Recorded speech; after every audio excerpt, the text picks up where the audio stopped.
Yo, my bad that I'm super late. That is on me. Also, if you're here and you're just clicking on the VOD, the name above the fights will be like, obviously the fight that's on, will be the name above the fights. If you're looking for like a certain knockout or a certain big moment that happens in the night and trying to see my reaction to it, the name above will obviously be the fight, and then the timer will be down there. It should be there perfectly, just so you can see like obviously where we're at in the fights. If you're looking for a specific round, a specific moment, it should be there if you're watching the VOD. But if you're not watching the VOD, what's good? My bad I took so long. It's meant to be live for a PFL Bellator, but I just didn't wake up for it, to be honest. I went to bed at, what, 2 p.m. my time and woke up at, like, 10 p.m.-ish. So by the time I was getting up, I didn't realize it was going to go so fast. I was looking at like all like Bet365 is pretty much where I go to if I'm trying to see the timing of fights, and they were saying there'll be a fight every 15 minutes and that it was starting at 9 p.m. the main card. So I was like, okay, it starts at 9 p.m. the main card, it's fine, it's whatever. I thought it was a glitch that they said it was gonna be a fight every 15 minutes. It was not. Their pacing's really good. And it kind of threw me off because, like, with UFC events, you'll see, like, you know, a main card will be 3 hours, 2.5 hours. So I was like, if I wake up like 30 minutes late, I'll be able to, you know, I'll miss the first fight, but then, you know, we'll get all the rest of the fights. And then I woke up like 45 minutes late, and they were like 4 fights through, and I was like, what the fuck? But yeah, no, I need to actually turn on these fights. I don't even have the fights on yet. But I'm low-key excited for today. I think it should be good. It's one of the better fight nights that we're gonna have. It kind of threw me off that it's a 6 a.m. fight night, because 90% of the time fight nights like this will not be 6 a.m. They'll be, what, like midnight main card start, which helps me out a little bit more because it means my sleep schedule isn't completely messed up. When they do like back-to-back 6 a.m. events like this, my sleep schedule just goes out the window. It just goes completely out the window. Let me pull up the shit. I need to go over here. I need to tweet it out. I need to do everything. And I need to get the prelims on. Prelims. Let's pull everything that I need to pull up. What channel is this? Oh, I'm not sure if my shit is plugged in correctly. What fight is on now? What's the first fight? I'm pretty sure the first fight isn't like unbelievable. Otherwise, well, I know it's not unbelievable. Otherwise, I'd have it on. But let me roll through. I do also need to tweet out that I'm live too. I need to start, because like obviously when I was streaming on Twitch, I was like, I could do, you know, I could tweet it out, do everything. Now I can't really. Bro, what fucking channel is this on? What channel are the prelims on? They're not on See, this is what I usually do before. Before this, I was doing a whole bunch of other shit, but what I usually do before is I'll like find out what channel they're on. It's usually always on the same channel, and I cannot find it for some reason. I don't know why, it won't let me find it. Let me pull my shit up. What channels are the prelim for this on? They're not on. Are they on TNT? I need to actually check and see. Some technical difficulties. This always happens at the start where I have technical difficulties. I also need to change the fight name. The fight name is incorrect. I'll turn it off for now. Network. See, it says that I'm connected, but it won't load anything. I need this shit to load. I went on TNT Sport and it was just lagging for like 10 minutes. Maybe this is broken. I saw a report the other day that they were gonna like start clamping down on everybody that uses dodgy boxes, and I was like, bro, you gotta chill the fuck out. Clamping down. Let me pull up my shit over here. ESPN Plus, you know the best part of trading at 21 euros? I use it legally. How much is ESPN Plus? I don't think you can actually get it in Ireland. Is ESPN Plus, like, is that something you can get in Ireland? I'm pretty sure you can't. Because I'm pretty sure I looked at it before, being like, looking at it like, okay, well, shit, I might as well, like, try. Why is this shit not working? I might as well try and, like, see what I can do to get it legally, and you just can't. It's either that you can't or that it's stupid expensive. I can't remember. For pay-per-views, to be fair, TNT Sports is good for pay-per-views. It's like, I think you have it in America, Ireland, everywhere. And the thing about UFC in Ireland is that they won't make you like pay a pay-per-view because they know that 90% of the people that watch it are like staying up till 4 or 5 o'clock in the morning. So it's not on pay-per-view in Ireland most of the time. Like $100 per year. $100 per year is a lot. That's a lot for ESPN Plus. $100. Well, to be fair, looking at that, that's like what, €10 a month. That's not a lot. Fuck, I want to go get my. I want to pull up Twitter, but it's whatever. I hate the way everything takes 2-factor authentication now. Does anyone else does that piss off anyone else? Like everything needs 2-factor authentication. I load up Twitter needs it. I load up fucking YouTube needs it. Gmail needs it. Like, fuck. I'd rather just let someone hack me at this point because this shit is pissing me off. No, I'll get it. I just need to pull it up. I need this shit to load. See, why the fuck is there a cricket on ahead of this? See, the thing is, usually on this, okay, usually it like shows you like the guide and all the channels and everything. Right now, it's not showing me that, which is throwing me off. Because if it shows you the guide, there's no problem. You can just like go throughout the channels and see what it's on. It's on regular ESPN, actually, I think. This shit is lagging. What's the first fight? I actually can't remember the first fight. What's good, Chandler? ESPN. ESPN Plus doesn't work in Ireland? Yeah, that's what I thought. Two-factor authentication is goated, bro. It pisses me off. It pisses me off that everything needs it. Like, I understand important stuff needing it, but like, I've never once in my life had my Gmail hacked. Never once. And apparently I need two-factor authentication for everything. Okay, we're just going to go up to this thing. We might be a little bit behind until I can find a better thing, but at least I'll be able to watch the fights. How many people watched that? How many people watched the PFL versus Bellator shit today? How many people actually watched that? I was going to watch it. Didn't wake up in time. But it looked good. Like, the fights looked good when I was watching them on Twitter. Naimov first fight. I actually wanted to watch that fight too. Bro, why when I go... Okay. Yeah, I think we're good. Okay, we're here. I go onto like the little pay-per-view tab thing that it has, okay? And the first thing that pulls up in pay-per-view is like some dog show. And I'm like, what the fuck is this? Some random ass... Like, imagine paying €40 pay-per-view for a dog show. You gotta be fucking tweaking. Okay, let's pull up the fight card at least. Let's take a gander. I didn't do a preview for it just because I was like... I don't want to do previews for fight nights. I might do them. I don't know. Because the thing is, fight night previews always like do the worst. They do the worst by a distance. So I don't really like to do them during the week, but I don't know. Fuck it, we'll figure it out. Let's take a look at the event. Though. I also don't have my bets in, so I'm gonna need help with my bets because my shit never cooks when I do it.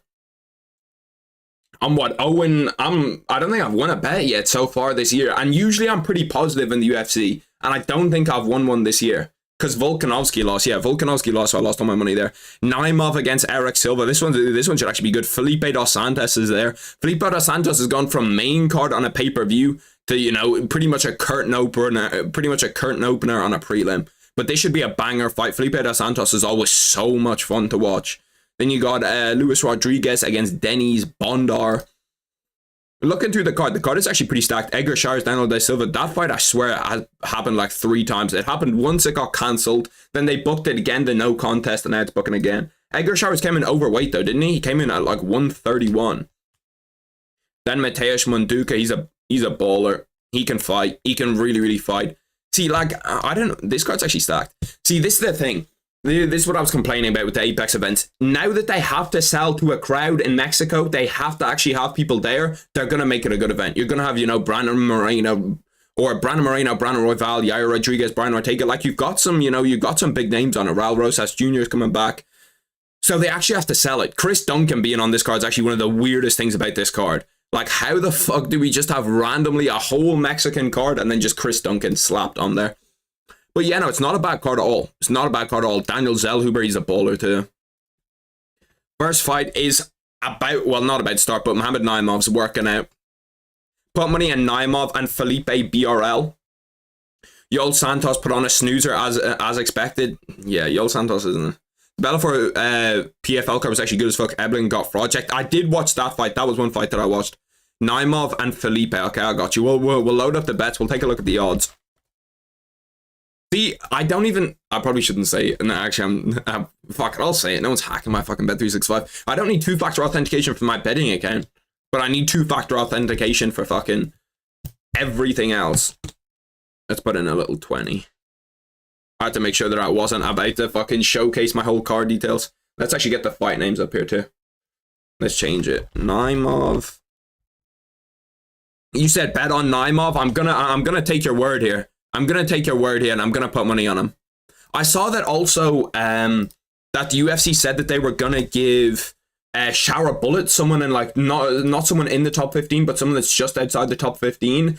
That will be a Hall of Fame. I promise you, bro. That's a max bet if they give him anybody that can even slightly wrestle. Shower Bullet is a max bet, like we're fading Shower Bullet, because there's no way he beats anyone in the UFC that can even slightly wrestle. He's just going to get held down for 15 minutes. Let's take a look at the odds, though. Hopefully I can still bet on this. Here we go. No, where is it? Where's Fight Night? Okay, here we go. Fight Night. Yeah, round 1, 459. Okay, yeah, Naimov's a huge favorite for a reason. Felipe Dos Santos. Felipe Dos Santos is a lock, I promise you that much. We're gonna go through the whole card, put all the bets on. Let me actually go back over here, swing this over here so I can see. If you can parlay, do Naimov, Felipe, and Yair. You really think that Yair is gonna win that fight? I think that'll be a close fight. I think that Yair fight's a close fight. No bullshit. Did you make a prediction vid? No, I haven't made a prediction. I haven't made a prediction vid. I should have put the predictions up on my Twitter, but once again, I fell asleep. It's that my sleep schedule is so messed up because when the UFC do a 6 a.m. event, okay, or like a main event that starts, or a main card that starts at 3 a.m., I'm up to like 6, 7, 8 a.m. that day because I'm like, I'll do it and then I'll do the video after and I'll edit the video after. And then you push another 3 a.m. event the next week. It's like, bro, I get fucked over by that because my sleep schedule like kind of just goes up and up and up and worse and worse and worse. So what we're going to do is I'll stay up all day today. I woke up like, an hour ago, 2 hours ago. I'll stay up all day today and then we'll just move all the way through. We'll move all the way through the sleep schedule. I'll be up next week.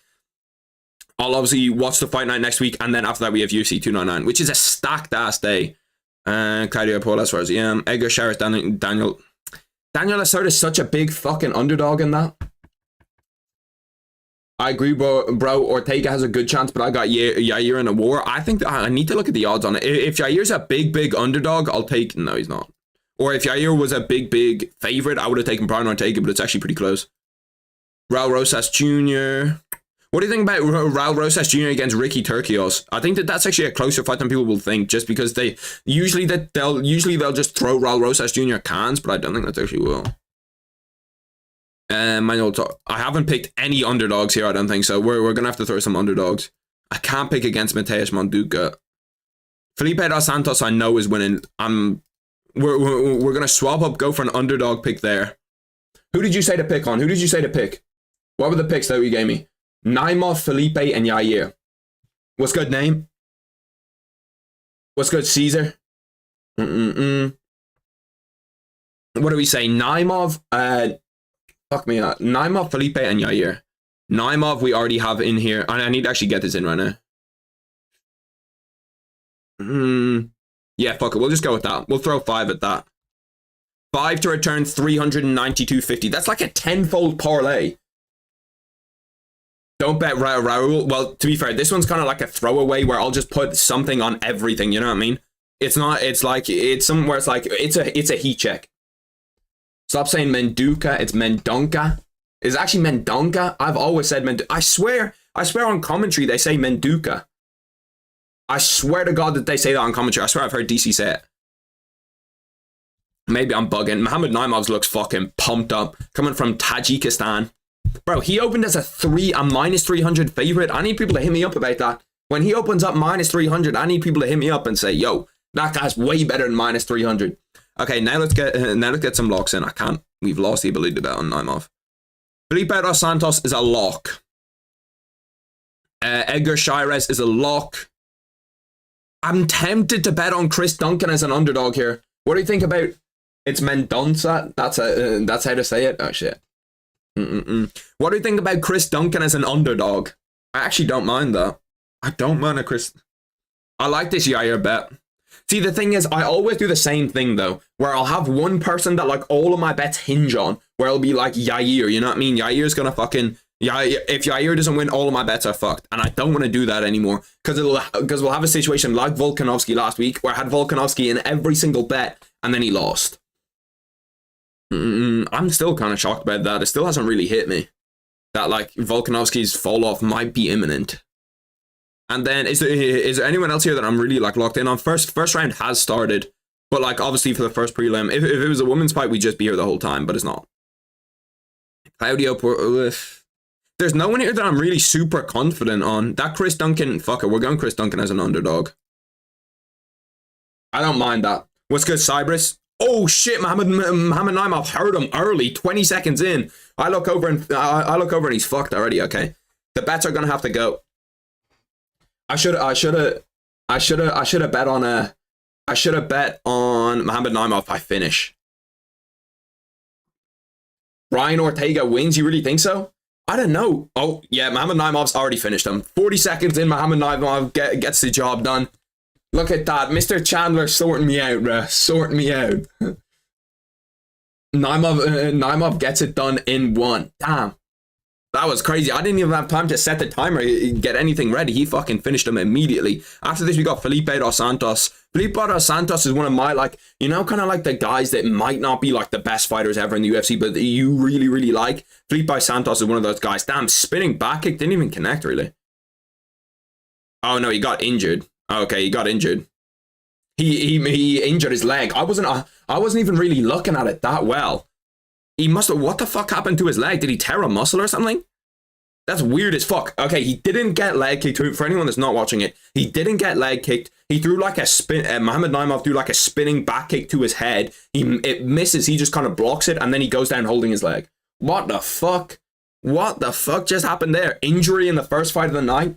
My guy Chandler had the inside sauce. He was like, he's taking a dive 10 seconds in. Hot take, Sugar should fight Topuria right after he beats Cheeto, then fight Merab so we get both fights. I think he's gonna have to fight Merab before he fights Topuria. And I think, like, with how big Merab is as a star right now, and it's really, really weird, because Merab has gone from a guy that was like kind of hated after his Piotr Jan performance, puts up like 4 or 5 funny skits on social media, and all of a sudden everybody's a big Merab fan. All of a sudden everybody really, really likes Merab. So I think he's going to have to fight Merab. It's a bad fucking matchup for him. Just stylistically, it's a terrible, terrible matchup. And then we'll see what goes on from there. We'll see how he does from there. It's, I don't know, that Ilia Topuria fight's a bad, bad fight for him. It's a bad fight for him. Because Ilia Topuria, see, it's weird. The Ilia Topuria thing in my mind is still kind of an unknown. Because we don't know how good Volk's chin was going into that first fight. We don't know, like, if Volk was compromised going into that fight against Ilia Topuria. So does Ilia Topuria just have ridiculous power where he's able to take out a guy like Volkanovski?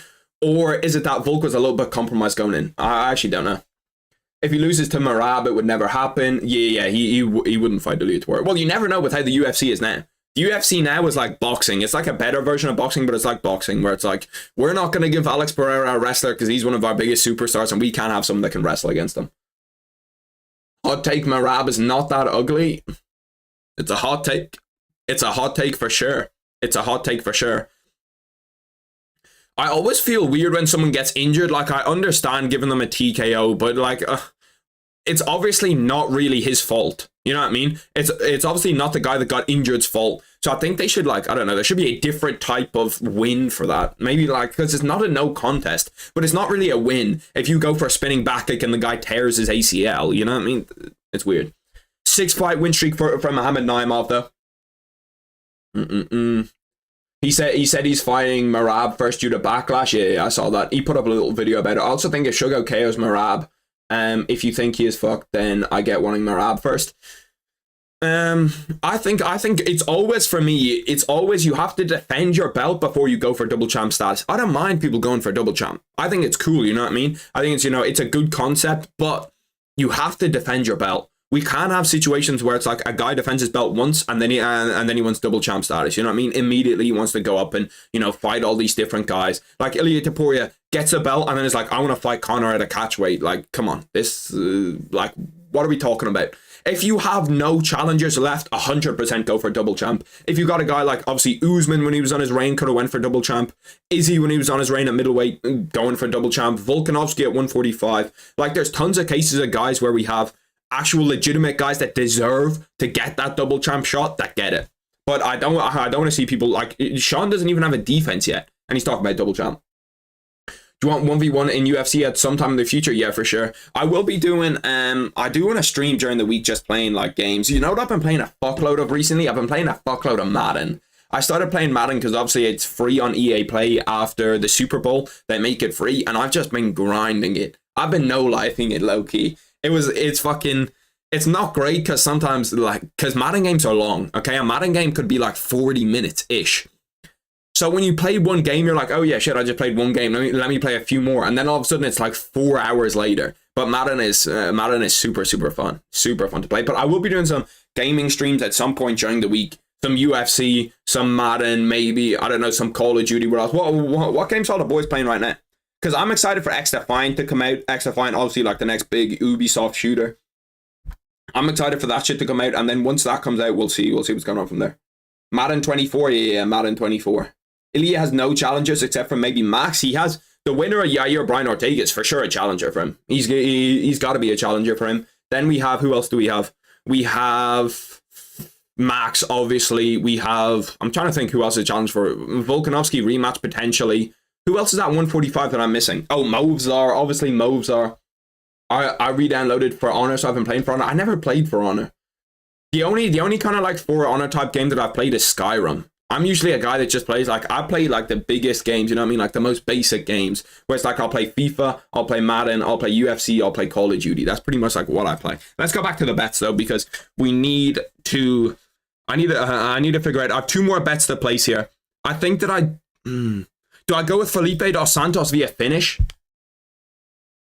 Flyweight, are flyweight unders back? That's the real question. If anybody's gonna win, they have him at 5-1. They have him at 5-1 by KO. They don't believe in him. They have him at 5-1. I think the winner tonight should fight Evloev. You really think so? I think the winner tonight is gonna get a title shot. I really do. Especially, well, actually, it depends how it plans out. If Max Holloway beats Justin Gaethje, the winner tonight will probably fight Evloev. I want to be a UFC fighter when I go up, but I will remember you and try to have an interview with you. I appreciate that. What we loved about Volk is that he fought anyone. Yeah, that's what we need from champions. We need guys that fight everybody and anybody. We don't want anybody that's duck and smoke as a champion. That's not what we want. Nobody's duck and smoke. What do you think about Felipe dos Santos by KO? I don't mind that. I don't mind a Felipe dos Santos by KO. Just a little single bet, Felipe dos Santos by KO. And then we have Edgar Shirez, Daniel Lacerda. Daniel Lacerda 4-1 kind of looks kind of fat to me too. Daniel Lacerda at 4-1 kind of looks kind of big to me. You know what I mean? Like, yes, he missed weight and obviously he didn't have a good weight cut. But who knows? You better bet on me every time I fight, bro. Anybody that knows that I'm a very biased guy when it comes to bets. If there's an Irish guy fighting, I'll bet on him. What else are we looking at in here? I'm trying to think. Christian Quinones being an underdog to Raoni Barcelos is kind of weird too. Do we go? Fuck, we'll go Manduka. We'll go Felipe dos Santos by finish. We're gonna go.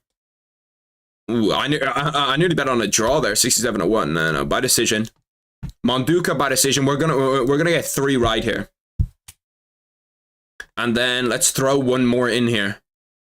Yair Rodriguez by KO. Yair, what are the odds on Yair by submission? By submission, it's actually not that high. I thought that was going to be a lot higher. Yair Rodriguez by KO. I actually don't mind that at all. We'll throw 5 on that too. Yeah, when Izzy is fighting guys, he's clearly better than like Marvin or Jared. I think a double champ fight is better. We'll bet on you, yeah, for sure. We'll get the money loaded up. Depending on what the odds are, I better get some inside information too. If you're injured in camp, you better call me up and say, hey, my ribs are broken. Don't bet on me. I better get some fucking inside information. Because apparently everybody on the planet had inside information that Henry was injured in his camp last week. I saw like 4 people, like I was watching Tim Welch in a video say that he found out that Henry was injured in camp.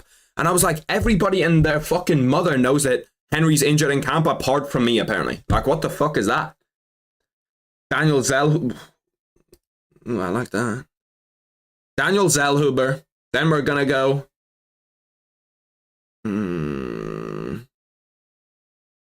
See, it's hard to not overlap on the bets that I've already thrown on because I don't want to overlap on bets. But there's not a whole lot here that I can see. Because like the same shit that caught my eye before is catching my eye again. We'll go Daniel Zellhuber. We'll get him by finish. No, Daniel Zellhuber by decision. Daniel Zellhuber by decision, and then we need a throwaway here, boys. We need a throwaway. Christian Quinones round 2 finish. just to put something on. You think Marab is taking EPO? I don't know. The cheating conversation in sports is super, super weird. Did that Bellator PFL card happen yet? Yeah, it happened today. It happened today. I should have been live for it, but I didn't wake up in time. It was actually very good, apparently. I can run through the results on it. PFL versus Bellator. I thought that Usman Nurmagomedov was fighting on it, though he wasn't. I would have been super excited to see him fight on it. The main event was Renan Ferreira had a KO. I don't think I can show the videos on it, but I can show I have almost 100 jiu-jitsu fights. The fuck?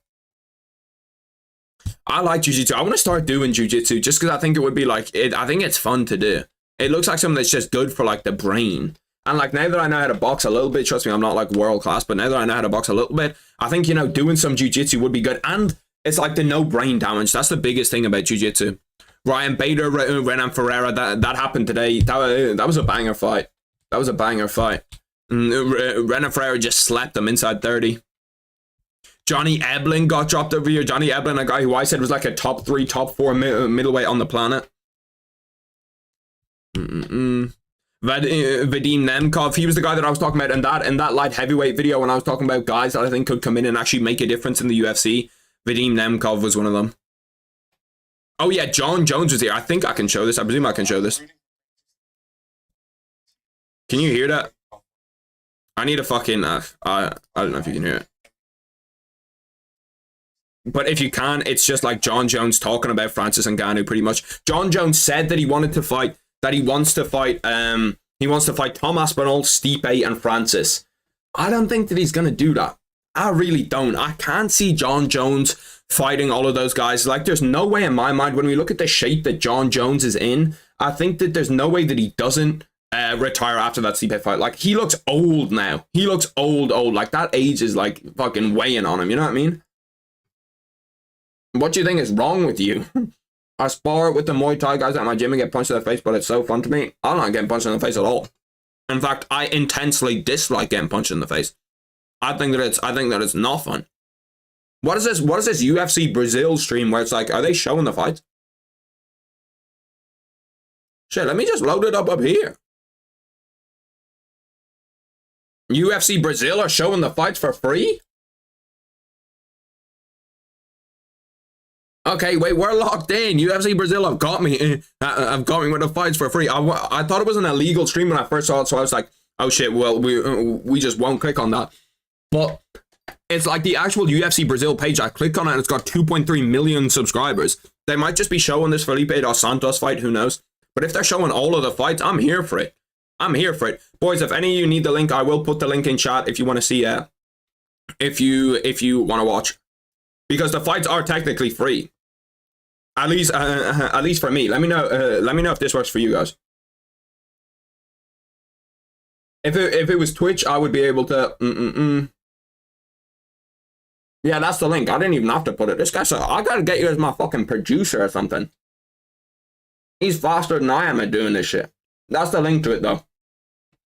That is the actual link, I presume. Let me click on it actually. That could be a scam link.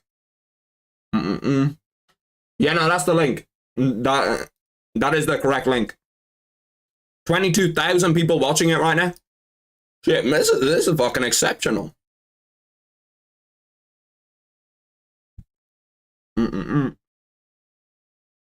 Like if you cut his career in half, then both careers are top 3 in MMA. Yeah, no, they both. Yeah, it's John Jones is a different breed. John Jones is legitimately a different breed. Let me get the first round has started, by the way. I need to get the names right in here. Ultimarana. I'm always a little bit off on like the timing on when fights start for the first few, and then I'll get it down. I should make sure after every fight that I'm doing it. Felipe dos Santos caught him there. He caught him as he came in. Altamirano came in to try clip him, and Felipe Santos just one-bopped him right in the forehead. I want to watch. Put it in chat. I can't show it myself because I'll get copyrighted. You can only do that on Twitch, but you can't see it. Just look up UFC Brazil. It'll be the first thing that pops up. Poor people unite. I was so confused. I thought it was an illegal stream for ages. He lost to Reyes, though. I don't know if he lost to Reyes. I've rewatched that fight a few times, and I'm not sure he did. I do have the water bottle. Felipe dos Santos is absolutely beating on him right now. I need a finish here, Felipe. I need a finish. Like, no UD type bullshit here. Let's go. Let's get cracking. Damn, you can... Alton Morano just looks like he doesn't want to be in there. Like, when you get hit by a leg kick, you can just kind of sigh and look to the side. Like, the fuck is that? I think that John Jones Reyes fight is super super close. I can see how you have it both ways. When people say it's like robbery, I think that robbery isn't right, but I think that it was close. I can see how you score it for Reyes. And I don't know. That was like a weird John Jones era, wasn't it? Damn. And these guys are actually scrapping. See, this is what I love about flyweight. The guys always go in there and actually fight. You know what I mean? Like, they're fighting.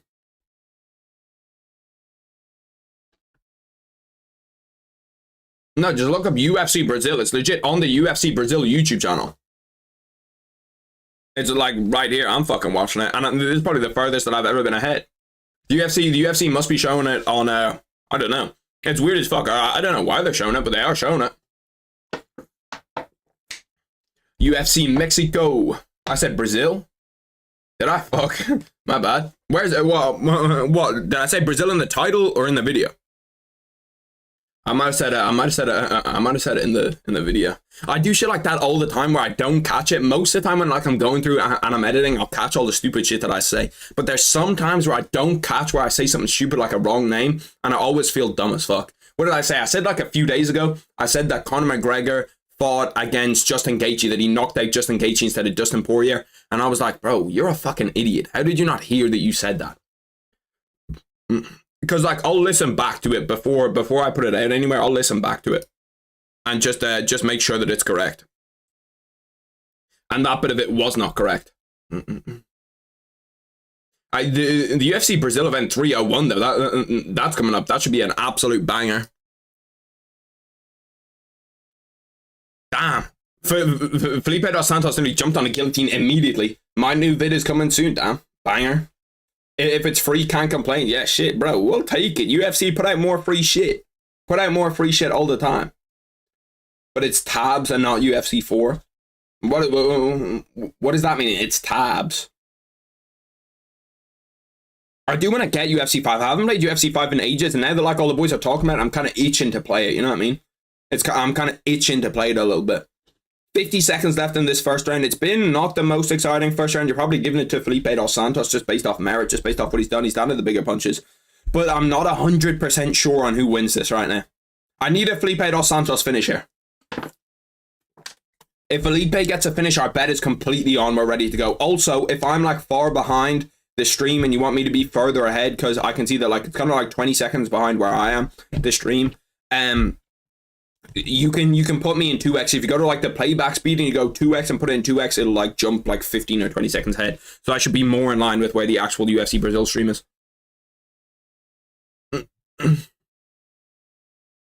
Yeah, no, Stream East is god tier for pay-per-views. Even though I've never ever used it before, I've never used Stream East or any illegal service. It is, you know, I've heard that it's good. I've heard that it's good for pay-per-views. First round's over in this Felipe dos Santos fight. That was a weird second half to the fight. It was like they were scrapping for a minute, and then all of a sudden it was like, okay, no, we're done. We ain't scrapping anymore. Like let's just chill. Who do you think is going to headline UFC 301? It's a great question. It's a great question. You kind of look at that and you're like, you can't have Pantoja as a main event on a pay-per-view. You just can't. So then you look at like, who else is there that could possibly main event it? You kind of want a Brazilian to main event it, I presume. What do you boys think? Do you think that like a Brazilian needs to main event UFC 301? I think it probably does need to be Brazilian. And if it, like Charles is fighting on 300, Pereira's on 300. Obviously, you have Pantoja, but he's not a main event type guy. What other Brazilians can you actually get to fight on 301? So I don't think it can be a Brazilian. Looking back at it, it can't be a Brazilian. Okay, so who else? That's actually a great fucking question. I've thought about this. Who is going to main event 301? What superstars do you have? Maybe Leon Edwards, Bilal on 301. In Brazil, it's a little bit weird though. Like, why the fuck are Leon Edwards and Bilal fighting in Brazil? I don't know. That's a weird one. Matt, who do you think is going to headline 301? It's going to be Pantoja. Pantoja is not a main event on a pay-per-view. I love the flyweight division. Don't get me wrong. I love the fucking flyweight division. But Pantoja as a main event on a pay-per-view is crazy. That's crazy. I'd make Charles Arman go to 301, then put a Leon Bilal fight for 300. Oh, shit. No, okay. Altamirano just like front kicked Dos Santos to the chest, and I thought he knocked him out. It's been an interesting fight so far. Altamirano just doesn't really, engage that much in fights. Like, his fights are kind of boring, and when you can make Felipe Dos Santos look boring, that's when you know that like you're at a different level. Costa versus Hamza. Costa, I don't think Costa will be back in time. Actually, 301, that's what, 3 months? Maybe, but yeah, maybe Hamza. It could be Hamza, but I just presume that they were saving him for that Saudi Arabia card. Totally accurate battle simulators, the game. I'll have to look at it. Because I think it will be Leon. Yeah, Leon's one of the guys, one of the only people I can think of that's like that would like be able to do it. They could make Pantoja main and then a stacked co-main. Who's a stacked co-main is a title fight though? I'm trying to think. Unless they were to do like Pantoja against who the fuck? Pantoja against Albazi? Like, who does Pantoja even fight? Unless he fights the winner of Moreno and Royval. But are they really going to do this bullshit that they do in the flyweight division like all the time? Where you see like Dricus and Izzy's actually a great shout. Dricus and Izzy could definitely be it. Because like I was thinking that they could do 3 title fights, but like who does Pantoja even fight? If you got Pantoja, you've got like Albazi maybe. But like, and then if it's not going to be Albazi, he's already fought Moreno twice. He's already fought Pantoja twice. So like, why are we forcing him to fight all these people just over and over and over and over again? Dricus and Izzy's a good shout. I think that Dricus and Izzy could be it. I don't know. It's weird. It's weird. Kobe versus Ian Gary. What about a women's fight? That's the first thought that came to my head was like, if you're gonna make Pantoja main, you probably do like Pantoja main, then you have co-main as a women's title fight, then maybe you have. I'm trying to think like 2 because you'd have like Valentina Shevchenko against Alexa Grasso, and then maybe 1 fight below that. That's like 2 contenders. Is there a Brazilian contender? Maybe Caio Buraio's on that card. Altamirano just got a takedown, but he is in Felipe Dos Santos' guard, and Felipe Dos Santos is dangerous out of his guard, coming from that Charles Oliveira prodigy. I've got to look at the rankings, see what Brazilians are here that could actually do it. We've got pretty much no Figueiredo's fighting at 300, so there's nobody at 135, no one at 125 that's Brazilian. At 145, do we have anybody here that's Brazilian? Edson Barbosa, but I don't think that he's like a 3rd fight on a pay-per-view type material. Then at lightweight, obviously you have Charles, but if not Charles, there's no one really here that I can see that's like Brazilian. No, yeah, there's Renato Moicano. No, Moicano's not Brazilian. Where is Moicano from? Am I bugging? Where the fuck is Moicano from? He's not Brazilian. Then at 170, Gilbert's fighting at 299. You have Vincente Luca, JDM. You're like, yeah, there's no more Brazilians at 170. 185. We have Paulo Costa is pretty much the one. I think Paulo Costa Hamza would have to be the fight below that, but I think they want to make Hamza a co-main. But if they were to do something like that, I don't think people would complain. Would you guys be happy if they were to do, oh, Felipe Dos Santos hurt him? No, we hurt him with a big right hand. Get out of the clinch, Felipe. Felipe, I need my bread, bro. Get out of the clinch. You hurt him. Press him. Press him. Why did I bet on a finish? All of these fights are going to go to decision because it's fucking 3,000 feet above because it's 3,000 feet above sea level. Fuck. I forgot about that shit, bro. I forgot how fucking high above sea level it is. We're not going to see any fucking finishes. Fuck me, man. We're not going to see any finishes because it's like 3,000 feet above sea level. They're probably both tired as fuck already. And I've got this clown Altamirano wrestling at every chance that he gets. Like all the guys, all the Brazilians that they could put on that card, like fucking what's his name? Where is he? Why is his name Gelton Almeida? Gelton Almeida, he's fighting already. He's got a fight booked. I'm trying to look and see. There's no real Brazilians here that I can see that, you know, that they can put on the card. Alex Pereira is obviously fighting. Johnny Walker, maybe. Johnny Walker could come back, but like he's not fucking third fight on a pay-per-view. Caio Barrio, if you give him a big shot against someone at 185, maybe. I don't know. That's a very difficult pay-per-view. I didn't think about how difficult it is. I'm higher than the Mexico City. What the fuck? He is Brazilian? I thought he was Brazilian. Why did it come to my head that he wasn't Brazilian?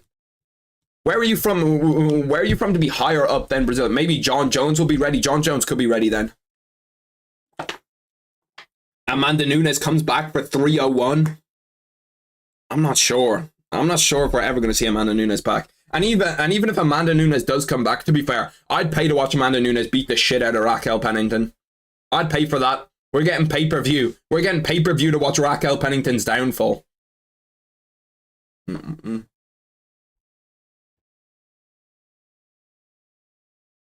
See, I don't know about John Jones. John Jones says he's not ready, okay? But then, like, he does, like, he's doing, like, these seminars. He's, like, tackling rugby players and all that shit. Like, he looks all right. He don't look too bad. They're showing a Pereira Hill promo for UFC 300. It just doesn't look right. As a UFC 300 main event, that does not look right. Felipe dos Santos, I need a finish out of you here, bro. I need a finish out of you here. I need a finish. Did she actually confirm that? I saw her talking about it in an interview. Felipe dos Santos has his back. Get a rear naked choke locked in.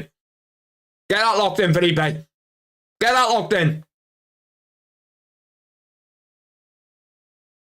Oh, that's deep. Oh, that's deep. Just tap, bro. Just tap, bro. It's not that deep. Just tap. Stop fighting the hands. Stop fighting fate. No, his grip is slipping.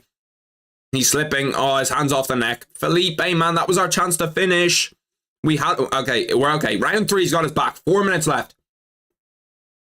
Why are you hating on Pennington? It's not her fault. She absolutely blows. That's the fight business. If you put on, I don't mind if you put on boring fights, okay? No, actually, I do mind if you put on boring fights. If you put on boring fights and have no personality, that's when we're in trouble. You know what I mean? That's when we're in trouble.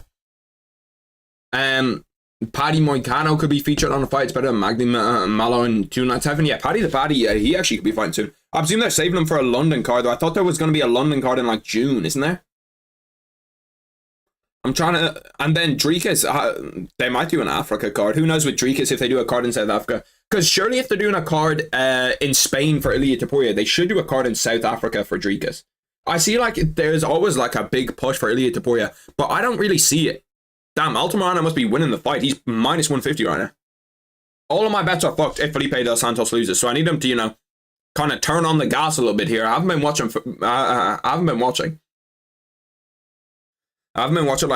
Boys, who's winning this fight so far? Are the odds bugging? No, don't get taken down, Felipe. Strong takedown defense. Strong base. Strong base, yeah. Yeah, okay. He should be okay. He's up against the fence. If you're a boring fighter, then you better be ultimate. Yeah, you better at least have a good personality if you're boring. You know what I mean? Like, Merab's a boring fighter to watch. But at least he has a good personality. 2:45 left in the third. Felipe's on his back. This is not what we need. The fuck? What is going on? What's that defense? He's just sat there on the ground like this while he's in top. Felipe, I cannot have you getting held down for the rest of this time. I need you to get up. Do Charles Oliveira proud. Do Shoot the Box proud. Topuria is a star in the Spanish-speaking community. Is he really like a big star? I feel like when you're a big star in the UFC, like it kind of transcends all communities. You know what I mean? It's like even when you're not English speaking, it's like they're pushing him a lot for a guy that I'm not 100% sure is like a huge star. In Spain, he's going to be a big star, obviously, because he's Spanish. But like every fighter that's outside of America that wins is a big star in their country. It's only if you're an American champion that you're not a big star in like the whole of your country.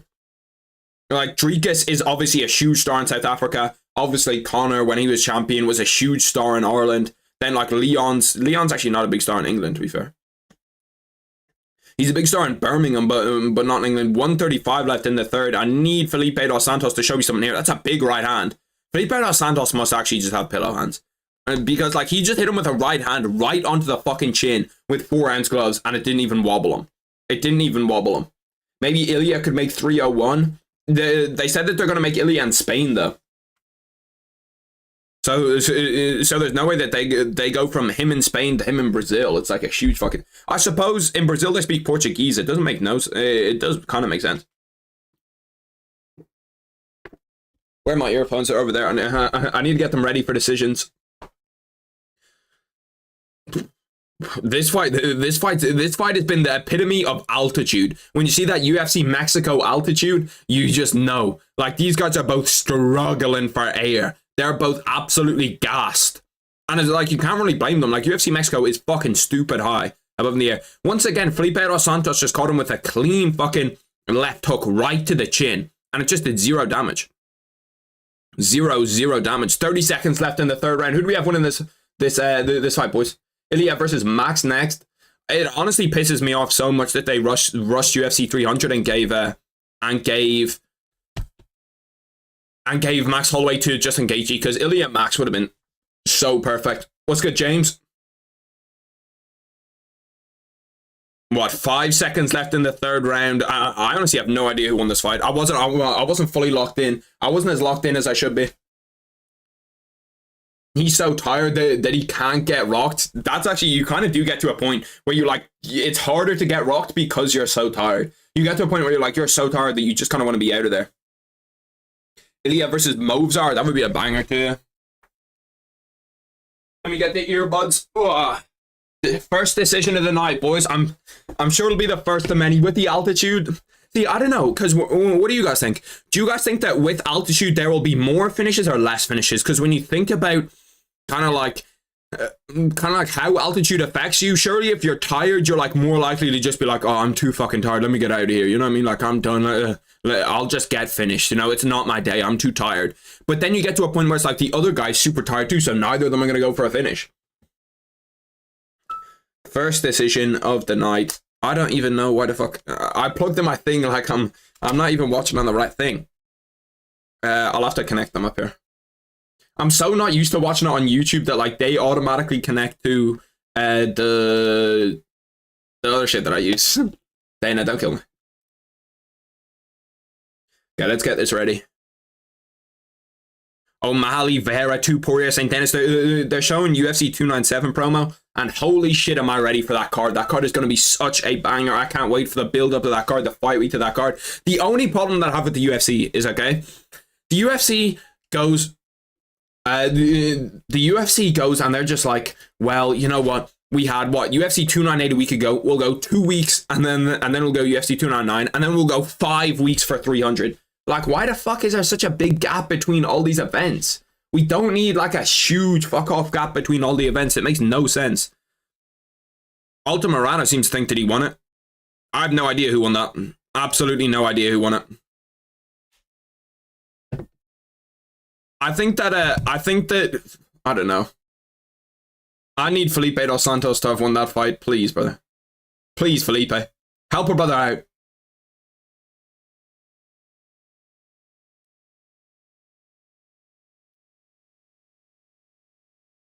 $29-28 dos Santos, split decision.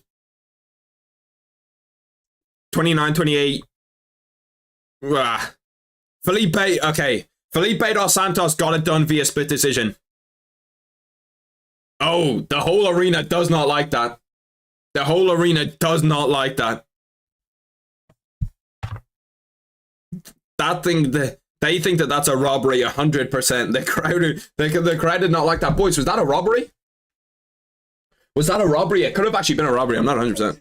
Oh shit, no, do not play that. Where the fuck is that coming from? Oh, that's coming from Spotify. I was like, where the fuck is that audio coming from? I thought it was the UFC audio at first. I was like, why is the UFC audio coming through? It was not. Yeah, no, we're gonna have to check UFC Twitter for that one and see if that one was a robbery or not. What do you think, boys? Robbery? I don't mind because it keeps all my bets live. I'll be real. It keeps all my bets live. So a robbery there, you know, we'll take it. One of my bets is fucked though because Felipe dos Santos did not get a finish. That one is on me though. Betting on finishes in a betting on finishes. I should also go just super high on technical decisions. Like I think that there's going to be a shitload of decisions in this card, boys. Daniel Zellhuber by decision or technical decision, and then Christian Quinones to win in round 2, and then we have obviously the tenfold has started. Mohamed Naimov. Did I not put Felipe dos Santos? Yeah, no, okay, I did. I was about to say, did I not put Felipe dos Santos in my fucking tenfold bet? And then we have here Felipe dos Santos, Edgar Chairez, Yair Rodriguez, and Chris Duncan. This is the one that I'm kind of looking at where I'm like, this is the lock. This is the one that can't fail. This is the one that won't fail. Bad robbery, like actually bad robbery, because I only watched really the third round and kind of parts of the second round. Like obviously I was watching the whole thing, but I wasn't like fully locked in on it, like locked in. So we'll have to see what everybody thinks about that one. I want to fucking let me see if I can sign into the other account, because I'm pretty sure the other account doesn't have two-factor authentication. The thing is that my phone is like the camera that I use. So glad Altamirano lost. So boring. It's difficult. It's difficult when you're at like those fucking super high altitudes to not be boring too. So I kind of feel bad for him a little bit. I don't actually know. I'm gonna have to fucking create a Twitter account just for this shit because I don't know what my other Twitter account's name is. Huge robbery. Almirano clearly won round 1 and 2. Damn. Huge robbery. Felipe looks so good against Manel Cape. Maybe he got affected by the altitude, who knows? But it was actually like a big time robbery. He got held down round 2 for a while. Yair's robbery, but guess what? When you're boring, you lose. Sorry, that's tough. We do need to, like, I don't know, judging in the UFC is so fucking weird because you have all these judges that have never fought before. Like, I feel like 90% of the time when I'm locked in on fights, yeah, 95, 96, 97% of the time when I'm locked in on fights, pretty much like most fans will come to a consensus. He won the fight. Maybe there'll be some close fights where you're like, but even in a close fight, like no one gets annoyed at a judge in a close fight for picking one way. It's like if you have it, you know, whatever, like in a really close decision, if you have 48-47 or 47-48, no one's going to be like, that's a terrible scorecard. But yet every week we still see all these judges come out with these fucking dog shit scorecards. I just don't understand how they're like watching fights, how they're watching like the same fight as us sometimes. The one that I always go back to is Corey Sandhagen against Chito Vera. Do you remember the judge that gave Chito, he gave like Chito 48-47, I think, when it was clearly a 50-45 for Corey, like clearly a 50-45 for Corey. Let me close my door. My dog made an appearance. We are back. Ronaldo Rodriguez. I always think it's so trolly when people are like in the camera and they just kind of look at it and they're like, you know what I mean? They try to look super intimidating looking down the camera. What's good, Cyprus? Walking out, he's got the Ukraine flag behind him. How many active Ukrainian fighters are there? It feels like there's like fuck all active Ukrainian fighters in the UFC. Denny's Bondar, and nah, being 100% honest, I love Felipe, and that was 100% a robbery. But guess what? When you're boring, you lose.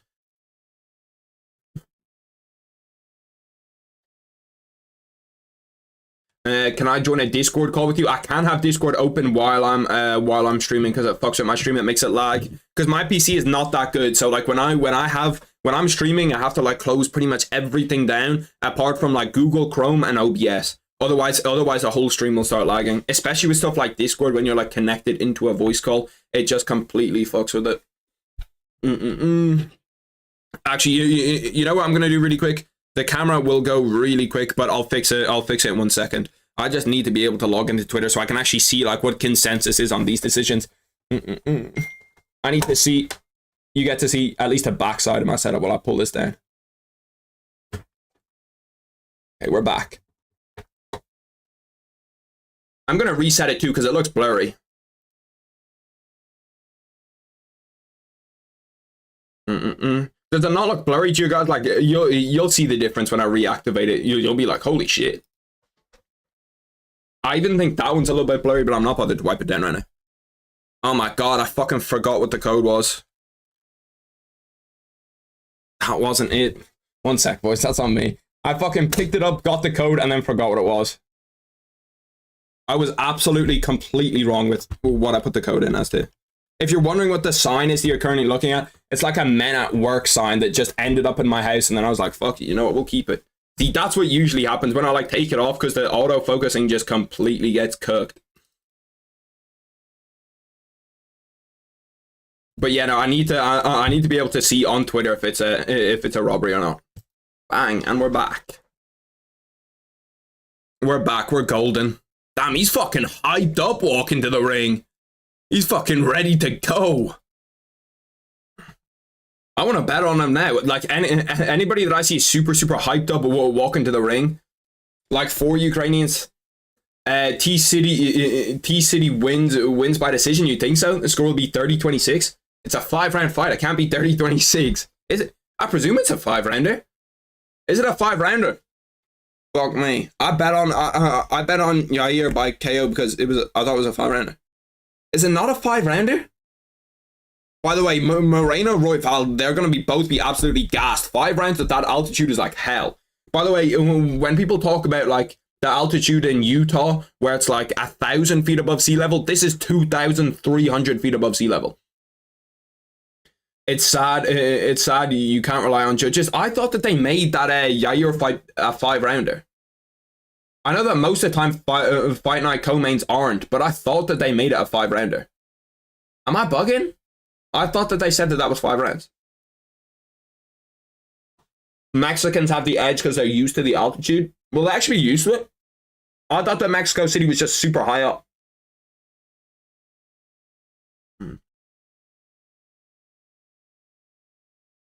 Let me look up this Irish shit. I swear I saw someone say it was 5. Is Yair Rodriguez versus Brian Ortega a 5-rounder? Like, I swear someone put up that it was a 5-rounder. Head-to-head record, closing chapters. No, maybe it's not here. I swear I saw someone tweet out that it was a 5-rounder. Maybe it was someone saying that there's rumors that they're going to push that up to the main after Albazi fell out. Maybe that's what it was. It could have been that. But anyway, on to the next fight. Yes, you're thinking Dustin versus Saint Denis. Yeah, I might actually be thinking about that. It might be that. Could be that. Also, bro, Dustin against Benoit Saint Denis. I'm so excited for that fight. I'm so excited for that fight. Everybody that I've seen on Twitter right now is saying that that's a correct decision and that that's not a robbery. The Felipe dos Santos one. So I don't know. See, I hate fights like that because like I wasn't 100% locked in, so I can't tell you whether I think that it was a robbery or not. Hashtag UFC Mexico. This is where I'll always go. I'll just go UFC Mexico and see what people are saying about it. Alto Morano got robbed. Okay, so most people are thinking that like Alto Morano got robbed. What is it about Mexican judges? There's just something about like or fights in Mexico where you just see people get robbed. Denis Bondar versus Luis Rodriguez. I always spell, there's like 2 different ways to spell Rodriguez, and I always manage to spell it wrong all the time. I always spell it with an S when they spell it with a Z, and with a Z when they spell it with an S. This fight has indeed started. This one should actually be a fun striking battle. There's a lot of like fun striking heavy battles on this card, which is obviously what you want to see. Denis Bondar comes out with a good body jab. You know what? Denis Bondar's low-key coming out here. He's cooking a little bit. He's looking good. These co-mains have to be 5 rounds. Yeah, I want them to be 5 rounds.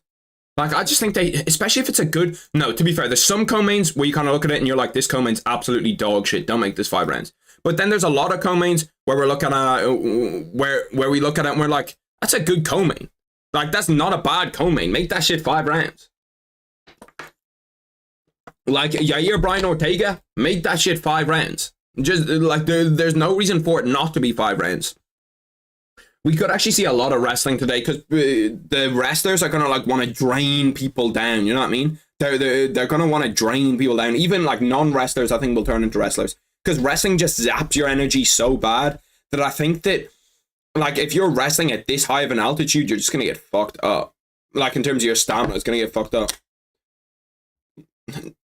Bro, Denis Bondar's looking sharp on his feet. He's looking sharp. He's kind of in his stance. You know what I mean? I don't like that his backhand is so low. You see like how low his backhand is? It's kind of like a fake protect. Oh, big right hand by Denise Bonder. That was a fucking big old right hook right through his chin. That was like a Khabib overhand. They need to agree on it to be 5 rounds. I don't know. Who do you think 5 rounds would be better for in that co-main event? Who do you think would benefit more from 5 rounds? Do you think it would be Brian Ortega or Yair Rodriguez that would benefit more from a 5-rounder? 3 minutes left in the first. This has actually been a really, really good fight so far. It's been entertaining. If you're wondering what I'm eating, it's brown bread.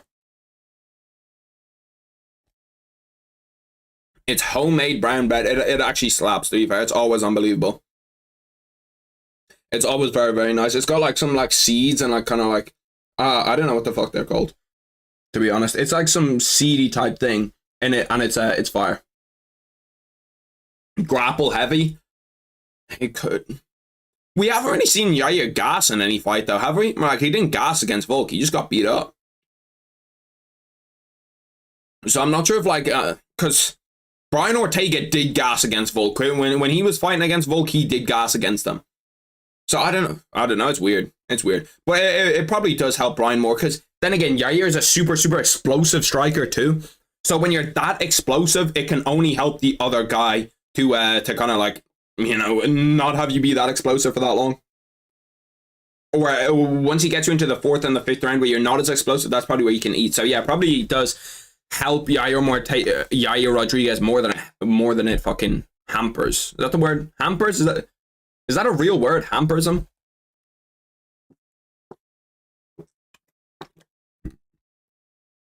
No, it's not a real word. I swear. What's the saying? He rallied in the 5th? Bro. You're bugging. Brian Ortega got beat up against Volkanovski. And I'm 90% sure, unless you're not talking about that. I wrote this song for the last bitch that did me wrong. He didn't win it, but he didn't get his ass beat too bad. As soon as he got out of the triangle, for me, he lost every round. As soon as Volk got out of that triangle, like as soon as he managed to just wriggle out of it, I still don't know how he got out of that. You could just see him with his head like going red, just like squeezing, just like kicking his feet out, trying to get out of it. But yeah, I don't know. I don't know. I don't know. Big left hook from fucking Rodriguez lands clean on the chin. These guys are both landing clean. The same in the last fight where we saw Felipe dos Santos landing clean as fuck. Nobody seems to, have the power to actually hurt somebody though. It always does kind of happen at these lower divisions where it's like they don't really have the power to hurt each other like you would see someone at like 205 or 185 or even heavyweight. Because like if someone at middleweight lands that shot, the other guy's going to get flatlined.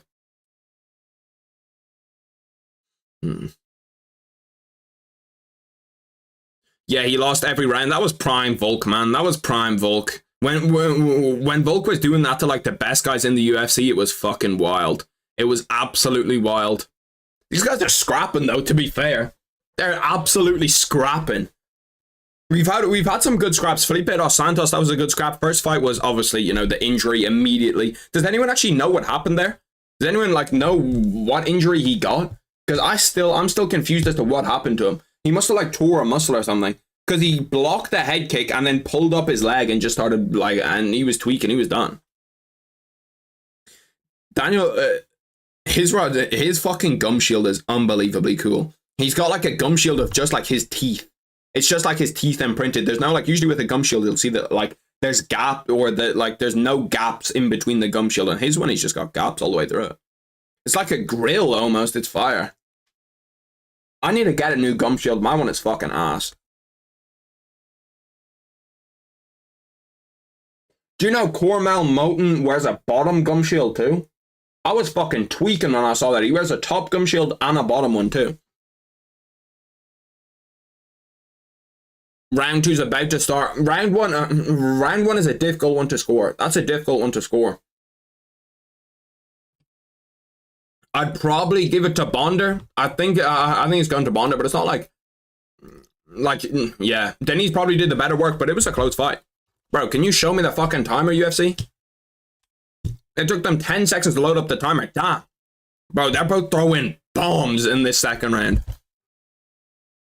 At least they're going for a finish. What's weird? Oh yeah.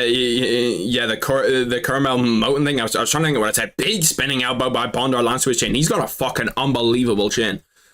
That fucking Rodriguez cat's chin is actually disgusting. He's got it with a clean spinning elbow right in the chin and goes and shakes it off. That's fucking crazy. Because that spinning elbow landed clean as fuck right onto his chin. They just showed a replay. A spinning elbow landed legit directly onto his chin, and he went, nah, didn't do shit. Oh shit, he's got him in a... I don't even know what he has him in. Triangle? No. I think he's good. I looked down, I looked up, and then I just saw his fucking arm. The bottom mouth guard is crazy. I know it is crazy. I saw him like getting fitted for it, and I was like, why the fuck is he wearing a bottom mouth guard? Because, like, to be fair, it kind of makes sense. Why would you not wear a bottom one if you're wearing a top one? But then again, it's like, bro, what the fuck is a bottom mouth guard going to do for you? You know what I mean? Like, surely that's just going to impact your breathing. I'll look it up. I'm pretty sure. I'm 90% sure that I saw him do it. Maybe it's because he had braces in. Is it a brace thing?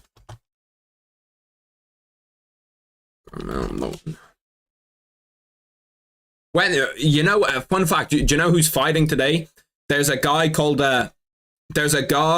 called Andy Cruz, who's a Olympic gold medalist. He's fighting in boxing today. He's one of the next guys. I promise you, if you watch a lot of boxing and you're looking for new prospects at boxing, a guy that I guarantee will be a world champion in a few years. He's one guy that I'm 90% sure will be a world champion in a few years. Damn, I need to expose my own hairline. He's a guy that I guarantee will be a champion in a few years. Andy Cruz. He's an absolute fucking dog. Like, the guy is a monster. Because you bite down to prevent concussions. That actually kind of makes sense. I never thought about it like that, but it does make sense now that I think about it. Now that I think about why you wear a gum shield. 2 minutes 20 left in this second round. I haven't been as locked in as I wanted to be for this second round. But what? Oh, he's got his back. Rodriguez has Deniz's back. Can he do anything with it? I do love his trim. He's actually got a great fucking trim. He's got like a star shaved into the side of his head. He's just a fucking flashy guy. That guy's 100% a personality. Can he do anything with his back though? He's pretty much got him locked in there. He's got his feet interlocked. See, like, this is shit where, like, I'd love to do jiu-jitsu because I'd love to, like, be able to explain what they should do to get out of here and what he should do to, you know, set up a choke. I never thought about that you bite down to prevent concussion. You can't bite down with a bottom one. Can you not?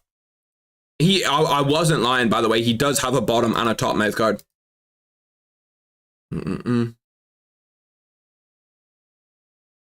I think it's because he has braces. I think it is because he has braces that he has a top one and a bottom one. Because everywhere that I look it up, it's just TikToks of him saying that he needs one because he's got a top and or he needs one because he has braces. But then again, like, the gum shields that those guys have in are pretty much like they're custom fitted. So it's pretty much just like a seal onto your teeth. It's just like an added on bit to your teeth. It's not like a big thing where it's like kind of, you know, difficult to fight with where you can't breathe as well. It's not a hindrance at all. Because they're paying like professionally to have the best guys make gum shields for him. Get his back to the mat to get out of the back. Now he's got a leg lock. I think it's always the funniest shit when I see both people in leg locks. Because obviously when one person gets a leg lock, their leg is open, so you can get a leg lock too. 30 seconds left in this second round. This has definitely been... I don't know. It's actually... it's another close round where we're kind of looking... A lot of these rounds are close. I didn't realize how grappling heavy this card was going to be, but Luis... it's probably Luis's round. It's probably Luis's round. He spent... Actually, what am I talking about? He spent like 3 minutes of this on his back. It's definitely his round. He's trying to finish off that rear naked choke. Can he get it done? Can he get it done? 10 seconds left on the clock. I think... Oh, that's tight. That's really, really tight. He tapped. With 2 seconds left in the second round. Denise Bondar taps. Luis Rodriguez gets the win via submission. Please tell me I bet on him. I bet on Denise Bondar. Denise, man, I needed you to win that one. I needed you to win that one. Okay, so we're not looking great, boys. We are, what, 3 fights in? 4 fights in? What are we, 3 or 4 fights in? We are 3 fights in, and 2 of my bets are already finished. 2 of my bets are already done. It's okay, though. It's okay. We just need one of these bets to come through for it to work. We just need one of these bets to come through. Daniel Zellhuber by decision or technical decision, and Christian Quinones to win in round 2, or this one to come through. This is the one. This is the one. I talked about this one at the start. This is the one. Fast forward your UFC. No, it's that you're behind. It's that my stream is behind. My stream is behind. So if you 2x my stream, it'll catch up. Actually, I was actually definitely a little behind. Yeah, I was behind. That's on me. Looking at it now, I was 100% behind. But yeah, no, this is the one. This is the one that won't fail. Edgar Shirez, Yair, Chris Duncan. That's one. That's one I can guarantee you is not going to fail. Bro, Dennis Bonder was looking good in that first round. He was looking good in that first round. He was landing clean jabs. You know, he was kind of moving well. 2 seconds left and you're tapping. Like, I'm not going to say that he shouldn't have tapped, but like, come on, bro. 2 seconds left in the round. You couldn't hold it. Like, if you go out, that's better. Going out with 1 second left on the clock is better than fucking, you know, tapping. And it's like, obviously, I can't fucking talk that much shit because if I'm in that situation, I'm tapping within half a second. But 2 seconds left. 2 seconds left. You couldn't hold it for my bet.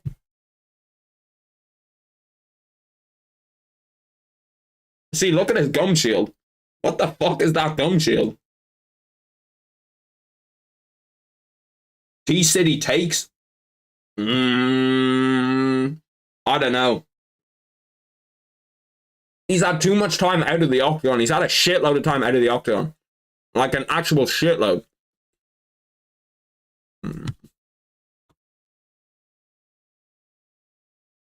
Why does it say 17-2 cartel under his name? What the fuck does that mean? It just says 17-2 cartel.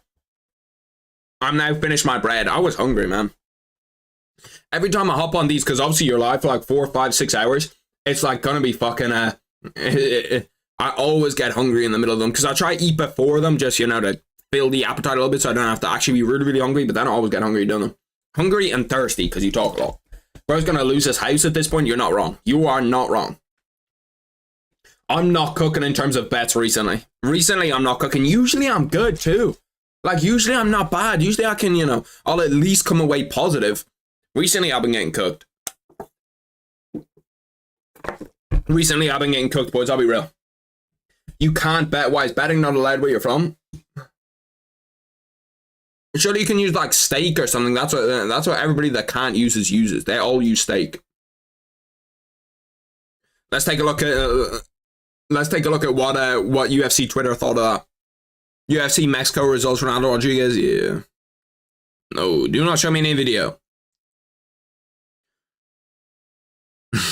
I bet actual currency on Claudio Puelles. I have no idea what I'm thinking. Hopefully he can snatch the frog's leg. No, that's crazy. Silva sub plus 1200. But he nearly had that sub too.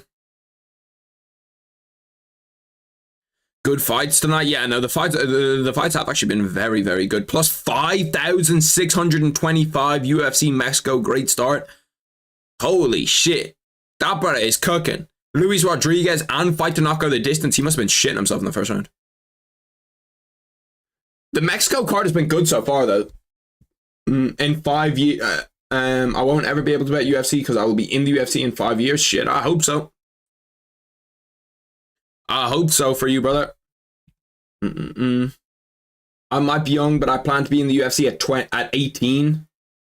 At 18? Damn, you need to be like professionally fighting at 17 then. What like actual stand-up work have you done? Because you said that you do jiu-jitsu a lot, but bro, why under every fighter's record does it say cartel? What the fuck does that mean? Does that mean something in Spanish that I don't understand? It says like 18-8, 14-4, cartel. Fred ZM, I'm pretty sure I watched him fight on that UFC Paris card. I'm pretty sure he was. No, that was Yanis Kamori. What like stand-up work have you done? Because jiu-jitsu in the UFC right now is not cooking. Like there's no like pure jiu-jitsu practitioners that are in the UFC. I wrote this song for the last bitch that did me wrong. When I was all alone. Muay Thai sparring. Shit, yeah, well that's pretty good stand-up work. Yeah, if you're like an elite Muay Thai guy and you have jiu-jitsu, yeah, you should be good. They're showing off UFC Fight Pass right now. I'm tempted to get UFC Fight Pass. Just because like I always want to go back and watch events just after they're done. On UFC Fight Pass, let me know. On UFC Fight Pass, as soon as the event's done, do they put up the replay on UFC Fight Pass or is that like ESPN Plus? Because I want to go back and be able to rewatch the fights like before I do my breakdown or whatever. I want to go back and rewatch the fights.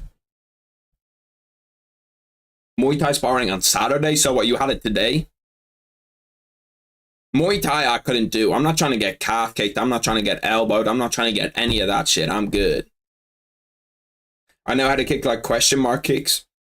Question mark kicks are fire. I love watching people question mark kick. A clean question mark kick is the nicest strike you can land in the UFC. There's no better strike to land in the UFC than a clean question mark kick. Yeah, no, I will. If you add me, my shit's just Harry 101. Mm-hmm. I wrote this song for the last bitch that did me wrong.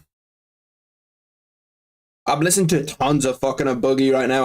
I've been like binging a boogie. I get that all the time with artists where I'll just kind of randomly sit there and like listen to one artist for 2 weeks and then I'll go off them for a little bit. But for those 2 weeks, I listened to him a shitload, and that was a boogie. That's been a boogie for the last 2 weeks where I just constantly listen to him over and over and over and over and over. Now he's in my head. All of his songs are in my head. Let's take a look at what fight we have next on the card. How many fights do we have on the prelims? Claudio Puelles against Fereziem. Then we have Edgar Chairez, Daniel De Silva. That's a banger. This one's good. This is a good fight too. There's really no bad fights. This is a good fight. This is a mid fight. This is a snoozer. Good fight, good fight, good fight, and then the card's over. So goddamn, there's actually a lot of fucking. There's a lot of fights on this card that are bangers. See, this is the difference. Look at the difference between this fight night and a fight night that's like next week. Okay, the fight night next week's also a banger, but you got Jair. See, look, the main event and co-main event difference. Brandon Moreno, Brandon Royval, Yair Rodriguez, Brian Ortega. They're both good-ass main events, yeah? Look at the difference compared to Jairzinho Rozenstruik against Shamil Gaziev. That's who's the fucking main event. That's who we're putting as that guy as the main event. Oh. The UFC stream is officially gone, boys. UFC Brazil have stopped their stream. Tough scenes. We're back to... We gotta go back to where we were at. He reached for it thinking it was a body kick, but it was a question mark kick. Well, that is the whole point of them. I want to be able to question mark kick. If I can do anything, just let me question mark kick. Lol, Claudio sucks. He's not. I don't know. He's not the worst fighter ever, but he's definitely not great. I wouldn't be putting real US current or real EU currency on him. I would never do that. You're not catching me doing that shit. Surely the prelims are on fucking TNT Sport. They have, bro. There's no way that that they're not showing UFC prelims. The PI in Mexico just opened. You boys see that? The PI in Mexico. It actually looks pretty dope. Okay, yeah, no, we do have them. We have them on TNT Sports too. The butt scooting, bro. That butt scooting in jiu-jitsu pisses me off, bro. That pisses me off so much. When you see someone just there butt scooting, it's like, bro, what are we doing here? Like, what are we doing here? Who was doing it in the UFC recently? One of the Royce Gracie. Was it Royce? I think it was Royce Gracie. No, it wasn't Royce. What's the Gracie's name that's in the UFC right now? Royce Gracie's the old one. What's the one that's in the UFC now? Fuck, I can't. I'm trying to remember his name. The Gracie family. What's the guy's name that's in the UFC? Am I fucking bugging? What is the guy's name that's in the UFC? Kron. Thank you, James. Kron Gracie when he was butt scooting, bro. Kron Gracie when he was butt scooting, it was mind blowing to me. Like when he was in there and he was who was he fighting against? Who the fuck was he fighting against? He was fighting against, bro, I can't remember the guy's name. I'll look it up. Charles Jourdain. When he was fighting against Charles Jourdain, okay, that was absolutely outrageous. He just sit there and just sit in his guard the whole time. Didn't want to fight at all, just wanted to sit there in his guard and be like, yeah, no, you come to me, you come to me. Yeah, no, I hate that shit. It's like, it just makes everything boring to watch. Did you guys watch Craig Jones yesterday? His performance at Karate Combat where he got a flying triangle off the pit wall? That was fucking fire. I love Craig Jones so much. Craig Jones is so fucking funny. He's so funny. Yeah, no. Caesar, I feel your pain. Had to swap up immediately. I don't know why they showed those fights. Like, did they just show like the first 3 fights of the prelims and then we're like, well, now you have to go back. None of the rest shit is free. One of 7 active Peruvian fighters. That's kind of a lot of fighters in the UFC for a nation that's pretty small. How small is Peru? I swear Peru's not big. Who are the other Peruvian fighters? I'm trying to think. Why does it pop up? Oh, Peru population. 33 million people in Peru. Holy fuck, I did not realize Peru was that big. Peru's fucking huge. Why did I think that Peru was just like this tiny little country? I always thought that Peru was small as fuck. Peru is huge. My Discord user is my YouTube name. I bet. Peru's actually big as fuck. I swear to God, I thought that Peru was tiny. I didn't know Karate Combat allowed submissions. No, Karate doesn't allow submissions, but Karate Combat isn't just karate. Bro, what is this pep talk that he's getting from his coaches? Every single one of his coaches came across and gave him like a little pep talk before he went in there. Claudio Puelles won 5 of his last 6 most knee bar submissions in UFC history. Bro, having most knee bars is crazy. I wonder who's at the crowd at that UFC Mexico event. I'm trying to look in the background and see who's there. Someone just threw up a gang sign in the background. They've got the fucking cartel rocking in there. The Nazca lines are in Peru. What the fuck are those? That's gonna have to be a Google. I've definitely heard of those before. Archaeological site. That's got pre-Columbian geoglyphs etched into desert sands. Bro, this shit always, like, I always love looking at shit like this. Like, shit that was like 10,000 years ago. Or like maybe even longer than that. I have no idea when they were. But like shit that's like fucking years ago that people have done that's just like cool shit. Like, this shit is fucking fire. Look at this shit. What the fuck?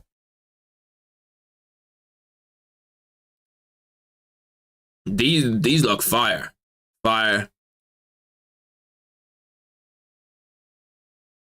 4 new Nazca lines are identified by artificial intelligence. Damn, AI is fucking cooking.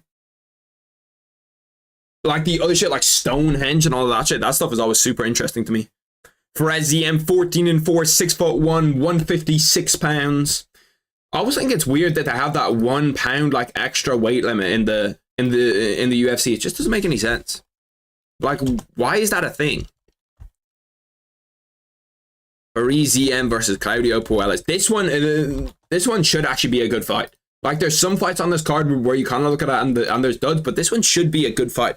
Actually, to be fair, the only one on this card that I think could be a dud is that women's fight. And sometimes the women's fight the women's fights pulled through and they're bangers.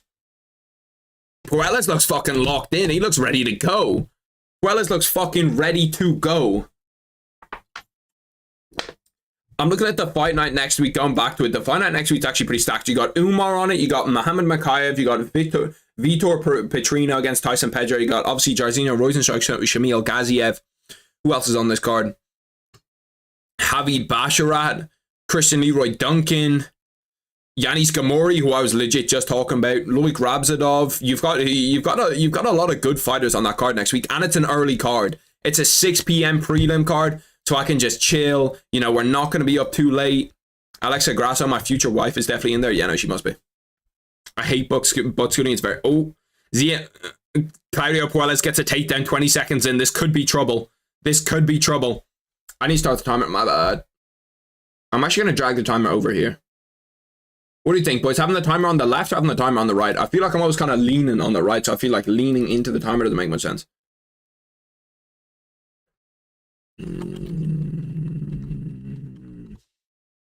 Timer will be ready now. Hot take, the weigh-in should be right before the fight. It would stop, like, see, I don't know. You'd think, okay, that would then stop weight cutting, but people would probably still weight cut, and then you just see a whole bunch of people getting knocked out and people like dying inside the cage because they weight cutted too far before their fight. But yeah, the champions would all be people pretty much at their rightful division. But there would 1,000% be a lot more. There would 1,000% be a lot more like deaths inside mixed martial arts if the weigh-ins were right before the fight. I'm kind of a wrestler type of jiu-jitsu fighter. What do you mean by that? Like, jiu-jitsu has good jiu-jitsu but can also wrestle. So you're pretty much just a wrestler then. Like that Dagestani style of fighting. You're gonna be a Dagestani. You're gonna be a decision merchant. I need to see some finishes. How many finishes have we had on this card so far? We had one last fight, one the fight before. No, I don't think we had one the fight before. I think we've had 3 out of 4 finishes so far. That's a good start for SEM. He's in a good position to get up here. He needs to spring up. Oh, he's got his legs locked. Get your legs out of there. How many fights? I think we've had 3 out of 4. How many fights? How many fights has he had, or how many fights have I had, or how many fights have? How many fights are we through the UFC card? I'll take you down and submit you. I don't know if you'd be able to take me down. I think I'm too big for you to take down. Too big, too strong. Because what do you weigh? I weigh what right now? 82 kg, I think. I don't play guard anymore. Shit. You play guard against me, little right uppercut right through the middle as soon as you go for it. For his EMs, actually, he's done very well to get up here, and I always think it's a big confidence booster. That knee looked low as fuck. It's always a big confidence booster to, you know, like when you get taken down by a guy that's a good wrestler, that the first thing you do is get back up. The first thing that you can do is get back up. Damn, that was a wild right hand by Claudio Puelles. If he got even an inch further, like if he was an inch closer to Claudio Puelles, he could have answered with a counter. Freziem's boxing looks good though. That was a nice liver shot. Oh, he dropped him. Freziem dropped him. Yeah, it's over. It's over. Stop that fight. He's done. He's done. No, apparently he's not done. He's recovered. You know what he's not? He's actually not doing. I thought that fight was over. I thought that was over. He hit him with a clean right hand, dropped him over the top. Claudio Puelles immediately goes and shoots for a takedown. Freziem should be able to stuff this. He's jumped in on a single leg, but I don't think he'll be able to get it. Freziem's got a good base, but all of this time just kind of stopped you from. Like, it's all recovery time for Claudio Puelles. I thought it was finished there. I'm 80 pounds? 80 pounds? Whoa, what is that in kg? That's like 30 kg. Are you sure that you don't mean 80 kg? 80 pounds is fucking tiny. 36 kg, that's like I weigh almost twice what you weigh. And I'm like, shit, I'm not in fight shape yet, but I'm not in bad shape. 80 pounds? That was a nice knee to the body on the ground from Claudio Puelles. Don't like babies weigh 80 pounds? No, they weigh like 10 pounds. Yeah, no, that is small. 80 pounds is small as fuck. I can pick up almost 200, like you can lift 200. 25 seconds left in the first. It's actually been an interesting first round. Freziem caught him with a big right hand over the top, and I thought the fight was done. I thought the fight was actually done then. But to be fair to Claudio Puelles, he's came back. He's managed to, you know, come back and actually really do something with this fight. How do you even get into a situation where you're fighting someone that's 200 pounds? You can see the fear in Freziem's eye when Claudio Puelles jumps on his knee.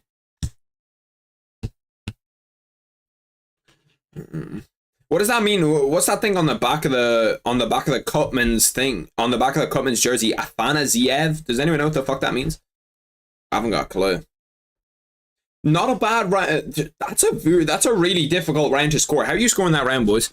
Because Freziem did nearly have him finished, you know what I mean? He landed the biggest shot of the fight, nearly had him finished. But apart from that, Claudio Puelles pretty much controlled the whole fight. He held him down. He did everything that he needed to do to win the fight. I don't know. That's a weird one. That's a weird one. I have no idea. No, actually, I'm giving that first round to Freziem. We're going 10-9 for SEM. Where's my other slipper? And my feet are super, super cold. It's freezing outside in Ireland. I went outside today for like 30 seconds. I was just putting a bin out, and then I was like, bro, it's absolutely freezing. If I look up weather, it's 3 degrees Celsius right now in fucking Dublin. It is absolutely freezing. And then tomorrow's 8 degrees at its highest, 3 degrees at its lowest, 9 degrees, 9 degrees, 8 degrees, 6 degrees, 8 degrees, 8 degrees. Like, it's fucking freezing all week. Damage over control? Yeah, I agree. Round 2 has started. 20 seconds in. Claudio Puelles has one fucking move that he does. He got the takedown there. He didn't actually use it. But he just throws 1-2 and then shoots in off that left leg. That's legit the only shit that he does. He doesn't do anything else. Okay, let me fix my timer. How the fuck did Freziem end up on top there? Claudio Puelles took him down and Freziem ended on top when I looked away for like half a second. Okay, let's get this timer ready. 2:45, timer is good to go. To be honest, the UFC scoring system in general is absolutely terrible. Claudio Puelles has not looked good on the feed here, though. You can just see that there's just a difference. I think that I'd honestly rather have like world-class striking, okay wrestling, than world-class wrestling, okay striking, which gets me on to, that kind of the best base in mixed martial arts discussion. I haven't done a video about it. I'm going to do a video about it this week. But I think that the best base in mixed martial arts has changed a lot from just wrestling, you know what I mean? To just being a good wrestler. I think it's changed now to being a good striker. Because if you look at the really, really good champions in the UFC, who do we have? We have Pantoja. He's not got a wrestling base. Sean O'Malley hasn't got a wrestling base. Ilya Topuria doesn't have a wrestling base. Then you have like Islam Makhachev. He does. 170. Leon Edwards doesn't. Dricus du Plessis doesn't. Alex Pereira doesn't. John Jones does. But John Jones isn't the rightful champion at 260. Like, are we still calling John Jones a heavyweight champion of the world? Are we not just calling Tom Aspinall the heavyweight champ? Because he pretty much is. Like, Tom Aspinall is, for all intents and purposes, the heavyweight champion of the world. Claudio Puelles gets a takedown here on Freziem. He's on top. He's got, 2 minutes 50 to work here. And all of these takedowns have got to zap your energy because Freziem's gotten up twice from these takedowns, so he's got to start to get more tired and more tired and more tired. And surely the submissions just open up that bit more when someone's really, really tired. Freziem's done a really, really good job when he's on bottom, though, finding a way to get up and find a way to push himself to top. Topuria wrestled since he was a kid. It is kind of true. When I said that, but like, to get into the UFC, he used wrestling, but once he's in the UFC, Topuria's a weird situation, okay? Because Topuria, to get into the UFC, used wrestling. So you could say, yes, his base is in wrestling.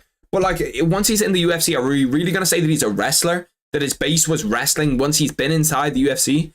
Because he's just been a striking guy since he's been inside the UFC. That's all he's done is really strike. But who knows? Who knows?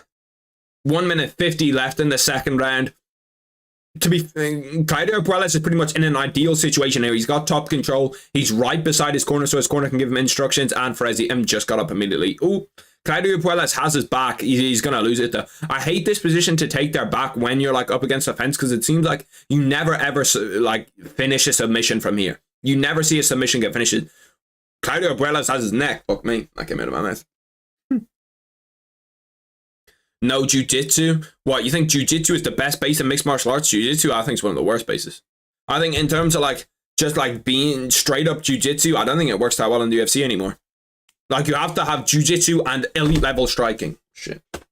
Because pretty much everybody's a black belt in jiu-jitsu now. Like, pretty much everybody is a black belt in jiu-jitsu. There's nobody that like isn't good at jiu-jitsu anymore in the UFC. So I think having just elite level jiu-jitsu isn't enough.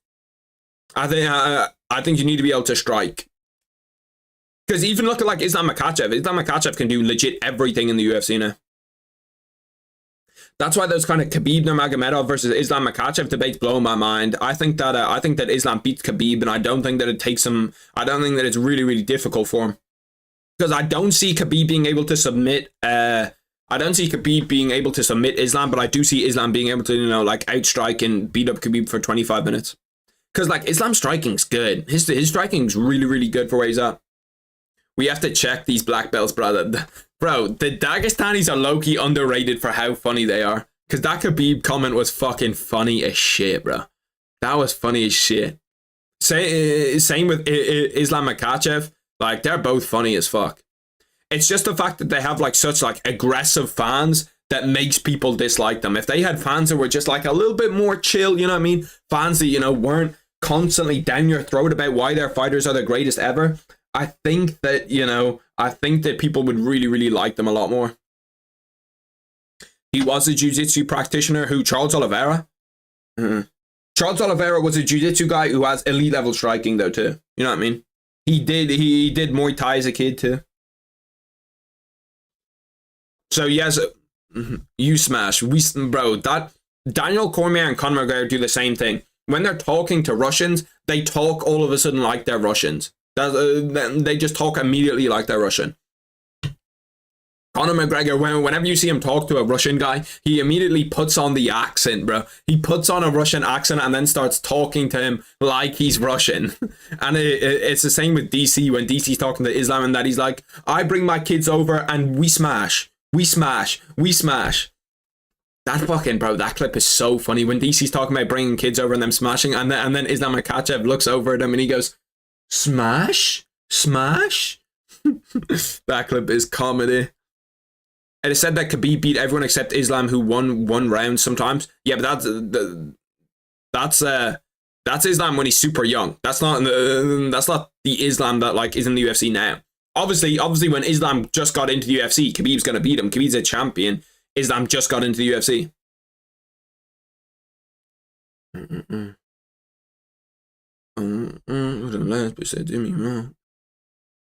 What would be easier in Discord?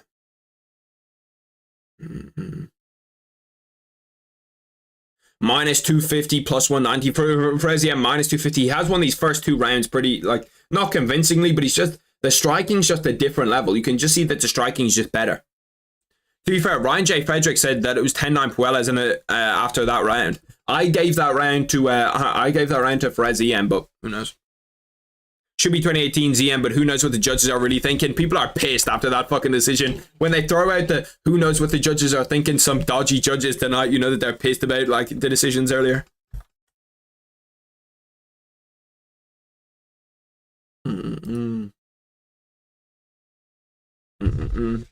See, you say that, you say that, but then when you have 9-10 people in a Discord, it's fucking awful. It's awful. You can't hear shit. Nobody can hear what I'm saying. I can't hear what anybody's saying. So I probably won't ever do it where it's like a bunch of people in a Discord together. Perez Ziem's jumping on a guillotine as soon as he gets taken down. This is one of the things that I see people do all the time, and it's legit got like a 1% it's got a 1% chance of working, jumping in on a guillotine after you get taken down. To be fair to Ziem, he did super well there to like use the guillotine to just transition the position. Once he had transitioned the position, then he was good. Claudio Puellas' cardio must be unbelievable because he's still out here shooting for takedowns in the third round, 3 minutes left. If he hasn't sealed up these first two rounds, it would be a lot different.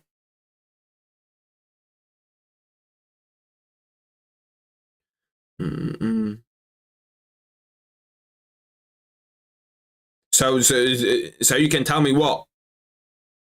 See, but if I have you in there, then I've got to have all the boys in there, you know what I mean? I can't just have you in and then not have, you know, Caesar in and then not have all the guys that are usually in here in. Like, Never Wrong, all these different people in here. I can't just have one person, you know what I mean? Because that's just unfair. That Ilya has hands but has a base in jiu-jitsu. Yeah, no, I know he's got a base in jiu-jitsu. Jones should have been stripped of the belt. See, you can't really strip a guy like John Jones just because he's such a big superstar for the UFC. But I can understand what you mean by thinking like he shouldn't have the belt right now. Like, it's a weird situation because, yeah, I think that, I don't know, it's a weird situation. You can't strip a guy like John Jones. John Jones is too big to be stripped, you know what I mean?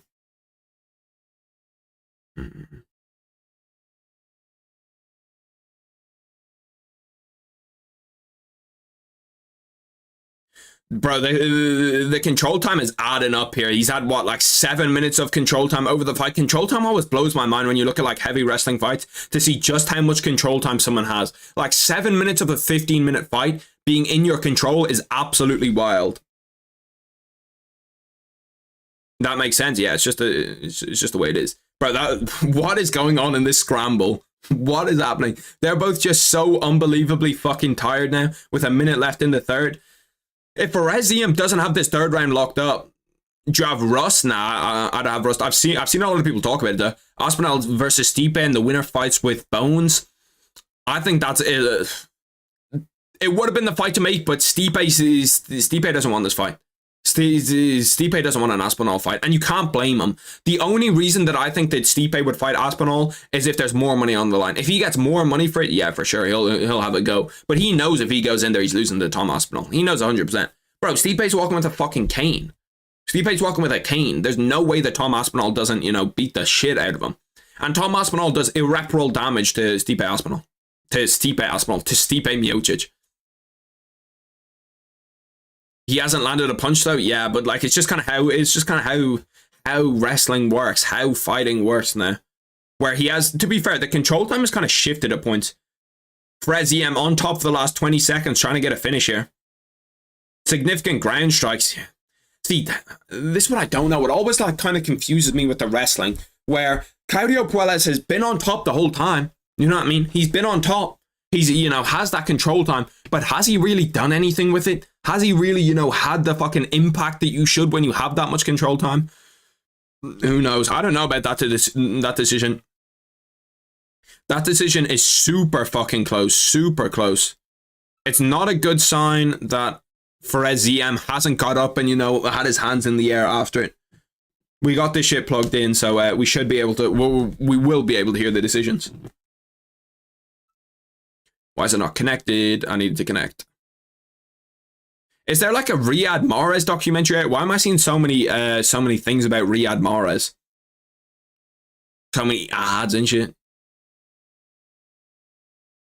Ngannou did lifetime damage to Stipe. Yeah, on God.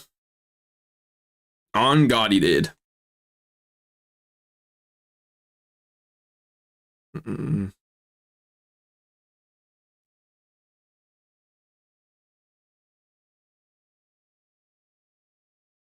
I want to collab, but I don't have the UFC fights to watch. Yeah, it's kind of difficult, you know what I mean? And 90% of the time, like, I don't know, collabs are weird. I'm not even sure if I'm ever going to collab with anybody. Like, I'm not sure. Maybe if the right opportunity arises, but I feel like I talk too fast and talk too much to collab, you know what I mean? It would just be, like, weird. It's not in my mind right now to collab with anybody. I've had some people ask me, guys that have like way more subscribers than I do, guys that have like fucking 15k, 10k, ask if I want to do some shit, but I don't know. It's not really on my head right now to collab with anybody.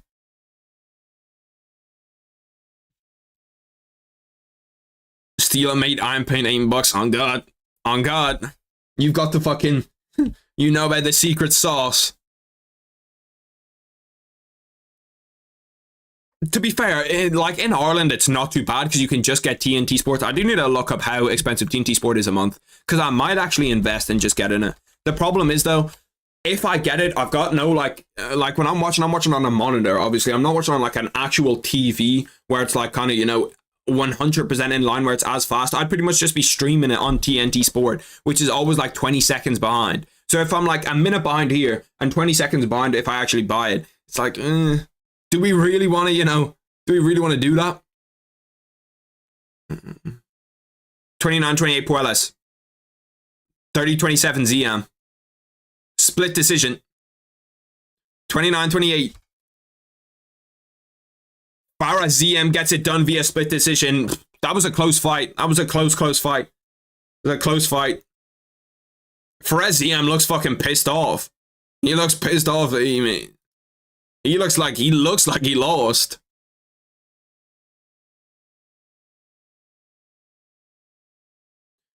All of his team are telling him to cheer up and then telling him that he won. He's obviously not happy with the performance. It's a good like if I was Dana White, I'd be happy with that. You got the CTE. I might have CTE. No bullshit. CTE scares the shit out of me, bro. The fact that CTE even exists, I shit myself a little bit. This fight should be a banger. Edgar Chairez against Daniel Lacerda. Daniel Lacerda did come in overweight, but apart from that, like,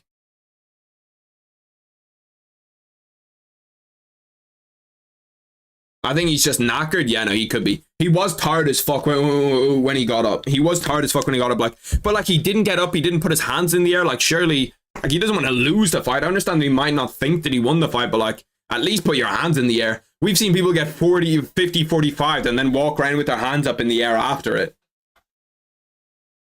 Because if not, like, that third round was close. Oh my god, watching the Daniel Lacerda highlights is crazy. The knockouts that he has is actually disgusting. Just KO after KO after KO.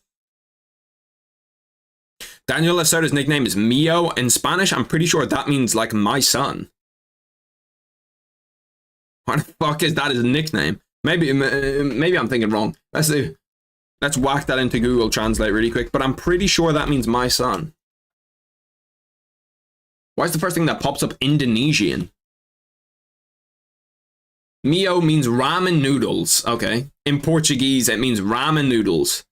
So he's Daniel Ramen Noodles Lacerda. The fuck? Trevor Noah has hands? What, you actually think so? The fucking comedian? Is he not the comedian? Am I bugging? I swear that guy's the comedian. Trevor Noah. You know, that is the comedian guy. You know who actually low-key has hands? Andrew Santino. Andrew Santino can low-key throw. Like, he's not bad. He's not great. Trust me. I don't think that he's gonna, win in any fight. But he's not bad. He can actually throw. Let me show a little clip of Andrew Santino on the pads. Because he can actually, like, low-key get some. Andrew Santino on the pads.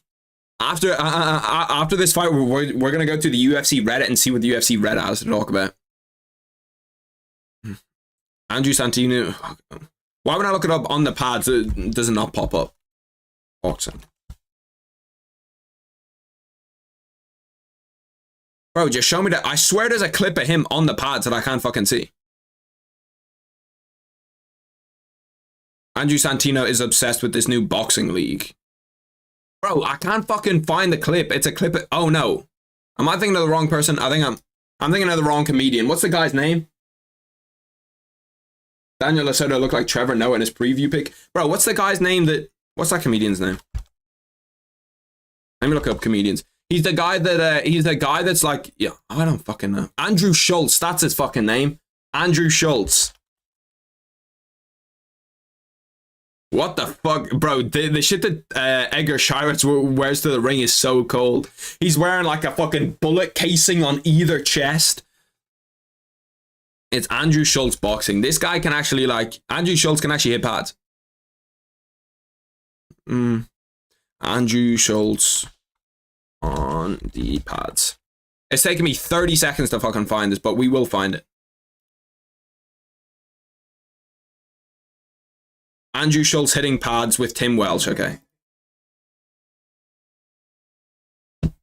Like, Loki, like, don't get me wrong, he's not a world champion, but he's not bad either, you know what I mean? He's got some hands.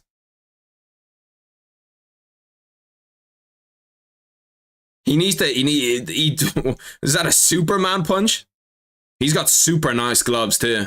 I'm not sure if those gloves are custom, but they're winning gloves. Winning gloves are absolutely fire. I'd like to see Andrew Schultz in a boxing match. I think he'd be good. Like, he can throw. He can low-key throw.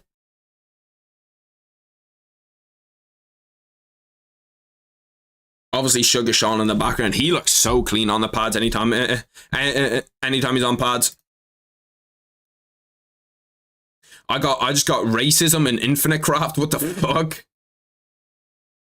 To be fair to the Mexicans, they always show out for their guys. You know what I mean? They always show out for their guys. I want Andrew Santino's gloves so bad. Those gloves look so nice. Those gloves are so expensive though. Tim Welch is a badass coach, bro. I love Tim Welch. I love Tim Welch. I think that just like always, when I look at coaches that I think like are my favorite coaches in the UFC, especially in terms of just like personality, Tim Welch has one of the best personalities for a coach in the UFC. He's like more popular as a coach than he ever was as a fighter. He's so fucking funny, bro. If you ever listen to Sean O'Malley and Tim Welch's podcast, bro, Tim Welch is legit the star of the podcast. He is unbelievable. And he's obviously a great fucking coach as well. But like, he's so funny in that shit. What is Infinite Craft? I've never played that shit. I got the KKK in Infinite Craft. But yeah, who do you boys think is the best coach in the UFC? Who's the most interesting man in MMA? That's a great fucking question. Who do you boys think is the most interesting man in MMA? The most interesting? Who's got like a crazy story? That like a crazy story of how they got to the UFC, or like their life before the UFC. Alex Pereira is probably up there. Eric Nixick is for sure the best. I think Eric Nixick is the best coach in the UFC. Ray Longo's not bad. Who else is there? Ray Longo. So you got Ray Longo, you got Tim Welch, you got Eric Nixick. Who else are some really, really good coaches inside the UFC that we see a lot of guys go with? Obviously, all the guys at AKA. Who trains Islam? Who's Islam's coach? What, Eddie Bravo and those guys? Eddie Bravo's fucking jiu-jitsu is unbelievable. It's Tony Ferguson. That's not even close. It was given the name the Renaissance Man for how interesting he is. Bro, Tony Ferguson is Tony Ferguson, I don't know, he's a weird fucking guy. The way that Tony Ferguson always like tweets out, is so comedy, bro. He always makes me laugh with the way he tweets out. He'll tweet out like a million emojis, like 45 hashtags, bro, like one of those bots trying to farm engagement. Trevor used to be the man with Gaethje, Usman, and Rose. Yeah, no, he did. Then he started trying to get with his own students. Everyone was like, "What the fuck are you doing, bro? Whoa, what is going on there, bro?"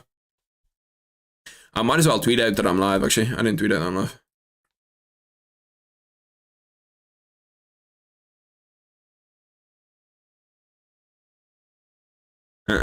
One sec, boys. But by the way, if you ever do want to hit me up, the best place to hit me up, the best place to get me to actually respond, because I know you asked my Discord earlier, the best place that I'll pretty much always respond is Twitter. If you hit me up on Twitter, I'll respond 99% of the time. Like legit all the time, because most of the time when like during the day, if I'm just like doing nothing or I'm just scrolling through social media, it'll be on Twitter. I don't have Instagram. I don't really use Snapchat. Twitter I use 24/7. So if you ever want to actually hit me up, that's the best way to do it. Live UFC Mexico watch party.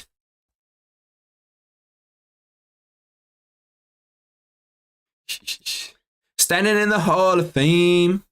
Damn, this fight's a banger, bro. See, this is what I was a little bit worried about. Edgar Shira is coming out. He's looking a little bit fluid. Oh my god, he just threw a bomb. Daniel Lacerda gets him down. This is where Daniel Lacerda should be able to eat on the ground. You know what I mean? He might be able to pull off a submission. I'm pretty sure I have Daniel Lacerda by finishing this.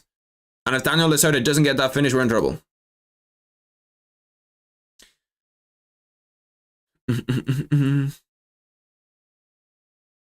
Let me pull my shit back up. Which fighter's likely killed a man before? I'd say BSD. I'd say Sean Strickland too. Tim Kennedy. Tim Kennedy's another one. Tim Kennedy's a super, super interesting guy. If you look at guys that are like the most interesting for the UFC, bro, Tim Kennedy's right up there with anybody that's the most interesting man in mixed martial arts. I know that he doesn't fight anymore, but like he was a Marine, then went and just, oh my god, fucking fight's already over.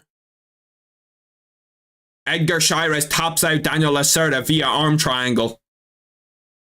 I wasn't fucking looking at it, bro. I wasn't fully looking at it. And I just look up and he's in a fucking triangle. I was doing the tweet.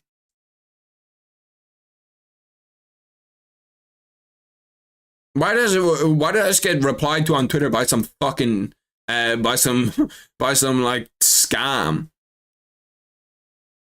Some crypto scam just replied to me on Twitter immediately as I fucking posted.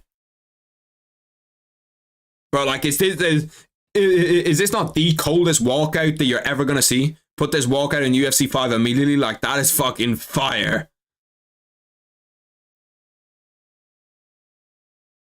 I can't believe he got that done. I have to rewatch this finish. What was it? Yeah, it just locks up the arm triangle. It didn't even look that deep. Oh yeah, no, it is deep. It is deep. It is deep. He was going to sleep there if he didn't tap. Damn.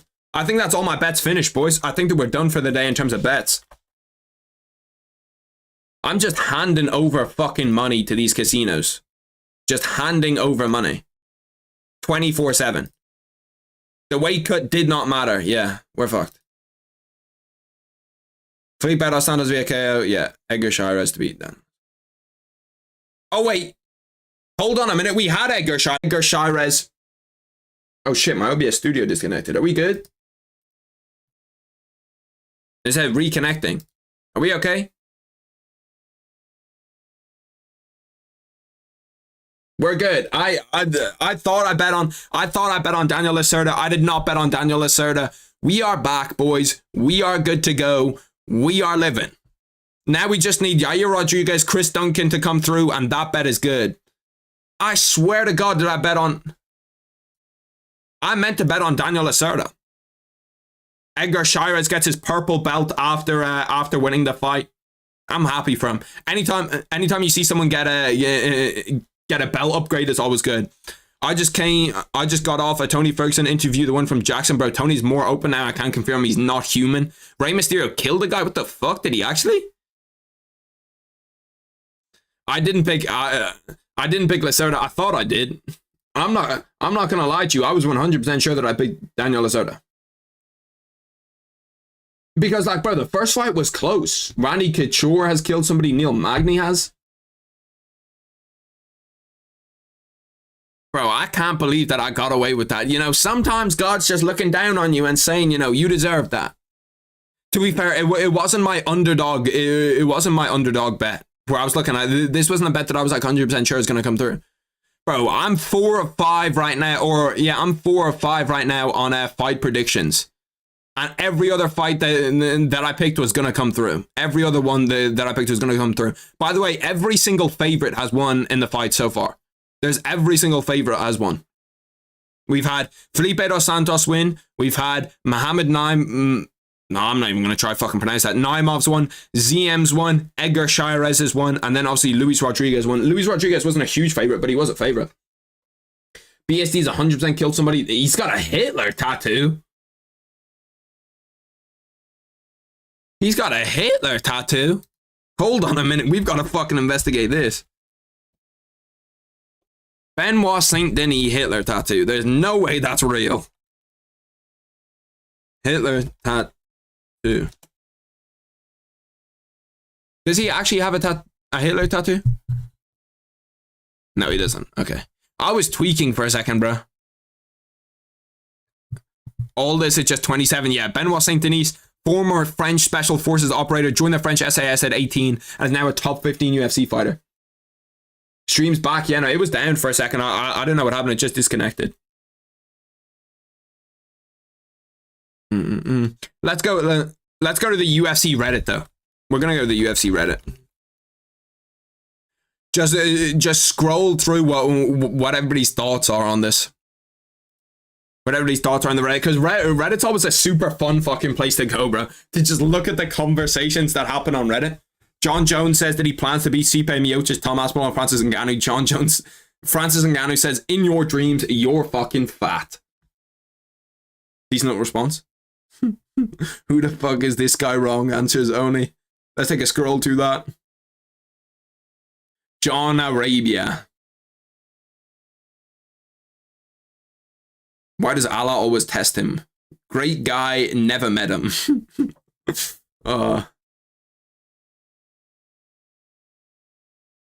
Jonathan of Arabia.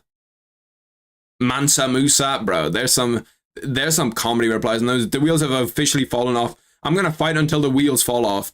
Fuck retiring. Tony, the wheels are gone, Tony. The wheels are gone. You're on flats. Anyway, for these dominant champions, won their belt in 2019, got 5 title defenses each and lost their belts via KO. They all only got 5 defenses and then lost via KO. I swear Usman had more than 5. Did Usman not have more than 5? Bro, where is this Hitler tattoo? You gotta send me some proof of that shit. Send me some proof. Tony is too autistic to retire. Someone make the call for him. That's fucking comedy. Yeah, Dana seeing John Jones on a PFL broadcast must have pissed him off, bro. That must have pissed him off like crazy. Tony's game plan against Khabib was to beat him at his own game. That wire might have saved his ego. He wanted to just go and wrestle him? Nah, he's fucking tweaking. He's gonna... Bro, that is fucking wild, bro. Tony Ferguson wanted to choke out Khabib. Bro, I watched this clip yesterday. This is comedy, bro. He doesn't getting ready. I'm measuring with my belt. That's how close I was to ankle tape. What's he yelling at you right here? Kick off your glasses. I told him, I was like, kick off your glasses. You need to have it. So I'm like mentally with this dude just being like that guy. Nobody knew it, but I had it in my head already. Bro, he's so funny, bro.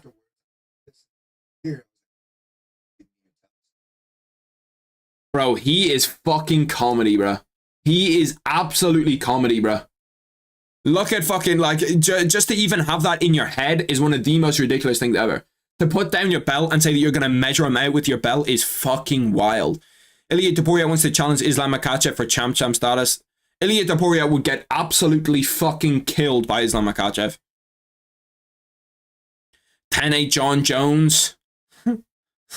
And still they can all get it. Shit. Bro, John Jones, Francis Ngannou is going to be one of the biggest what-ifs in terms of fights in UFC history.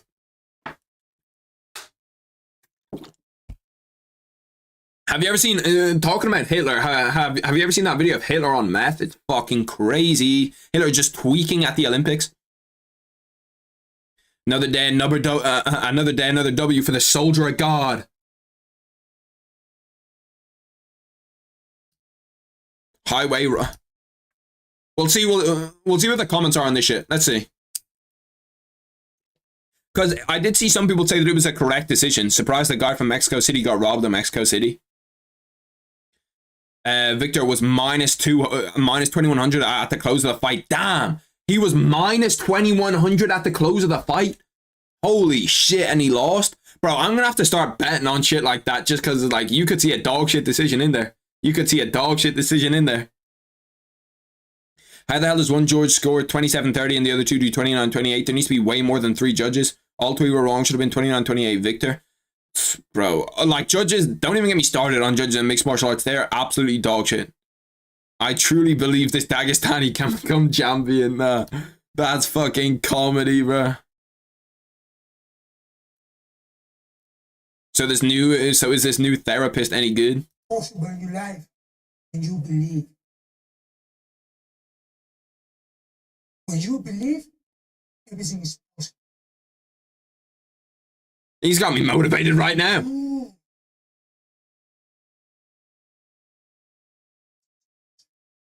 He's got me ready to go. Solid commentary between Grasso on the mic. Something I didn't know I needed. Wait, Grasso's on the mic in this event? Oh, she's on the Portuguese or whatever. Bro, I deadass swapped to the Portuguese version just to see Alexa Grasso. I would. I'm not gonna lie to you. I gotta find the Hitler top, bro. Shit, let me know. 2 years off and this guy didn't add a single wrinkle to this game. He doesn't even have a puncher's chance. He has a leg locker's chance. Bro, Claudio Puelles. You gotta feel bad for the guy. I still can't believe this. I saw this earlier that Donald Cerrone got paid $200K to fight Conor McGregor. $200K to fight Conor McGregor is fucking crazy, bro. Like, with the amount of money that the UFC made off that, holy shit, 200K is not a lot. Never understood the hype on Eblen. People were calling him one of the best middleweights in the world after the Fabian Edwards fight. Yeah, Johnny Eblen got fraud checked, I'll be real. He got fraud checked. I can't lie to you. He did win his fight, you know what I mean? He did win his fight. But now the rating on him has gone a little bit down because Imp is not a UFC top 15 type talent. Just a couple of... Who the fuck is that? Oh, is that DJ in the bottom? Who is that? Taking a shower and be right back, all good. It's criminal, at least $1 million. Yeah, like, you've got to get fucking paid for that. You got to get paid, like... And the UFC painted it as if they were, like, doing a service to Donald Cerrone, getting him, you know, this last fight. Getting him this last fight against Conor McGregor to elevate him. It's like, what the fuck? I think that's DJ at least. True once in a lifetime athlete. She's gonna beat half the 135 male roster and schooled Mayweather in the ring. Nah, that's fucking crazy, bro. That fucking Joe Rogan comment will always has me crying when I see it. When you see like that clip of Joe Rogan saying that he thought that Ronda could beat Floyd Mayweather. That has got to be one of the worst edits I've ever seen. That is criminal. That's actually a criminal edit. The fact that someone was paid to do that is crazy. That looks like a fucking Sims edit. Strickland on the Navy SEALs. This would be interesting.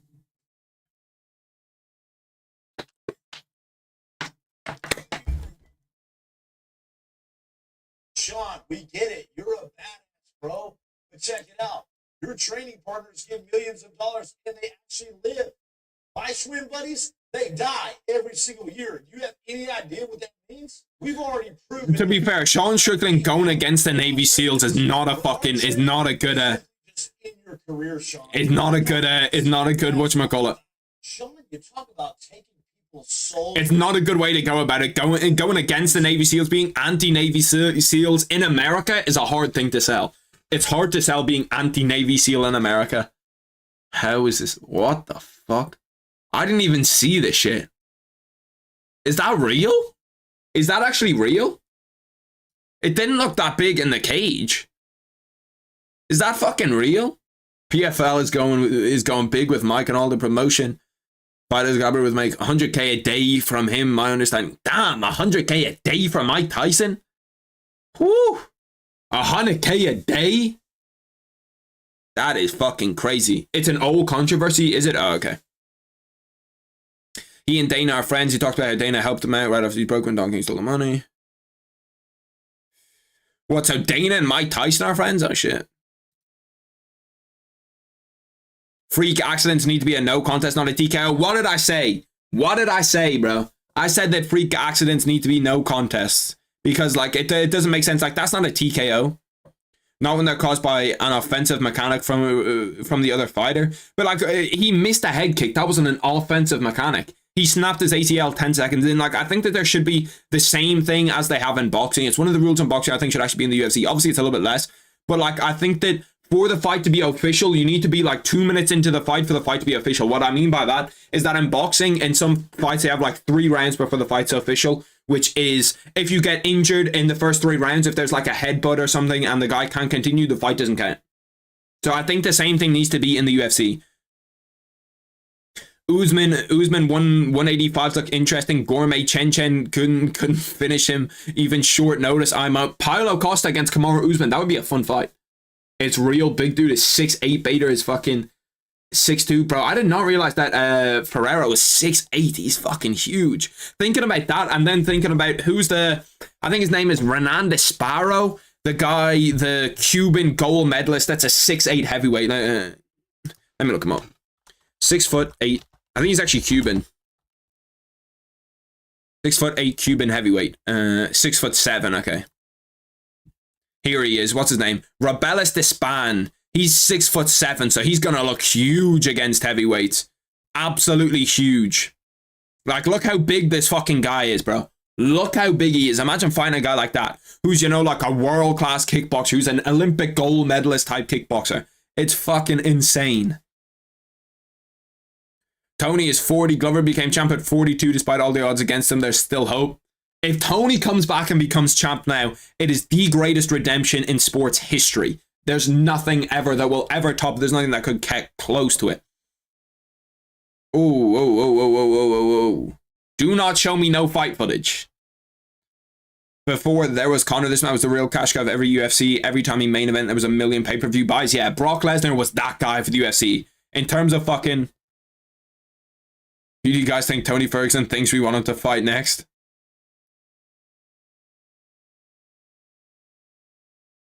Make Ferguson versus Gaethje 2. He'll be retired, be it Justin Gaethje, or get a championship fight. I don't want to see Tony against Justin Gaethje. I don't want to see Tony die in there. People actually want to see Tony die. Holy shit. Corey Sandhagen's a certified BMF. If Umar gets a good win on March 2nd and he looks good, he does awesome, and they don't give him the title shot next, do me and Umar at International Fight Week. This is what I was talking about. Someone told me, I can't remember who commented, saying that there's no way that Umar holds a belt by the end of the year. If Umar gets booked against Corey and wins that fight, he'll get a title shot. I promise you he will. He'll get a title shot off that. Him and Umar would be such a fun fight, bro. Him and Umar would be such a fun fight. My collection of signed UFC cards. I kind of want to start collecting those UFC cards. Does anyone here collect them? Pereira's fighting Francis next. He will even dwarf Francis. Yeah, he's big. I'm just tired of Tony, to be honest. Just tired of him. I'm tired of Tony losing, man. I'm tired of Tony losing, bro. Is this copyright? No, it's obviously not. Bro, this fucking video is Hall of Fame. Oh shit, I have to mute it because there's UFC commentary in it, but bro, the fucking bro, that video is such a fucking good video. Whoever edited that is too fucking talented.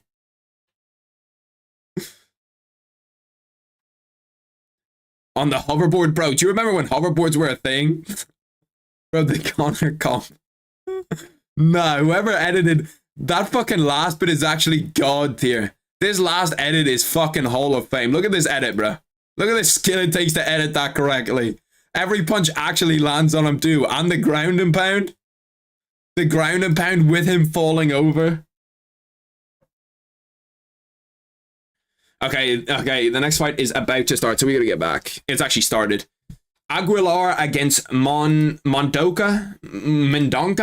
I don't know how to fucking pronounce his name. I've been told that I'm pronouncing it wrong. I pronounced it as Mendunca. If that's wrong, shit. A lot of the shit that a lot of the times that I try to pronounce names, it's wrong. It's one of my least strong. It's one of my least strong aspects. You know what I mean? I'll look at a name and just completely butcher it. If it's anything that isn't like, if it's any name that I haven't seen or like seen been kind of, if it's any name that I haven't seen be pronounced before, I constantly just fuck it up. 2:30 is what? So we're at 2:55. Okay, timer should be ready now. This one should actually be an interesting one. What are the picks for this fight, boys? Who do we have? Who do we have winning this fight? I'm just making sure that it's not significant for me. I have Daniel Sell. No, that's the next. No, it's not the next fight actually. Christian Quinones against Raoni Barcelos. I did in this one have Mateus Mendonca by technical decision. He was the person that I picked to win this fight. When is Christian Quinones fighting? That's the real question. Let's go over here. Let's take a quick check at when Christian Quinones' fight is on. Is it the fight? No, it's not. There's Raul. Okay, so I think it's the next fight, Christian Quinones. Yeah, okay, so Christian Quinones, Raoni Barcelos is the next fight. That's a fight that's big in terms of my betting. It's Mendonca. Is that actually how you pronounce it? Rampage was giving Tony advice to fight up-and-comer, someone debuting in the UFC. Good advice from Rampage. Yeah, no, it's I always say, give Tony a fight he can win. Just give him a fight he's going to win. Because it's not like Tony doesn't have UFC-level talent. The guy's super, super talented. He's an unbelievable mixed martial artist. But it's like the guys that he's fighting now, it's like you're giving him really, really good guys to fight. You're giving him, to be fair, Bobby Green was a good stylistic matchup for Tony and he lost it, so I don't know. Tony been doing NASA Stratosphere to decrease his aging, some exclusive shit. What the fuck? Bro, Tony's on some different shit, bro. He's so funny. I love Tony Ferguson, man. Just his personality. They're showing that thing that they put Tony Ferguson back in UFC 5. Tony Ferguson prime self in UFC 5. Oof. The things I do to get Tony back in his prime, I do some heinous things. I do some heinous things. This fight, I think, yeah, that's actually how you say it, Mendonca. Okay, shit. I'll start saying it like that. I got you. This fight, we've had a lot of grappling, and I knew that going into it that we were going to have a lot of grappling just because of the altitude. With that altitude, if you can get someone down and hold them down and have them kind of use their energy, it's going to be so difficult for them to get back up, and when they do get back up, they're going to be so tired. My Mendonca by decision bet is currently looking fucking phenomenal. But we're what, 3 minutes into the fight?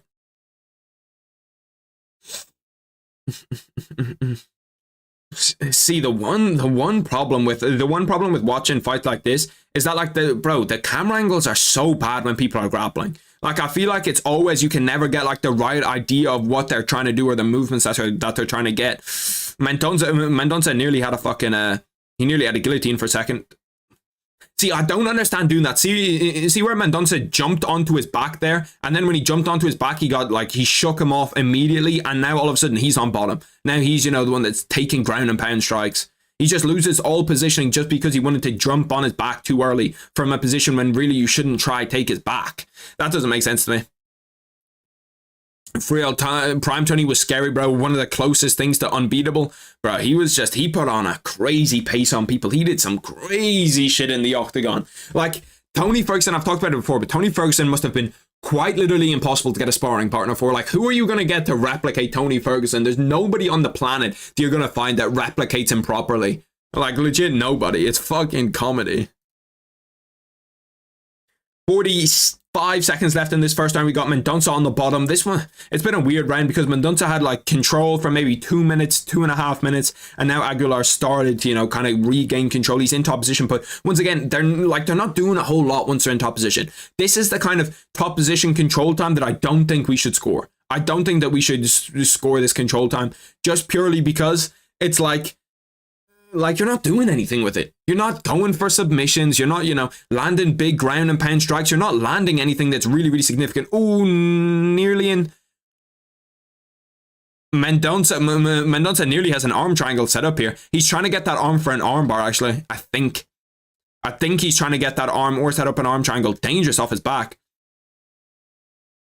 That's the first round over. That round's a weird one to score because what I was saying about no control time, the only time that I think that type of control time should be valued is if they're both doing it. In that round, there was almost 4.5 minutes of control time. So it's like you're pretty much at a space where it's like whoever has more control time, because neither of them did a super, large amount of anything with their control time. Neither of them were just constantly, in there just using their control time, going for submissions.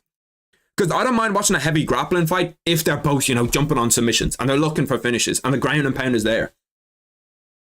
I saw John Jones doing ground and pound on like one of those bags. I'm not sure what they're called. It's like when you put a heavy bag on the floor, but it's not like a heavy bag. It's like a little bit softer. The bag that they use to throw elbows, and they put like the camera beside it, and just seeing like how fucking vicious that guy's elbows are is absolutely crazy, bro. Just like seeing how hard you actually throw those. The camera's like shaking everywhere. The camera's just shaking 24/7 with every elbow that he hits. I remember that boogeyman aura that he had. Yeah, no, Tony Ferguson was a different guy in his prime. In his prime, Tony Ferguson was the best of the best. He was the best ever. No, not the best ever. But like he was one of the top guys at that lightweight division in his prime. He was like on a crazy fight win streak. He did everything. Second round has now started, and once again, Mendonça shoots for a takedown. This one could be a long one, boys. This one could be a long one. I'll be real. This one could be a long one. When does Raul fight? He's on the main card. I think he's maybe 5 fights down the main card. He's not like, oh fuck me, I missed my slot. Timer is there. Timer is accurate. Let's take a gander when Raul fights. I think he's 5 fights down the main card. He is 4 fights down the main card. So you have Brandon Moreno, Brandon Royval, Yair Rodriguez, Brian Ortega, Daniel Zellhuber against Francisco Prado, and then you have Raul Rosas Jr. He's that 4th fight. Do you guys like the 6-fight night main card? Do you guys actually like that? I'm not sure how much I like it, really. Like, looking at it, I don't know. It feels weird to me that it must be something to do with TV, actually. TV's the only thing that I can imagine would actually make a difference with why they don't just do early prelims, main card. Raul's an interesting guy to look at coming back into the octagon, though. I feel like him taking a loss could actually be the best thing for him, because that kind of pressure of him being undefeated, being the youngest champion in UFC history is kind of completely gone now. You know what I mean? Like, no one's really putting that pressure on him anymore, where they want him to be that guy. 3 minutes 35 left in this fight. It's pretty much been heavy grappling. Mendonça's on his back. He's trying to shake him off. He might actually have a rear naked choke in under, if he can get his arms in under the chin there. But you can see that they're both breathing heavily. both breathing heavily. He should be able to set something up. He's got clean control of his back now. The thing with me with like clean and unclean control of the back is if he's standing up, you don't really have like if he's standing up and you take his back, I don't consider it to be that good because it's really, really difficult to submit someone when you're hanging onto their back and they're stood up. But when he's down on the ground, you know what I mean? He's not on his feet and you get back control. This is a position where you can really, really work to get a submission here.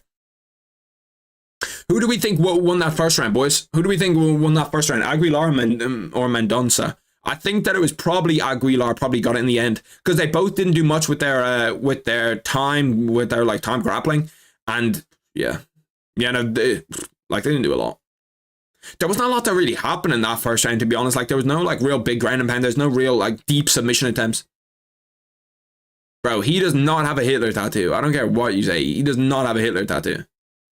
Mendonça's raining down ground and pound. This one could get stopped if he just sits there and covers up. No, it's not going to get stopped. He's out of that position. When you see them kind of squirming up and being like this, sometimes you just see a referee jump in. I'm going to look up Benoit Saint-Denis. If you got me to look up Benoit Saint-Denis halfway through this fight for no fucking reason, I'm going to be pissed. I swear he's got like a gorilla or something on his chest. Brother, that is not a Hitler tattoo. That is not a Hitler tattoo. I don't know what that... I'm going to Google right now what the tattoo is. Benoit Saint-Denis. Let's look up. What is Benoit Saint-Denis tattoo on his chest?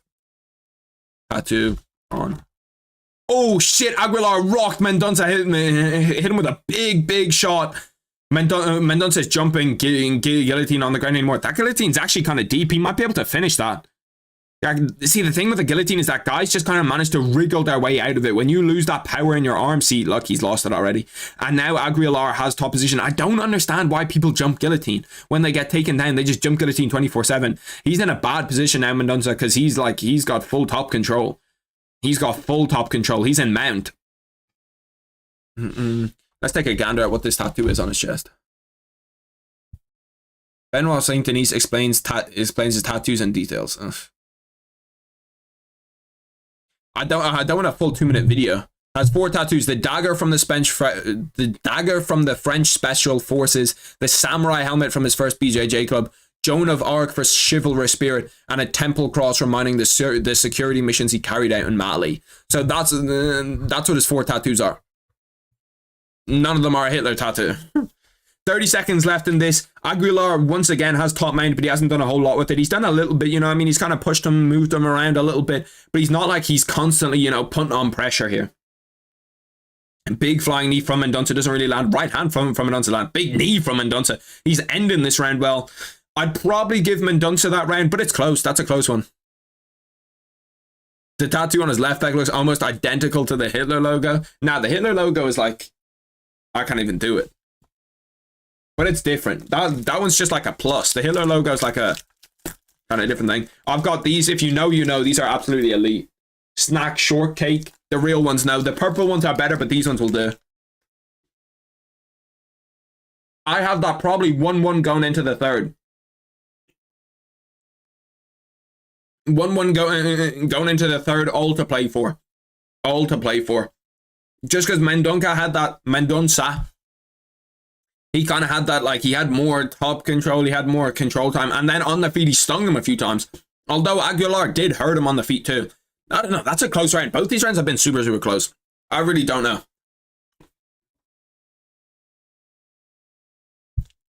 The problem with these is that you eat them so fast, because they're so nice. I have these, I have a Kit Kat, and then I have an apple to get me through the whole main card. To be fair, I'm watching UFC and boxing at the moment. Are you watching Andy Cruz? When is that Andy Cruz fight? I know it's on at some point, but because Andy Cruz is an absolute fucking monster. Is his fight over? No, his fight starts at 3 a.m. It's actually a fight that I consider watching. It's a fight that I consider watching over this. It depends what that fight is, what that 3 a.m. fight is. We'll definitely swap over because when they swap to the main card, usually they take like 10 minutes for the fight to start. Yeah, no, Andy Cruz does fight tonight. Oh, shit, Aguilar's deep in on a guillotine. Oh, he's deep. He's deep in on that guillotine. Can he finish it? Mendoza, is that a tap? No, it's not a tap. Oh my god, bro. His head is going like fucking purple, bro. He is deep in on that guillotine. Can he finish it off? Can he get the squeeze? No, he popped his head out. That's what I mean, bro. Guillotines are so difficult to finish now. They're so difficult to finish.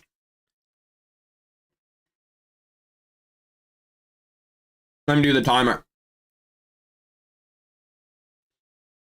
Timer's what? 1919. The momentum changed so fast in that round. Round 3 will be interesting. That's coming from the UFC. How do you get on that UFC broadcast? I'd love to tweet out some shit and get on the UFC broadcast. Gas tanks are being tested early and often, bro. There's gonna be. That's why I was talking about decisions. There's gonna be a lot of decisions. Andy Cruz, if you don't know, Olympic gold medalist. He's an absolute fucking dog. Like, the guy's unbelievable. He beat Keyshawn Davies. If you know who Keyshawn Davies is, Keyshawn Davis is Andy Cruz is the guy that beat Keyshawn Davis in the Olympics, and Keyshawn Davis looks like a stud. If you watch boxing, he's meant to be fighting Adam Azim next. They were kind of talking about it, and that would be a 6-6 fight. That's like two guys that are almost close to the future of boxing fighting each other early. And you never see that in boxing. You never see two guys that like could be future superstars in boxing fight each other early. Andy Cruz beat Keyshawn Davis 4 times in the amateurs. Yeah, no, he beat him a lot. Like, Andy Cruz is so fucking good. I saw that he was fighting today, and then I looked up immediately. I immediately looked up the odds to see what the odds were. The odds are absolutely ridiculous. Like, he's a fucking unbelievable favorite. Yeah, no, Keyshawn Davis is legit as fuck. Keyshawn Davis is very, very good. I might put together a same fight parlay for Daniel for. I might put together a same fight parlay for that Raul Rosas Jr. fight. Why did they stop it? Oh, he stopped it because there wasn't enough action. I actually like that. I like that stand up because there's not enough action on the ground. And he's training with Boots, bro. Boots is so scary. Boots is so unbelievably good. I want to see Boots. I want to see Boots fight everybody. I want to see Boots fight Bud. I want to see Boots fight fucking Errol. I want to see him fight anybody and everybody in that division. I'm back to just let you know what's good, bro. Shakur, Bud, yeah. He trains with some dogs. He trains with some dogs because he trains out of. He's got Bomac as his coach. They both train out of the same gym. Keyshawn and but Keyshawn's brother also boxes and he's also pretty good. He doesn't have the same like hype that Keyshawn does, but you know he's still really, really good. His brother. I watched them fight on Pro Box TV's Wednesday night fights. 1 minute 30 left in this round. Mateus Mendonça has just kind of controlled this third round. He's just had top control pretty much the whole time. They had to stand him up because he wasn't doing enough on the ground. But like he's just kind of controlling him on the ground. This looks like it's going to be a Mateus Mendonça decision pretty easily. Because I heard a Juice WRLD song, bro. Songs in the shower just hit different. I've got Boots over everybody except Bud. Best young boxer in the world. But Boots reminds me of a young Bud. See, the thing is, like, the interesting thing about Boots and Terence Crawford is that they can both switch it really, really well, and they can both have power on both hands when they switch it. Because like I can switch it, but not like those guys have. Those guys can switch it to an elite level. Most of the time, if I go southpaw, it's just kind of to give you a different look. Or if I'm like moving backwards or something, sometimes I'll go southpaw.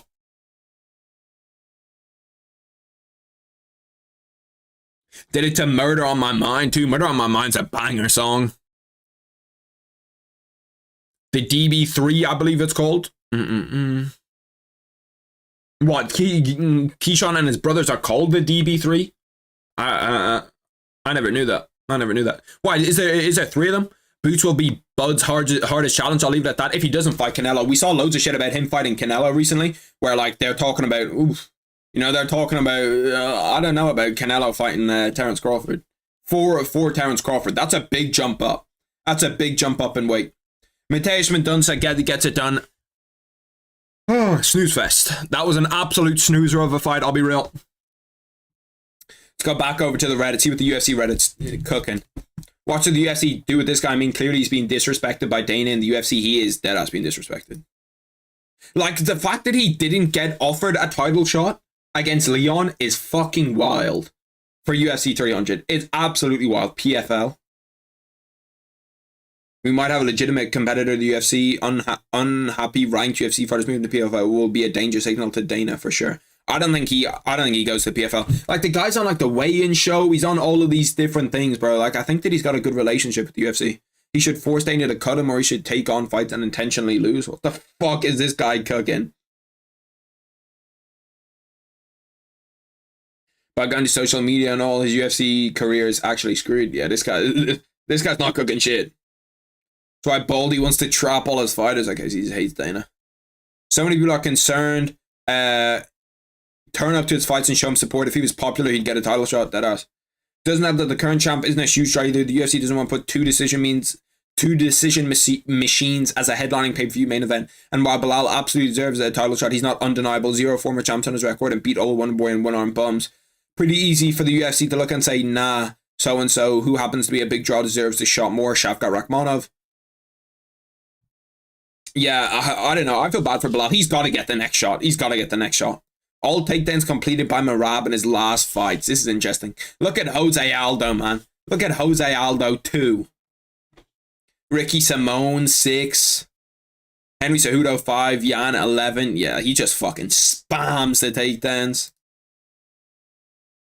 Mexico City, 7,350 feet. There's no way that's real, is it? 7,300 feet? No, that's not real. I'm sure it's like 2K. Mexico City elevation. Yeah, 2,240. Okay, I was thinking that. Maybe it's 7,000 feet. Actually, that makes sense. I don't like bizarre. My dad thought I was banging on a wall. I'm hearing Bud is hurting multiple heavyweights. I think Bud beats the shit out of Canelo. Especially if his speed is still there. I don't know about beats the shit out of Canelo. I don't dislike Bilal, but damn, such disrespect. Yeah, no, there is definitely a lot of disrespect on Bilal's name right now. I'm hearing Bilal wasn't even in negotiations. Yeah, Errol Helwani, look at that. Jesus Christ. Look at that. John Jones does not look the same. I'm hearing Bilal wasn't even in negotiations to fight Leon. It was Shavkat and 3 other people. It was Hamza. Who were the other 2 boys? Hamza, Islam, and there was one more. It wasn't Shavkat. Because I remember it kind of shocked me that it wasn't Shavkat. It was Hamza, Islam, and there was one more that was weird. It was kind of like weird at 170. I can't remember. One of you boys will remember who the third one that was meant to fight Leon is. Ilia Topuria is 16-0. No way Ilia Topuria slapped the dog shit out of someone out of fucking.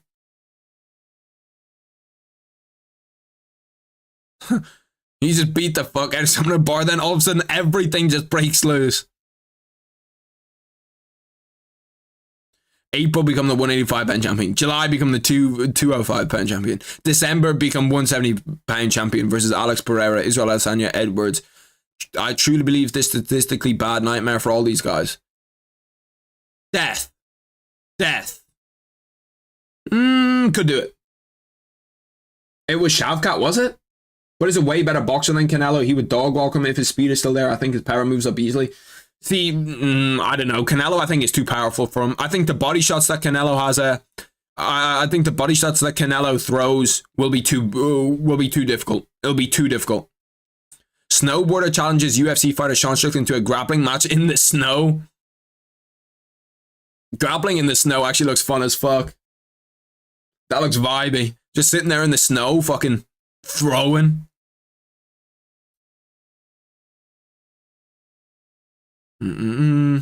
Volkanovski versus Topuria. Damn. Maybe Alex wins this time. How can I transfer to an alternate reality of my choosing is crazy.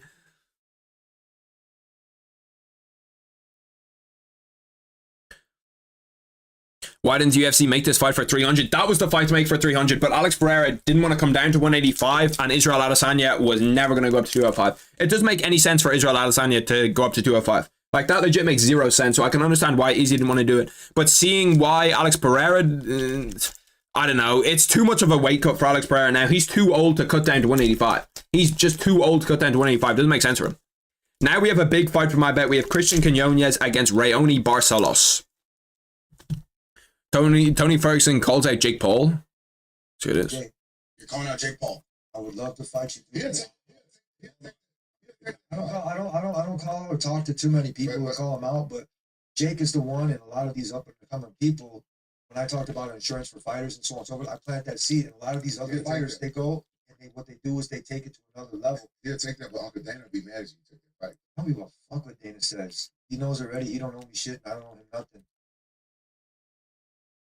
Dagestani fighters are all the same, but nobody talking about the Bronx fighters.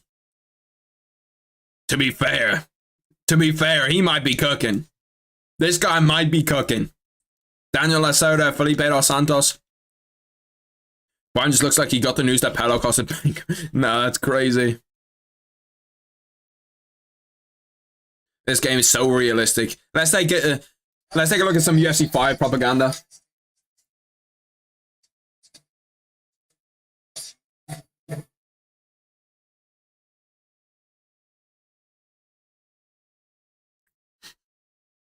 Hold on, what the fuck happened?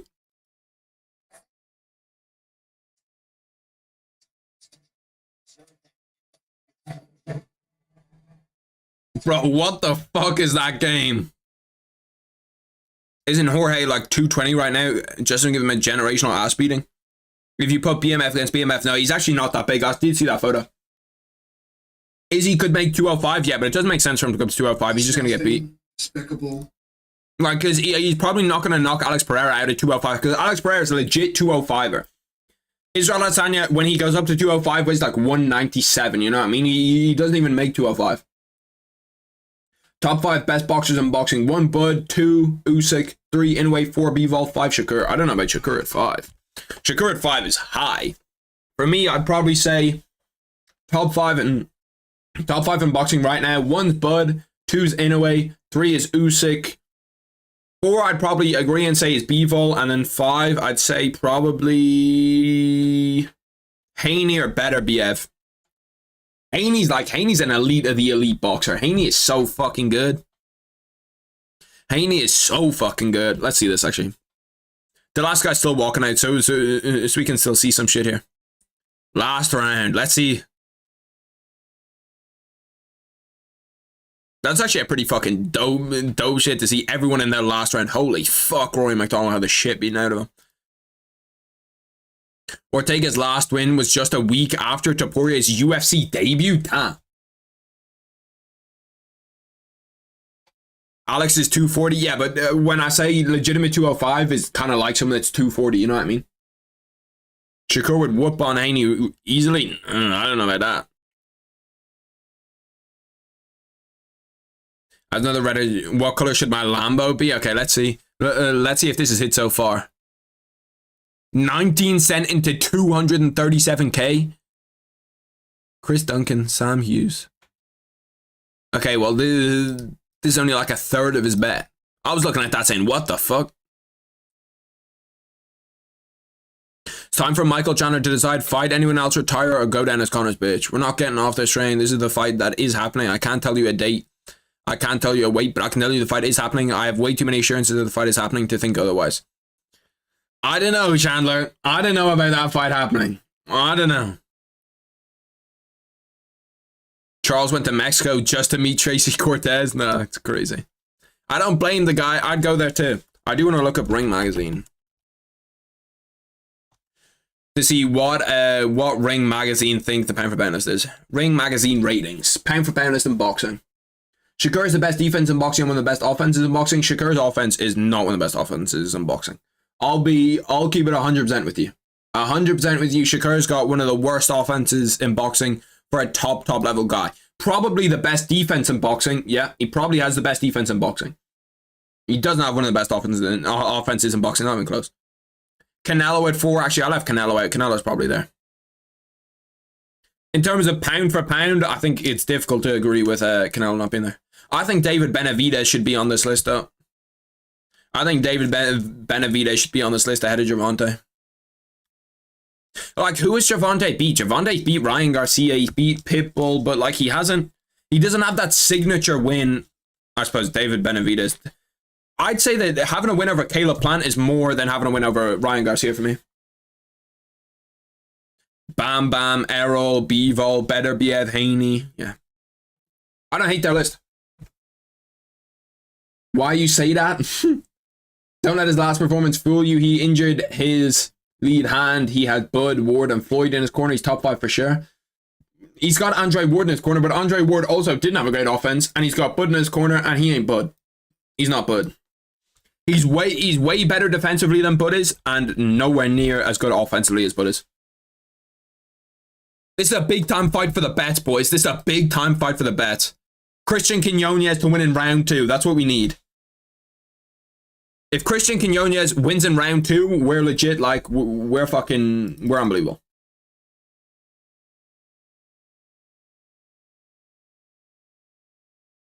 Quinones versus Barcelos, and we are 20 seconds through. Didn't like that leg kick immediately. I don't like how fucking square he is. Good takedown defense. Barcelos shoots in for a takedown. Christian Quinones defends it well. He's done well to defend that takedown. That's a good start. That's a good start. That timer is good to go. Oh, damn, he just got clipped by that. Barcelos is looking clean. This is not a good start for me. This is not a good start. The good thing about the good thing about Leonard is that he's been able to defend, or Christian is that he's been able to defend those 2 takedowns pretty easily so far. He's been able to, you know, do well with the takedown defense. Okay, now he's going for his own takedown. See, all I need him to do is dominate him a little bit in round 1, and then round 2 come out and knock him clean out. You know what I mean? That's all we need. I hate boxing. Why'd you hate boxing? How can you love mixed martial arts but hate boxing? But I bet you anything Shakur smokes Haney in the fight. Easily Dev probably beats Tank though, because he learned a lot of shit from Lomachenko. I don't know. Devin Haney's like, it would be a great fight. Devin Haney's a little bit too big for Shakur right now though. But Bud and Floyd gonna get him more right. Well, Floyd's offense also wasn't great.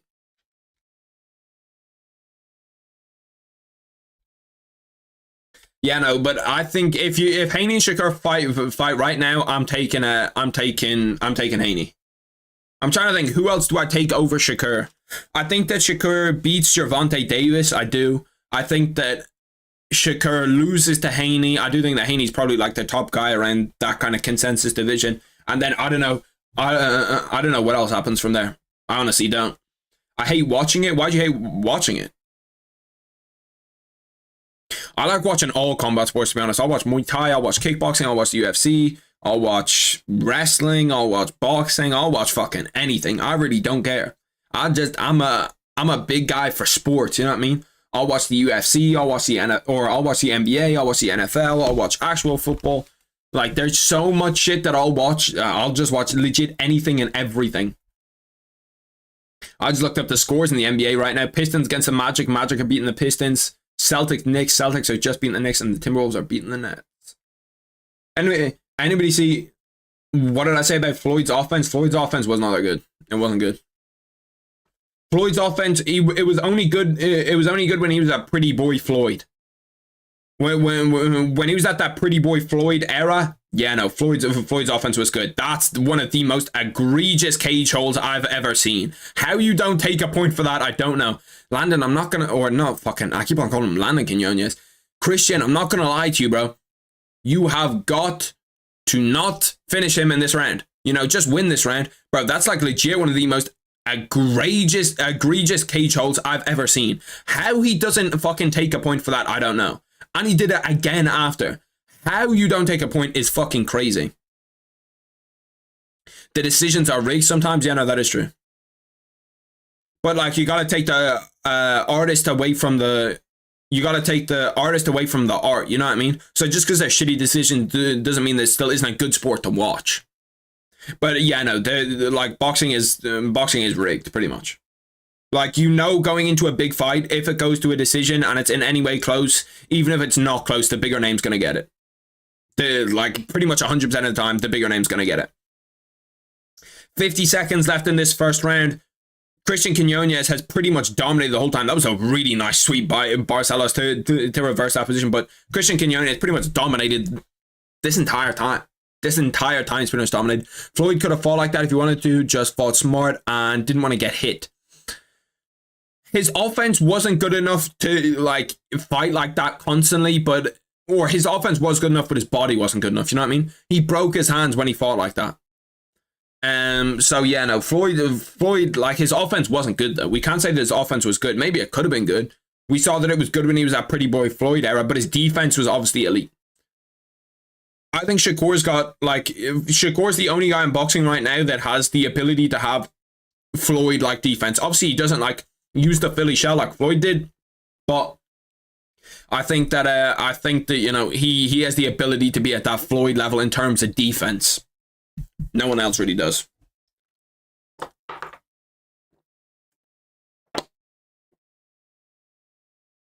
But yeah, no, Floyd in his prime was a dog. When is that Bivol better be a fight? That's June 1st, right? I'm trying to look at the big boxing fights that are coming up.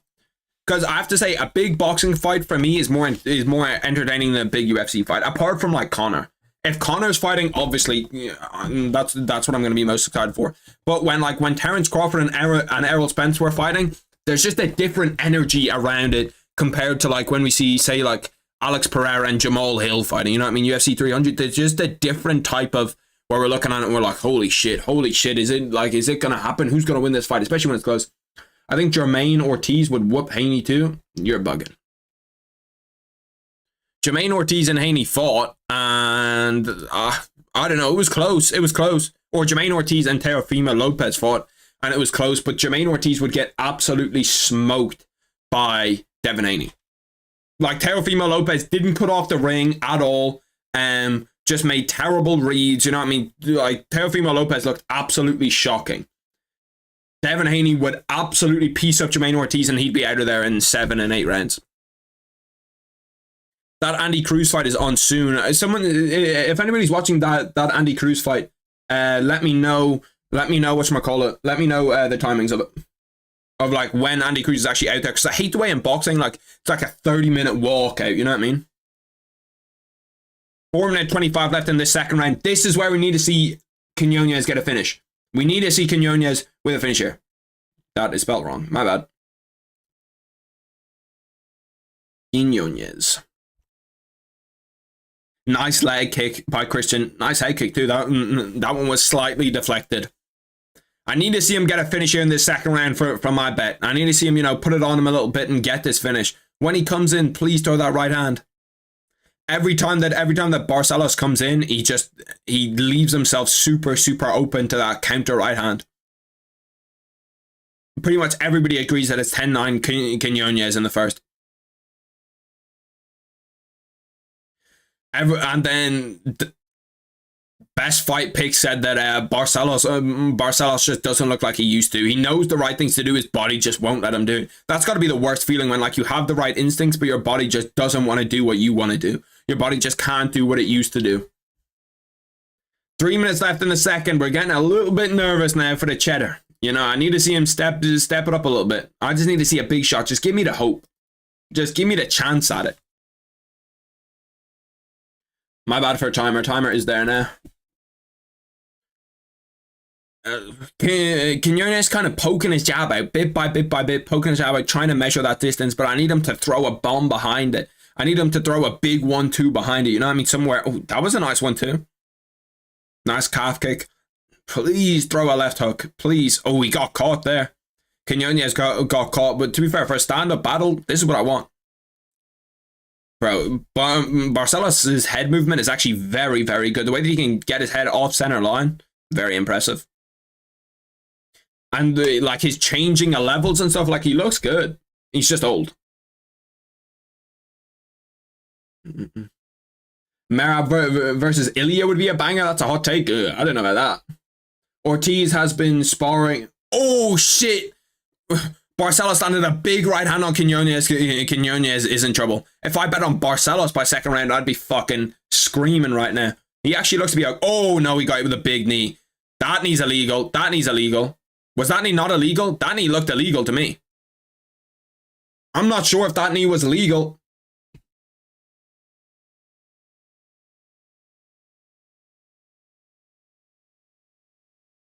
Oh shit, he's got him in a he's got him in a guillotine. Ronnie Barcelos has got him in a guillotine. No, come on, stay out of there.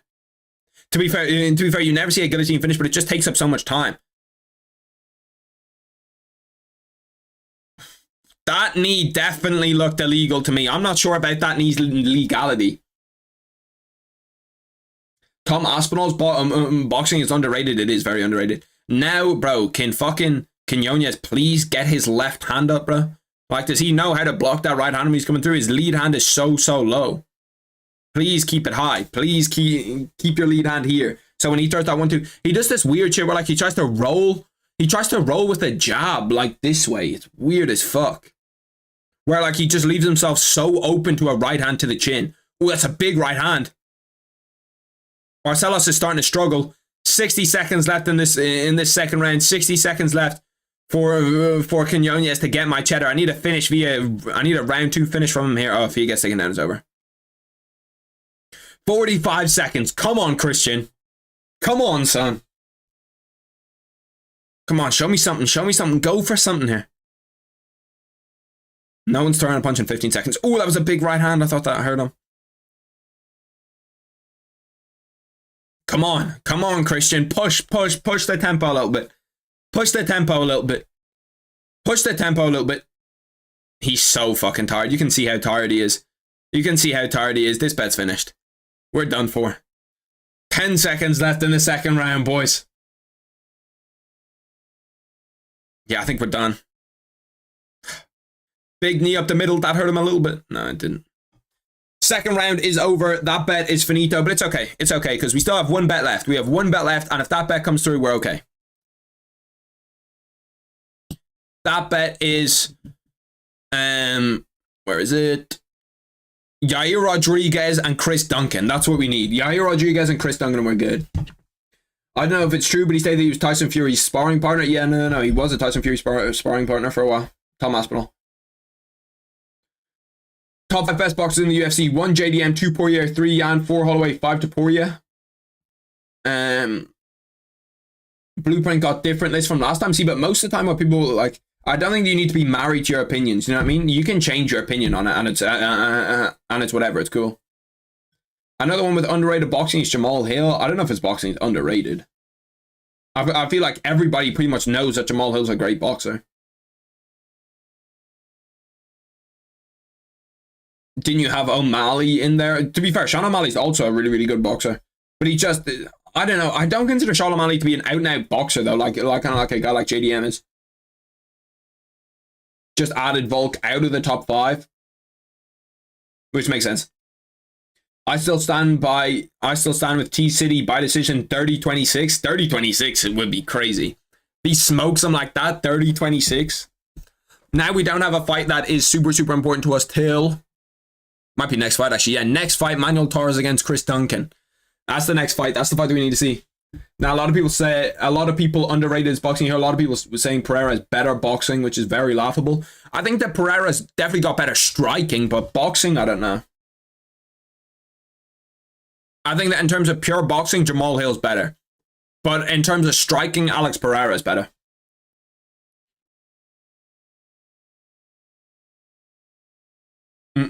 Why? Who are your top 5 boxers in the UFC, Sean?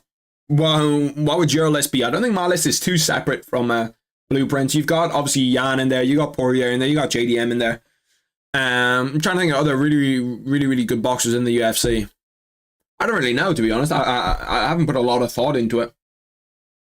Holloway's obviously in there, and then probably Poirier's in there. Actually, I don't mind your list. The order I don't agree with, but I don't mind your list. Sean Strickland should be up there. He's the only one who uses that pure boxing stance and makes it work. Yeah. the Philly shell is weird. I saw Israel Adesanya using it when he was training the other day, and it just the Philly shell is not for Israel Adesanya. It's not something that I want to see Israel use, because like it just looked weird. It's like he looked way too relaxed, and you know what I mean. Like the Philly shell is kind of like a thing where it's like you need to be 100% locked in all the time, because you need to have like your shoulder pressed up here, and you need to kind of be like this all the time, ready for anything to come. You know what I mean? But Israel Adesanya was loose with it. You know what I mean? You kind of have a loose Philly shell where it's like your shoulder's kind of low, and then you have to bring it up to shoulder roll. It doesn't really work.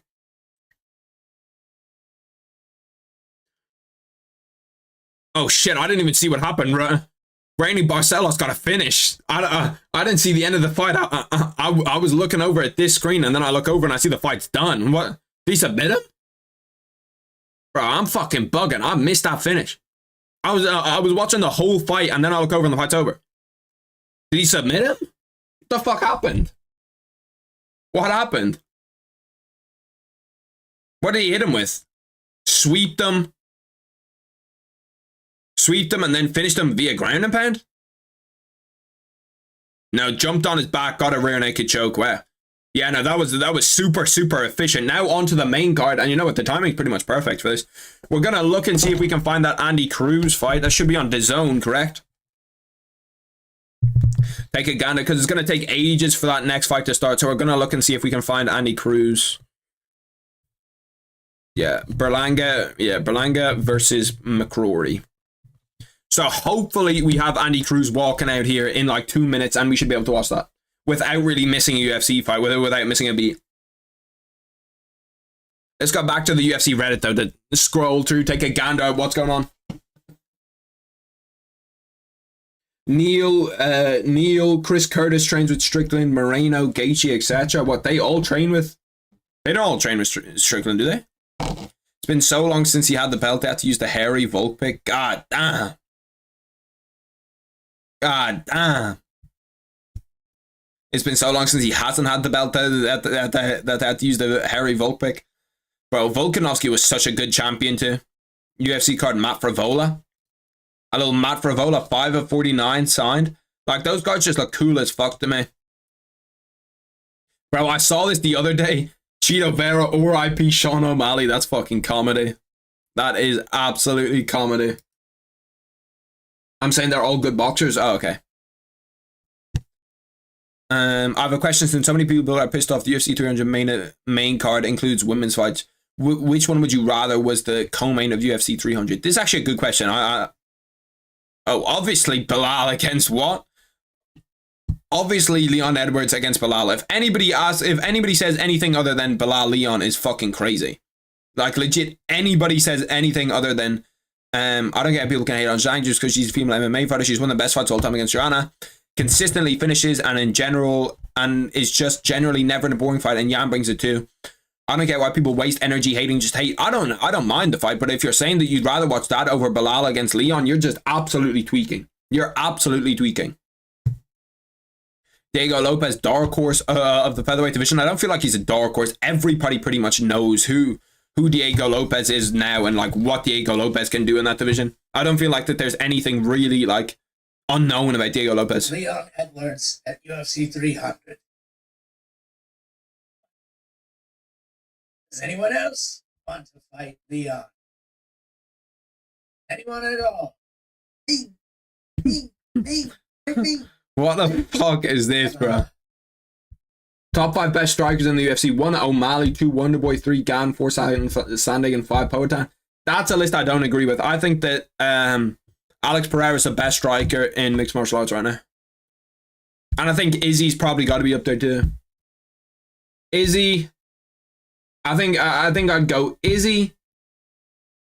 Or sorry, Pereira, O'Malley, Izzy, Sandhagen, and then Cyril Gane. I think I can have Cyril Gane there.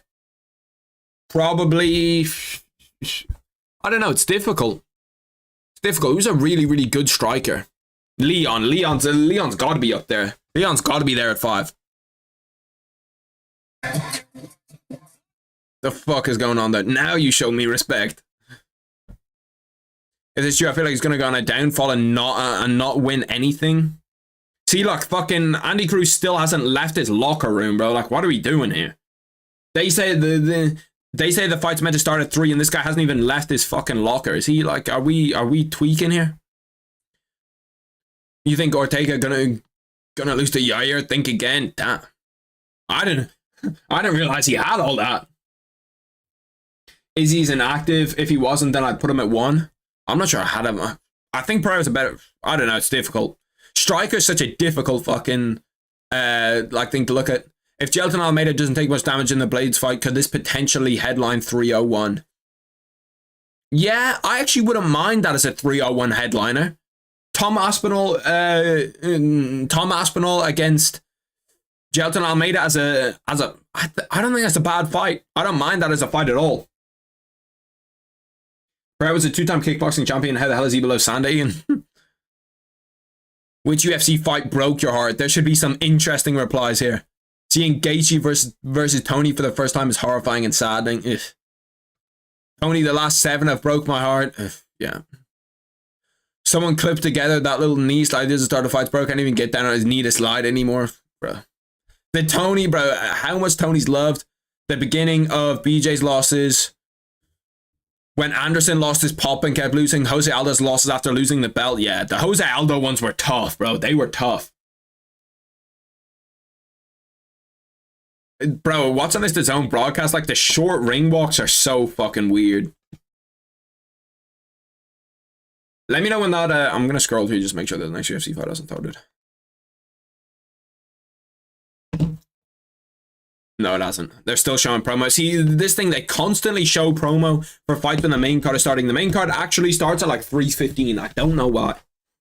Andy Cruz is about to walk out. I'll watch like the first few rounds of this, obviously, until the UFC starts, but this fight should be really, really good. Like, Andy Cruz is legitimately one of the top guys at the division already. One of the top guys at the division already. Cuban absolute monster. One of Joe Rogan's best bits of commentary, Aldo looks like he's feeling the pressure at the moment. Which, you know, he did. Praying Mantis against Giant Hornet. Bro, let me see the Praying Mantis fuck him up. Let me see the Praying Mantis fuck him up real quick. Damn. Holy fuck, oh my god, he's gonna fucking submit him. He's trying to shake him off. He had mount for a minute there. Bro, he's fucking him up. Bro, the Praying Mantis, is he eating him?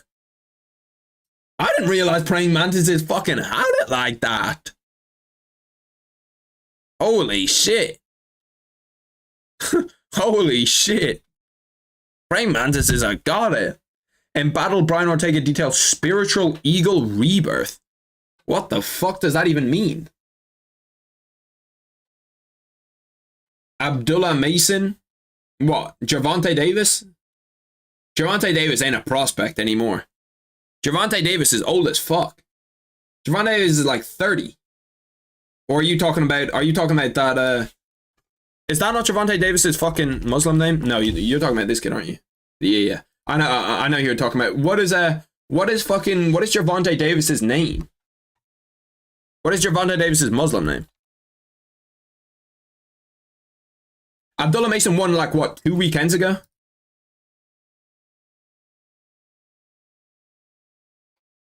Abdul Wahid, that's what it is. Abdul Wahid. I don't know why when I saw that I thought that was Gervonta Davis's name. Abdullah Mason, yeah, he had a fight last weekend that he won, right? I think he won that fight last weekend.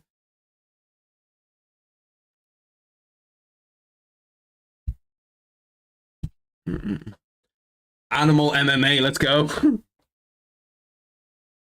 Who else had a great speed run? Pereira versus Hill will only be Pereira's 8th fight in the UFC and he will have accomplished winning a belt in 2 weight classes. Headline MSG twice. Headline UFC 300. To be fair, he shouldn't be headlining UFC 300, but it's whatever. Oh, that's UFC footage. Boys, remind me with the UFC footage, we cannot show any UFC footage. Did Albazi get sick or what? Albazi got injured like 6 weeks ago. Which card looks stacked? PFL versus Bellator, UFC Mexico. Which one are you watching tonight? See, this card should have been really, really good, but it wasn't as good as I thought it was going to be. Like, if they had, because they had the 3 title fights, which was obviously sick, okay? Don't get me wrong, I was really happy with the 3 title fights, but it's like, you know what I mean? It's like, I want to see Usman and Magomedov fight. I want to see these top guys fight, especially if it's a pay-per-view. Like, that's $50 versus whatever, just ESPN Plus.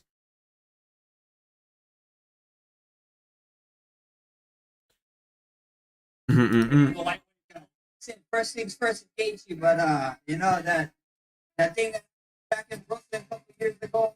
I mean, they call it cocaine 2.0. So we'll see what happens.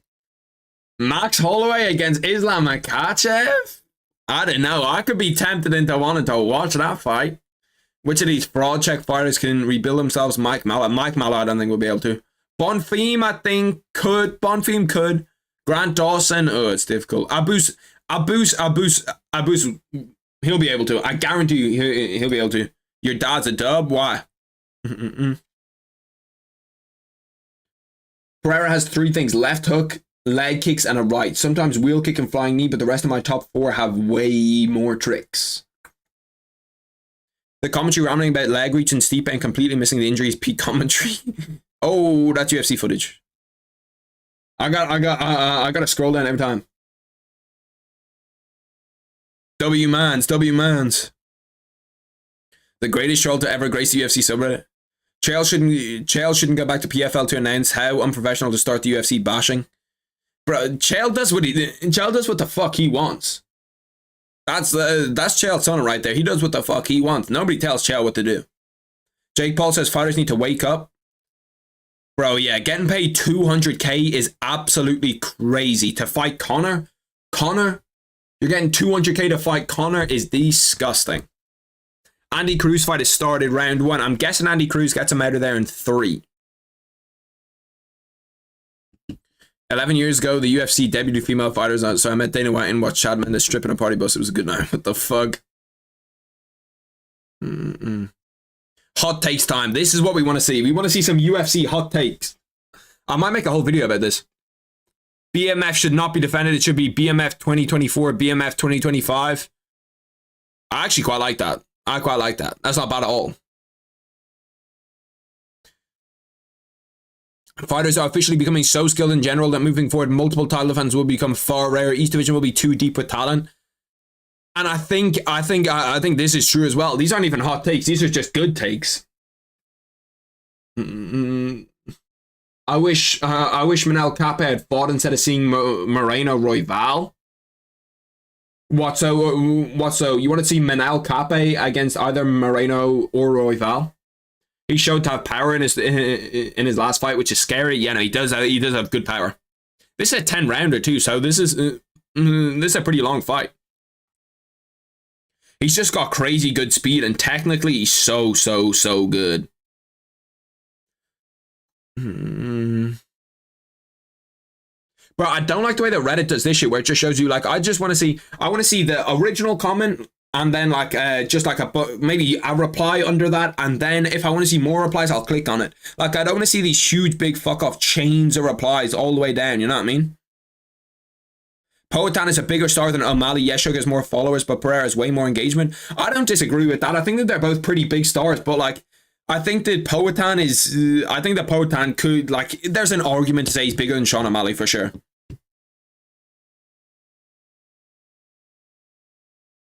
But Alex Pereira also has that kind of like crazy power.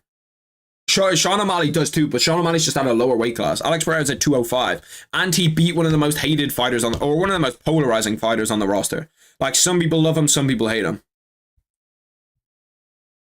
I don't know if this is a hot take, but I haven't seen it mentioned despite it being so obvious to me. Valentin needs to move up to bantamweight and absolutely mop the floor. Goes for a few more couple of years until retire. She'd run through all of them and probably get an immediate title fight. I actually like that take a lot. I like that take. What do you guys think about Valentina Shevchenko at 135? I think that, you know, that just makes so much sense. Let's go back to the UFC, just make sure that this has not started. Bro, Andy Cruz's defense is so fucking good, it's unbelievable. And the way that he uses his feet is so impressive, bro. He's just constantly kind of inside, outside, like changing up angles, changing up all of this different shit. First round is over and that. Let's just make sure that the UFC is not started. No, the UFC is still not started. See, this is what I mean about it taking fucking ages, bro. It takes ages for the main card to actually come on. Valentina wants a rematch with Grasso since their last fight was a draw. Yeah, if she loses this fight, if she wins this fight, I can understand it. I think at this point, O'Malley is thoughts on the UFC 300 main event. Stinky, to be honest. It's not UFC 300 worthy. It's a fight that is a good fight. Yeah, it's a really good fight, but it's not UFC 300 main event worthy. For Dana White, for like what he picked it up to be, for what UFC 200 was, for what UFC 100 was, the 300 main event is not good enough. I think that, you know, it's a fun fight. Will I watch it 100%? Is it a good fight? Yeah. But it's not a great fight. It's not a McGregor Chandler. It's not a McGregor Nate Diaz 3. It's not a Islam Makhachev Leon Edwards. It's not a Volkanovski Islam Makhachev, you know? Like, it's not... I don't know. It's just not worthy of that 300 status. It's not a John Jones, Tom Aspinall. You know, we need a banger at the top of 300. And I don't think it's that. Screw the trilogy, there are new worlds to conquer. Nah, take the trilogy for sure. But if she loses that trilogy, go up to 135 immediately. One of the guys in Khabib's bathtub is a viral streamer who almost killed an MMA fighter. What the fuck? Cejudo reveals he doesn't plan to retire. Who would actually win this matchup on a healthy camp if both fighters make weight? That would be a difficult fight for... I don't know. I think that's a bad matchup for Paulo Costa as well as... I actually don't know. Who do you boys think wins this fight? Paulo Costa or Hamza Chimaev? Which one? Cruz may have the best footwork in boxing, even better than Inoue. Yeah, no, he's fucking... His footwork is ridiculously good. Why does everyone keep doing this now where they change their record before the fight to like 13-1 since he's 12-1? It's just weird. Can we at least make this thing where you can't get a second belt before you defend yours for at least 3 to 4 times? Yeah. It needs to be a thing. If Ilia Topuria defends against Max Holloway, defends against the winner of Yair against Brian Ortega, defends against, you know, all of these different guys, I think then maybe give him a shot 155. I'd say defends against Sean O'Malley, if Sean O'Malley can get to him, defends against Max Holloway, defends against Brian Ortega or Yair Rodriguez, defends against Movsar Evelev, then give him the shot to go up. Then give him the shot to go against Islam Makhachev. But until then, why the fuck are we talking about double champ? For a guy who got the belt a week ago talking about double champ? I haven't really been watching, but oh yeah. Yeah, Cruz is going to get him out of there. He's going to get him out of there and fast. But like you can just see that there's just a different level between Andy Cruz and these the other prospects, the other guys that are in boxing, you know what I mean? And the crazy thing is that he has 2 professional fights. The guy is fucking unbelievable and he has 2 professional fights. This the UFC fight is about to start, but we're gonna stick with the boxing for a minute. Knocked his head back. Yeah, you can see when they get that kind of like whiplash that it's like, you know that it's different. I don't know how much he weighs naturally, but I think he should move up to bantamweight. He's stuck at the top of the flyweight division, and most of his big fights are rematches. Bantamweight could open up so many opportunities for him. Get some fresh faces at flyweight. I guarantee you, he'd go up to 135, and the first fight they'd make is him against fucking Figueiredo, the 5th one, at a new division.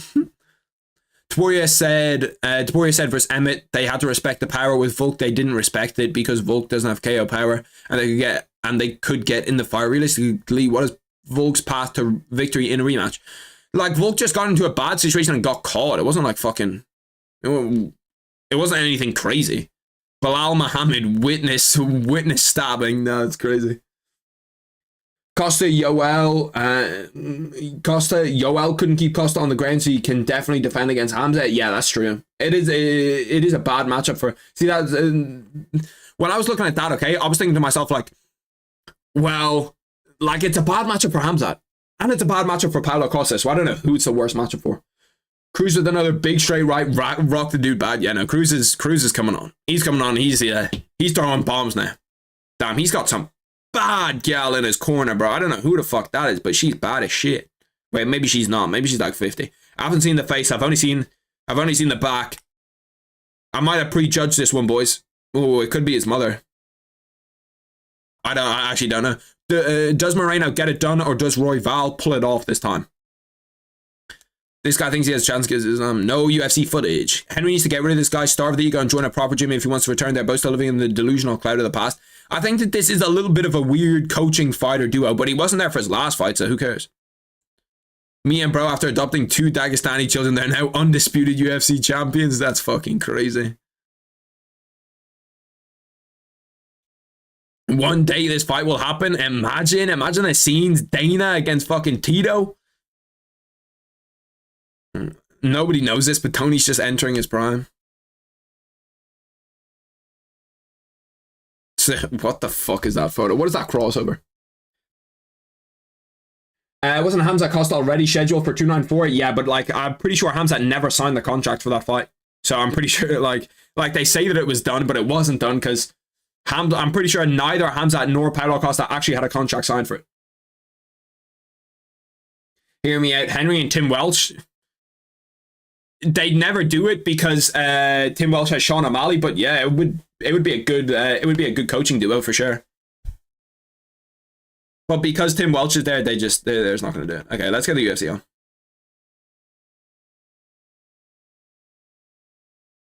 Has this fight started, boys? Yeah, it has started. Just started. Legit timed that perfectly. Oh my god, Chris Duncan the first thing I see as soon as I click on is Chris Duncan eating a fucking knee. Oh, and now he's in a guillotine. This is not a good start. Keep me updated with that Andy Cruz fight. If he's ever in big trouble, I might be able to swap over. Hopefully this fight ends in like 1 round so I can just watch that fight, because that's a fight I really do want to see, because he looked really good in those first 2-3 rounds. 250. Well, that's like 5 seconds away. We'll wait for the fucking timer to go. And bang. This one has huge betting implications because this is my last bet. I need Chris Duncan to win this fight. It's my very last bet. This is the only one I have. This is the one that has to win. This is the redeemer. And he's currently getting beat up on the ground right now. Oh, it's suspended. That is not good. That means someone probably got finished. This is not good, boys. This is not good. We're in trouble. Big trouble. Big trouble.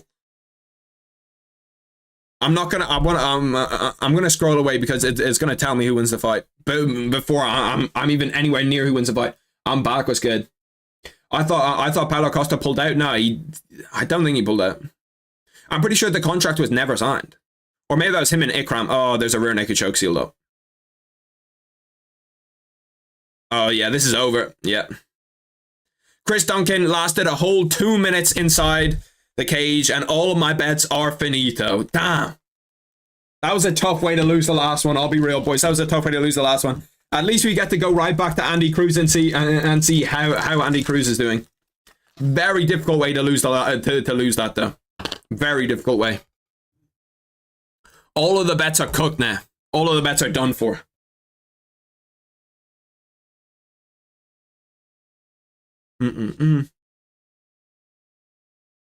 I use ChatGPT to protect UFC 300. Let's take a look at these.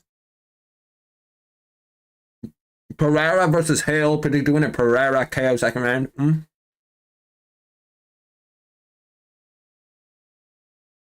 If Gaethje TKO's Max in the third, I'm going to be... If Gaethje gets a finish on Max, I'm done. I'm done with UFC forever. Because that might break Max's chin. Maybe it won't, but it could. It could. Oliveira Sarukian, Oliveira submission, Praska Rakic, Praska TKO, Nickel Brunage, Nickel decision, Figueiredo Garban, Figueiredo TKO, Harrison by submission, Yusuf Lopez. Yeah, you know what? I don't really disagree with any of those majorly. Like, I think that, AI could be cooking there. Why does everyone hate on this stud? Flatlines everyone and destroy Glover, who almost beat Yair. I don't know why, because of the way he is. It's a Michael Scott, Toby Flenderson sort of feeling. What the fuck?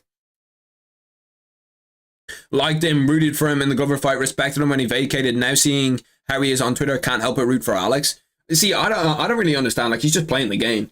Hill gonna slump Pereira out cold early watch. I got Hill over Poatan. Really?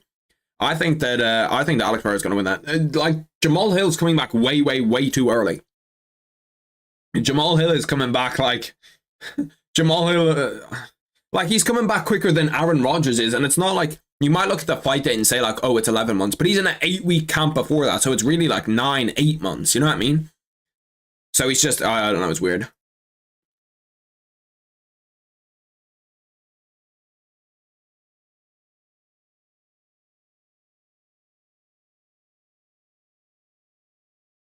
There's no way that they make that Ilia Topuria Islam Makhachev fight. I don't care who. How would a fight between non-EPO TJ Dillashaw and Merab go? Merab smokes TJ Dillashaw. Easy. Merab gets it done, and he gets it done with ease. Considering how great Aldo's takedown defense was, could he be prime Khabib? Aldo versus prime Khabib. What do you think, boys? I'm pretty sure that prime Khabib smokes him. I'm pretty sure. The Khabib that fought Justin Gaethje, I think that he smokes him. As someone in the thread said, Aldo would eventually be taken down if he stops 99 takedowns. Khabib gets 100. Khabib's also 40 pounds bigger, which he is. Khabib is legit like 3 weight classes above him. Ilia Topuria is now the youngest active champion in the UFC. Fuck me. 27. I didn't realize he was that young, bro. He's super fucking young.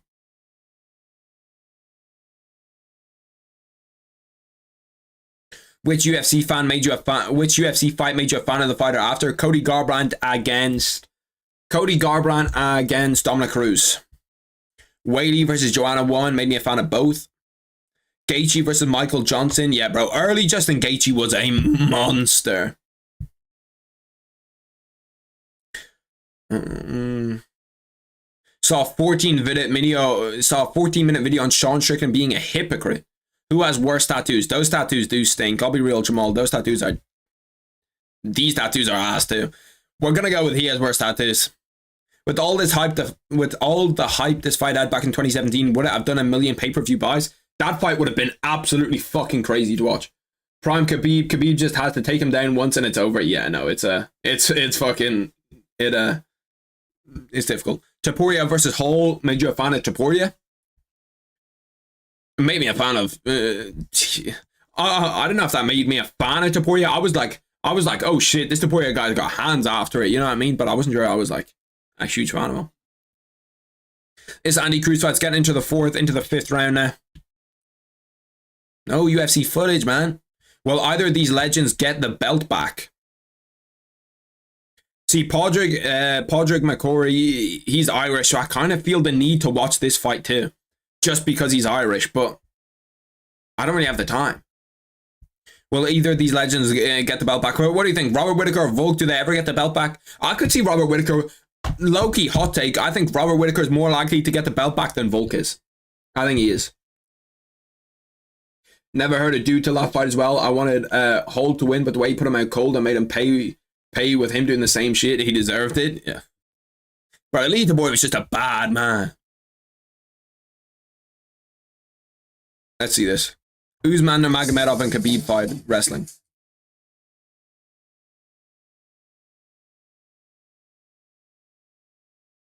Bro, if Usman can wrestle with Khabib and wrestle well with Khabib, ugh, we might be cooked, bro. We might see a Dagestani champ in the UFC for the next fucking 20 years. Deal with a knee injury. Some guys don't take the time to let the knee grow back and try to rush their knee grow. Oh, you're a dick. That is fucking crazy, bro. Bro, the thing is, if people did shit like that to me, bro, I do that all the time too. I do that all the time because I just don't think about what I'm saying when I say it. Like, if you comment some stupid shit, I might say it. Like when people get super chats like that all the time, I'm gonna just read out the super chat. Unless it's super obvious. What do you think of this bout? Alex Pereira against Tom Aspinall. Tom Aspinall absolutely duppies Alex Pereira and it's not close. Edson Barbosa against Josh Emmett. That would be a fun fight. That would be a fun fight. Volk would probably never be the same. He has to take at least a year off. Yeah, no, for sure. Topuria the best pocket boxer in the UFC or JDM? Topuria against JDM just stylistically would be so fun. Obviously, they're like fucking 3 weight classes apart, but stylistically, that would be so fun to watch. Tell me who your favorite fighter is and your reasoning, and if it's valid, I'll let you in. Let's see. Let's look at the comments on this. Igor Vorchanchkin, 32 fight win of the Pride Air. Like this just dick riding. I can guarantee you this guy's never, ever, ever watched a fighter. Ever watched this guy before. How much do you want to bet that this guy's never watched him before and watched a YouTube video, a 10-minute YouTube video about him? Tony Ferguson in his prime had such an amazing fight off, but with elbows and submissions. Yeah, he's getting in there. GSP, but I'm not impressed with your party's performance. Shogun Rua, Anderson Silva, he's the GOAT with major striking, super cool. When I met him as a kid. Sean O'Malley, phenomenal striking, volunteered to help the disabled kids in high school. Sean O'Malley does seem like a good guy. Like, everything he does just makes him seem like a good guy. Talk about stylistic fun fights, best fight to make, arguably Turner versus BSD, not a better fight than that. I don't know, I think that BSD just smokes him. Speaking of smokes him, Andy Cruz is going to work on this kid. He's just getting the angles right, getting everything right, he's fucking walking him down. He does the same shit that I do all the time, where like, after you throw a punch, I do it all the time, I just tap my head just to make sure that we're there, you know what I mean? Alex used to follow his kickboxing career. Oh, shit. That was a big right hand from Zamaripa. To be fair, Zamaripa is a fucking cold name for a boxer. Pai Tuivasa. Who are all of your boys' favorite fights? Oh, shit. I have to scroll all the way down to where I was at. I was super far down. Fuck me. I've been not ready for ages. We're fucking in the depths. Paddy versus Torres. Yeah, no, that was a banger. November 12th, 2022 was the last time Michael Chandler fought, and he stopped waiting around for Conor to fight. Alex Pereira versus Prime Rumble Johnson at 205. That would have been a fucking heater matchup. The curse is real, bro. This curse is legitimately 100% a thing. Izzy broke it at UFC 4. But, like, it's still 100% a thing. He got one fight off. Conor getting submitted, Ronda losing, Conor losing, Izzy and Jorge Masvidal. Jorge got smoked, Izzy got smoked, UFC 5, Valentina got smoked, Volk got smoked. Like, fuck me. Tope's to showcase his belt in the Bernabeu. Shit. The hardest fight he ever had. Oh, yeah, I saw this before. Title offenses ain't cool anymore. Champs just want the other champ's belt. Yeah, bro, double champ, it is kind of getting out of hand now. It is dead ass getting out of hand. I saw this earlier. Bang. Holy shit. Slapped him clean, bro. He just went out immediately. You saw his eyes roll to the back of his head instantly. I'm pretty sure Nathan Levy's the only fighter from Israel in the UFC. Pantoja versus Moreno was easy fight of the year for 2023. It was a banger. Who did I have as my fight of the year? I either had that, or I think I had three different options. I had that, I had Shavkat against Jeff Neal, and then I had Volkanovski against Islam Makhachev. All three of them were absolute fucking heaters. When's the next fight on for the UFC, by the way, boys? Get a little check in on this.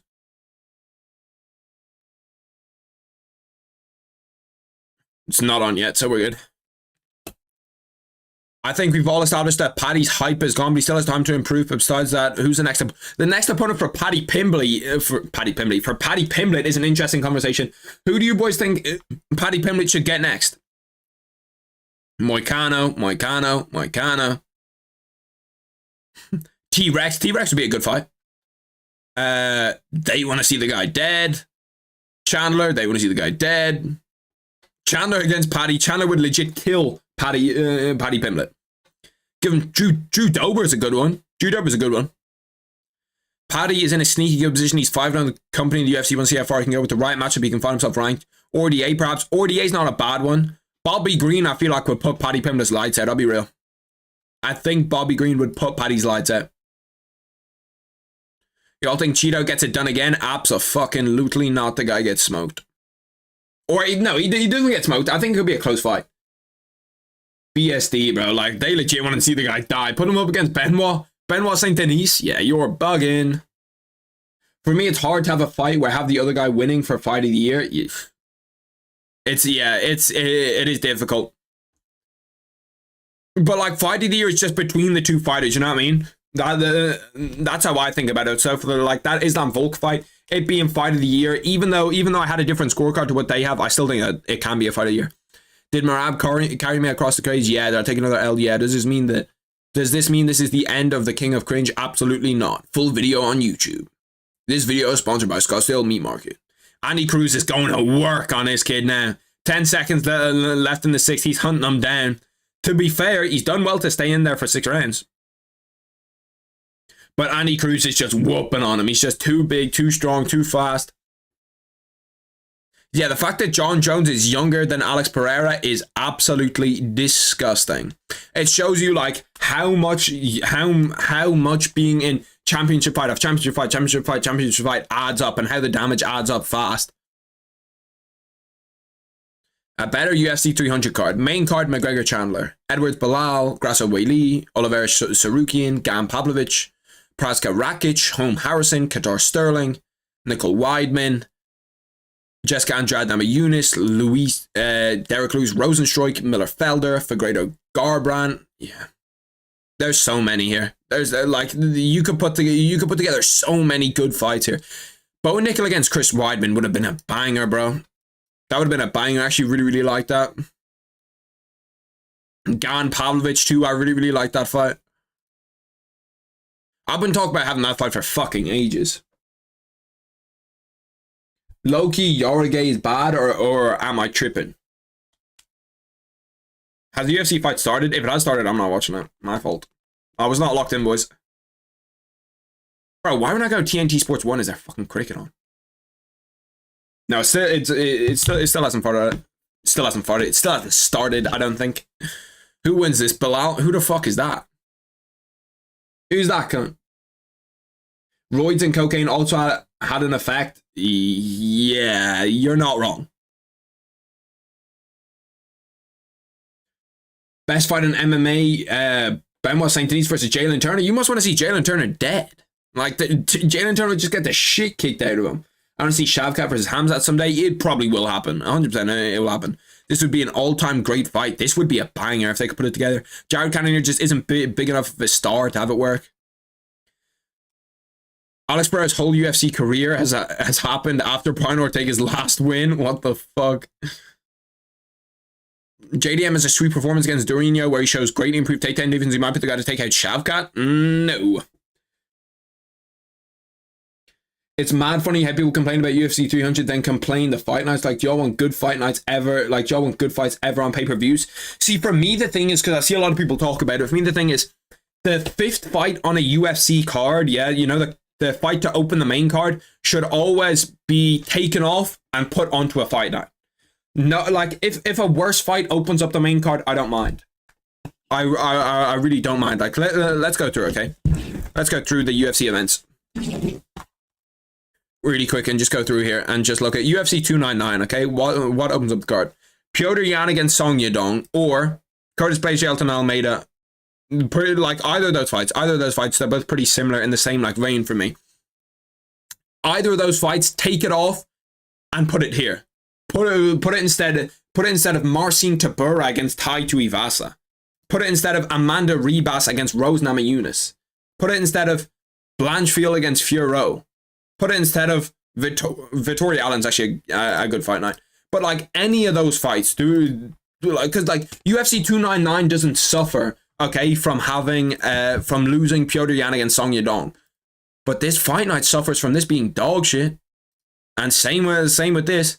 Like, I'm not even sure if I'll definitely watch this fight. We'll definitely be up for this fight, but I might have to get off after that.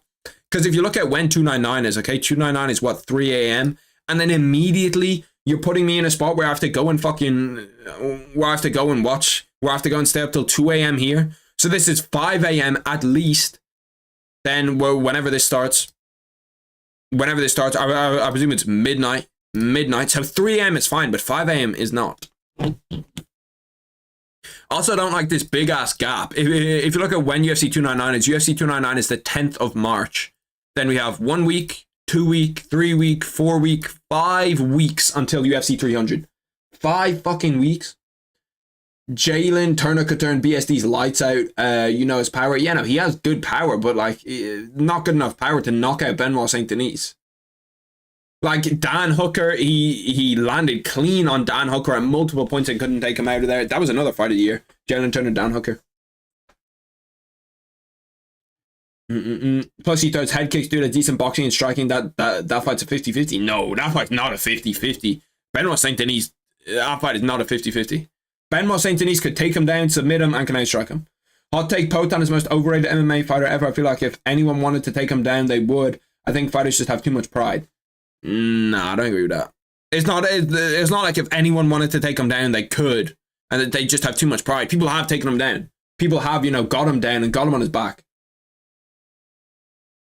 Yeah, because Yair didn't try and take Alex down. Yan didn't try and take him down. Yeah, no, they like, it's definitely a big hole, but I don't.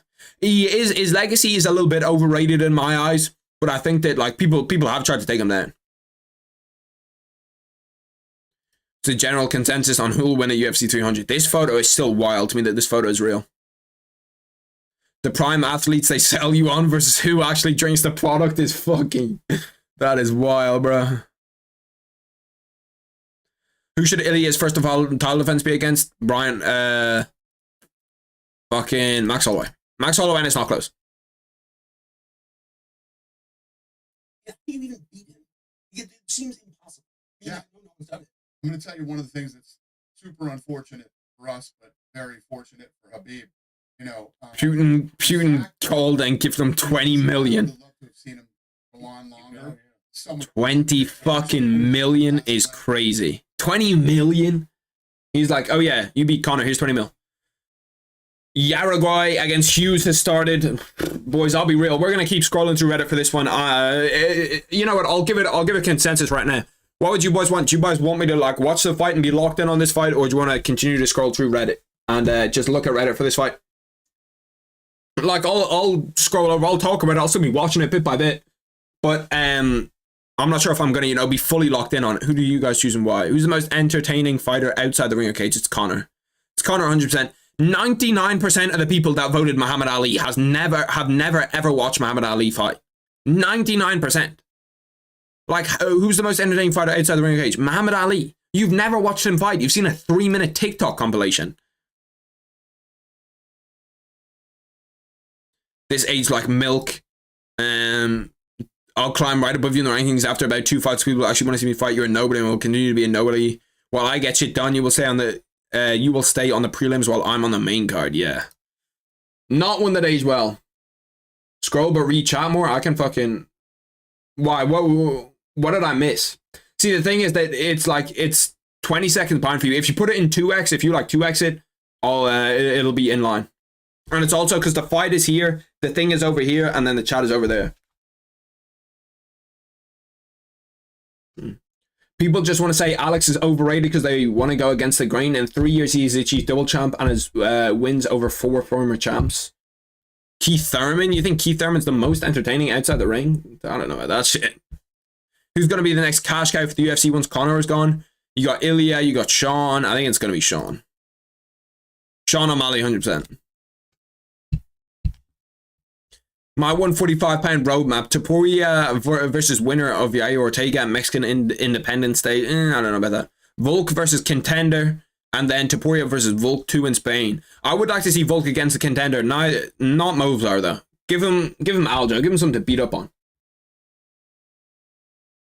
Now outside the ring, who's the most entertaining?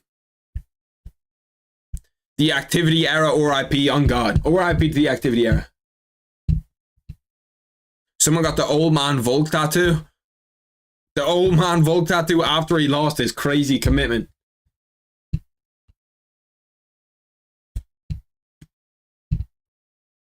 You think Keith Thurman was the most entertaining outside the ring? Prince Nassim inside the ring? Yeah.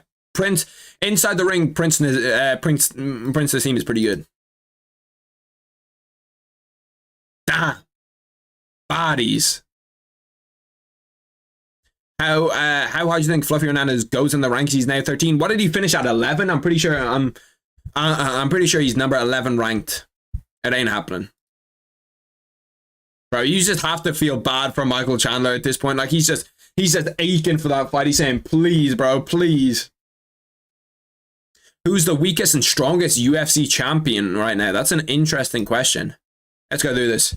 Weakest Pennington, strongest Islam. Yeah, they're not wrong. They're not wrong. After seeing Sean versus Izzy, no one is safe. That's facts. I don't see Cheeto beating O'Malley. Yes, I know he beat him once. I also think Poatan versus Hill is a toss-up. If we're going male MMA, like Pennington is of course the worst champion in the UFC, one of the worst champions ever in the UFC. But if we're going with Keith Thurman and AB are very entertaining outside the ring, I've like Keith Thurman is okay for entertainment. You know what I mean? Like he's cool, but it's not someone where I'd be like, who's the most entertaining fighter outside the ring in history? Keith Thurman is your answer to that? Keith Thurman out of everybody. Connor, you know, there's tons of people that talk unbelievable shit. Connor, Floyd, all of these guys, and you're going Keith Thurman?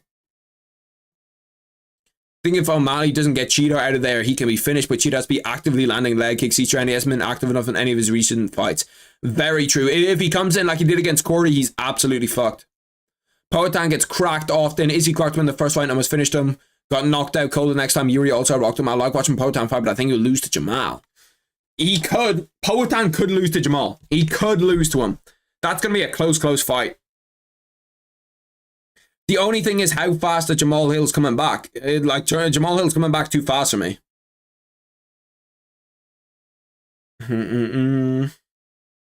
Guru's interview has more views in one day than O'Malley has in 2 weeks. What the fuck? To be fair, this interview got recommended to me. I didn't watch it, but it did get recommended to me. He had champion potential. But do you guys actually think that Hamzat's ever going to win a belt inside the UFC? Win a belt inside the UFC? I'm not sure if he will. A glimpse of the future? A bald Paulo Costa would be fucking crazy. I'm betting the house on... I don't know about betting the house on Royval. Brandon Moreno's a fucking dog. Brandon Moreno's really good. Is Aljo sneakily the most likely next opponent for Ilia Topuria? No. The path is if Aljo looks good in his debut 145 and finishes Guitar, then Max loses the Gaethje and takes on plenty of damage. Volk still wants his rematch, but he's taking an extended break, so Ilya will defend against someone else first. So in this hypothetical situation, it'll eliminate Volk and Max next challenger, relieves 3 realistic possibilities. Yair, Evloev, Aljo. No, it leaves 2 realistic possibilities. Yair and Evloev. Like, there's absolutely no way that either the Aljo gets a title shot. Am I bugging here, boys? What do you think? What do you think? Aljo potentially the next opponent for Ilia Topuria? I don't think so. I really don't think so. If the options are between Aljo, Yair, and Evloev, I think 5 times Ilia versus Aljo. Aljo's the bantamweight goat, so wins are both of them. Would be a hell of a way to start Ilia's reign as champion. Could make a strong case too, though. It's probably the toughest matchup of the bunch for Topuria. I don't think he's going to get a title shot until he gets another big winner too. I don't know. I think that I just don't see that ever happening. I think there's 4 guys ahead of Aljo. This fight's kind of low-key been a scrap so far. Like, they're both getting on it in this fight. Jack is literally the reason why Ali acts the way he acts, was a savage. See, I don't know anyone like that. Anyone that I haven't watched myself, I can't talk about. Bro, this video was so funny. Just seeing the size difference in, like, Alex Pereira. Like Sean versus Merab is about to go down. I saw this street fight the other day. Is it a consensus that Jamal's better than Yuri? What do we think, boys? Consensus that Jamal's better than Yuri? I'd bet the house on Moreno. I think Aljo's getting done dirty. He should have got at least a top 5 featherweight. Yeah, I agree. I think that he could. I think that he could have got a. I think that he could have 100% got a better featherweight. Worst tattoos in UFC is damn. Everybody's roasting Jamal Hill's tattoos. Which fight made you believe that there's some justice in this world? How did a rematch between Islam Makhachev and Pantoja go? That's a great question. Pantoja knocked him out at first. How do we think that Islam Makhachev would recover from that Alexander Pantoja KO?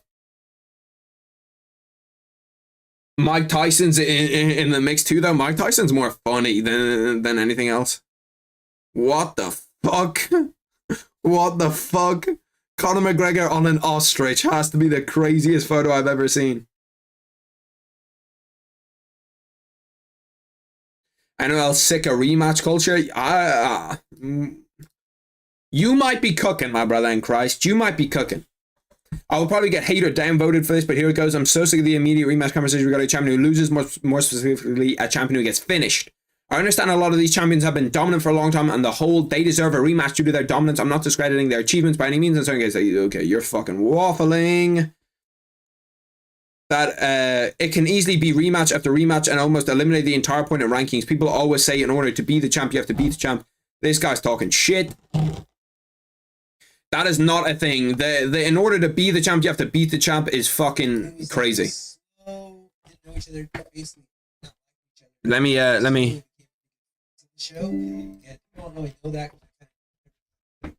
need to fill up my water bottle. Give me 1 sec, boys. Alex became a grappler with Pollyanna on God. I got Hill over all of light heavyweight. How did Islam get KO'd? It's a joke. It's the guy that KO'd Islam looked really like Pantoja. Gets people in a lot of ways. A very, very loyal person. Even if you talk about relationship, his friends, and then he's got his downfalls. He got some issues. I'm trying to fucking pour out of this 5-liter water bottle. This is not gonna go well, boys. Oh, I've already spilled it everywhere. Oh my god. This is like a process. Look how big this water bottle is. This water bottle is too big to be doing shit like this. 1 minute 30 left in the second round of this women's fight. It's actually low-key been a banger so far. They've both been scrapping. Let me get all the water in. Bang! Shit. Bro, that legit filled it perfectly to the top. That is the last shit in the water bottle, and it filled it perfectly to the very top. Banger. Hill's become underrated. I hope 300 is a banger. Jamal Hill is low-key kind of underrated now, no bullshit. I don't know if Jamal is better than Yuri, but it would be a sick matchup. It would. Bro, there's so many fun fights at light heavyweight. Like, legit, the division's got new life in it now. Because there's a million fun fights. Rank these guys from the shortest remaining champ to longest remaining time as a champ, in your opinion. Let's look at this. Pantoja will retire as champ. Sean loses to Merab. Ilya loses to Max. I think Ilya versus Max will happen as soon as the UFC is going to keep Merab from Sean for as long as possible. I think that Pantoja loses to... It depends when he retires. If he retires early, he's probably gonna retire as champ, but he could lose to Makayev, to Tyra. Sean, actually no, I'm not even sure. Yeah, I do agree with this. Pantoja retires as champ. Sean O'Malley, I think, could beat Merab, and I think Max Holloway beats Ilya Topuria. So we're going Ilya loses belt first, then Sean O'Malley, then Pantoja. And on this one, we're gonna go Dricus loses his... Damn, this is difficult. Alex Pereira loses belt first, then Dricus, then Leon, then Islam. Well, what are other people saying? Poatan, DDP, Leon, Sean O'Malley, Pantoja, Ilya Topuria, Islam Makhachev. I don't agree with Sean O'Malley keeping his belt over Leon Edwards. I think that is crazy. Hill beating Alex. Even if Alex beats Hill, he won't be champ for a long time. Alex will be 30. Bro, Alex is so fucking old. God damn. He is old as fuck. Arman will beat Islam. Ooh, I don't know about that. That's a close fight. That's a tough fight. Arman, like, whoever wins out of that Arman and Charles fight will be Islam's next challenger, and it'll be a tough fight for Islam. I promise you, that's a tough fight for Islam. Once I seen Yuri get his ass whooped by Old Man Glover, that's when I lost hope. Sean losing to Merab, I agree. I think that Sean O'Malley beats Merab. Hill would end Yuri's career, but likely KO him in seconds. Yeah, I don't know. That's a tough fight. That's a close fight. Don't ever disrespect Mahal like that. Poatan, DDP, Jones, Pantoja, Leon. So you think Poatan loses it first, then DDP, then John Jones, then Pantoja, then Leon. Ooh. Not sure about that.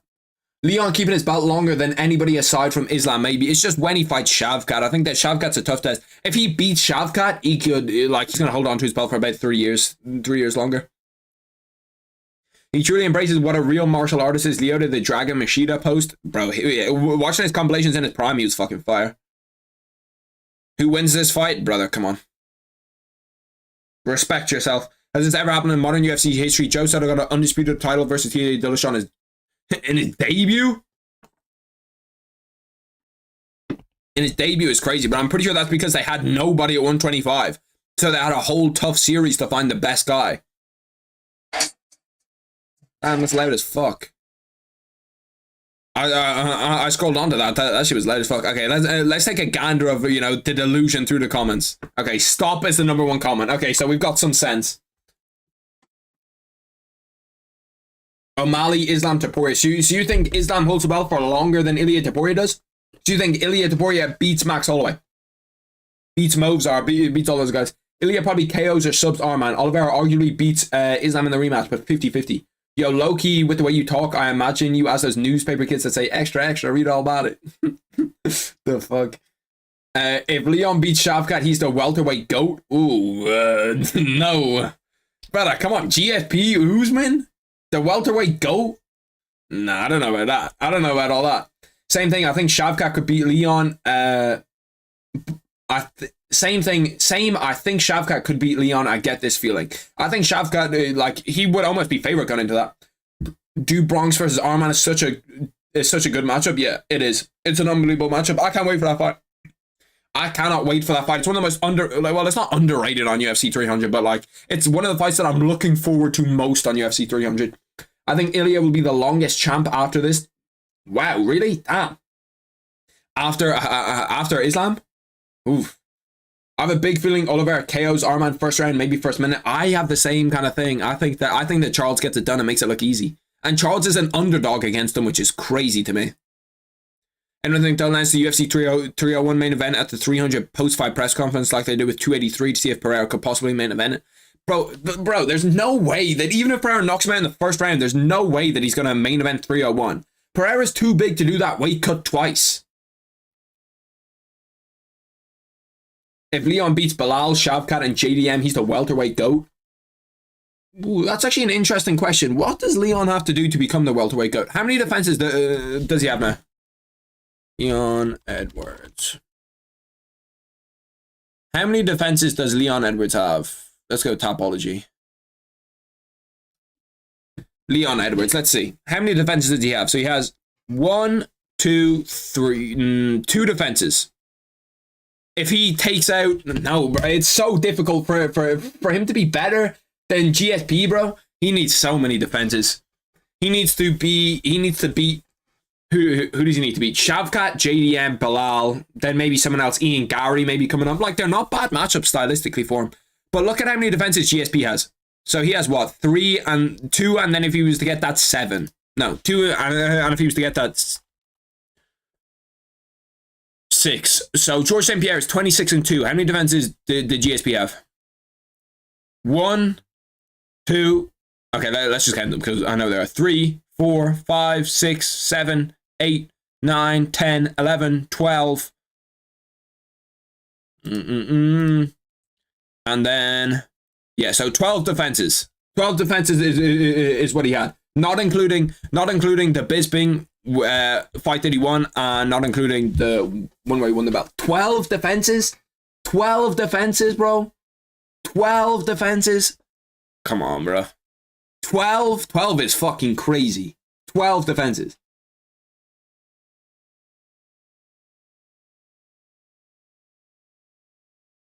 When you say Mahal, are you saying Jamal? Like Jamal Hill? Because you say Mahal and it throws me the fuck off. How much that's how much Dana pays to get into the blackjack table? Yeah, no, deadass. But I'm pretty sure this is untrue. I've seen a few UFC fighters come out and say that it's untrue that he only got paid 150k. That fight was a scrap. That women's fight, it is over now. One of the biggest career fumbles in mixed martial arts. Oh yeah, Tony Ferguson cutting twice. Why the fuck did he do that? That was so random. It's such a Tony thing to do, to make the weight cut even though his fight got pulled out. Mistake on the UFC's behalf. Francis Ngannou returns. Yeah, this would be. I'll watch this fight 100%. I'll watch the shit out of this fight.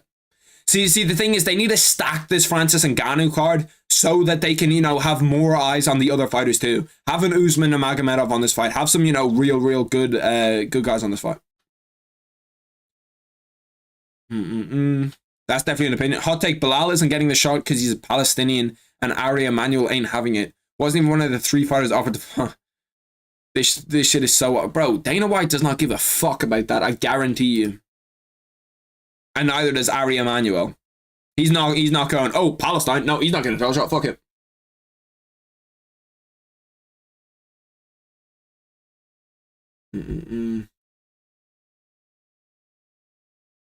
And look who it was defended against. Yeah, but like you can only beat who they put in front of you. It's not its fault that he made everybody else look dog shit. That's not his fault.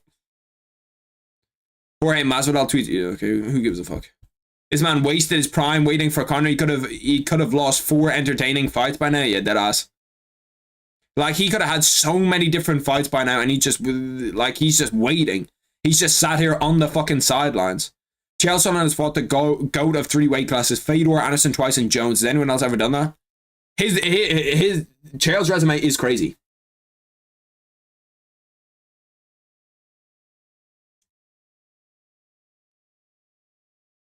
Bro, I read chat. There's not one thing that anybody has put in the chat that I have not read. Or well, to be fair, so sometimes I look at it and don't say anything about it. GSP's title fights are dog shit though. It's not like they're not bad defenses.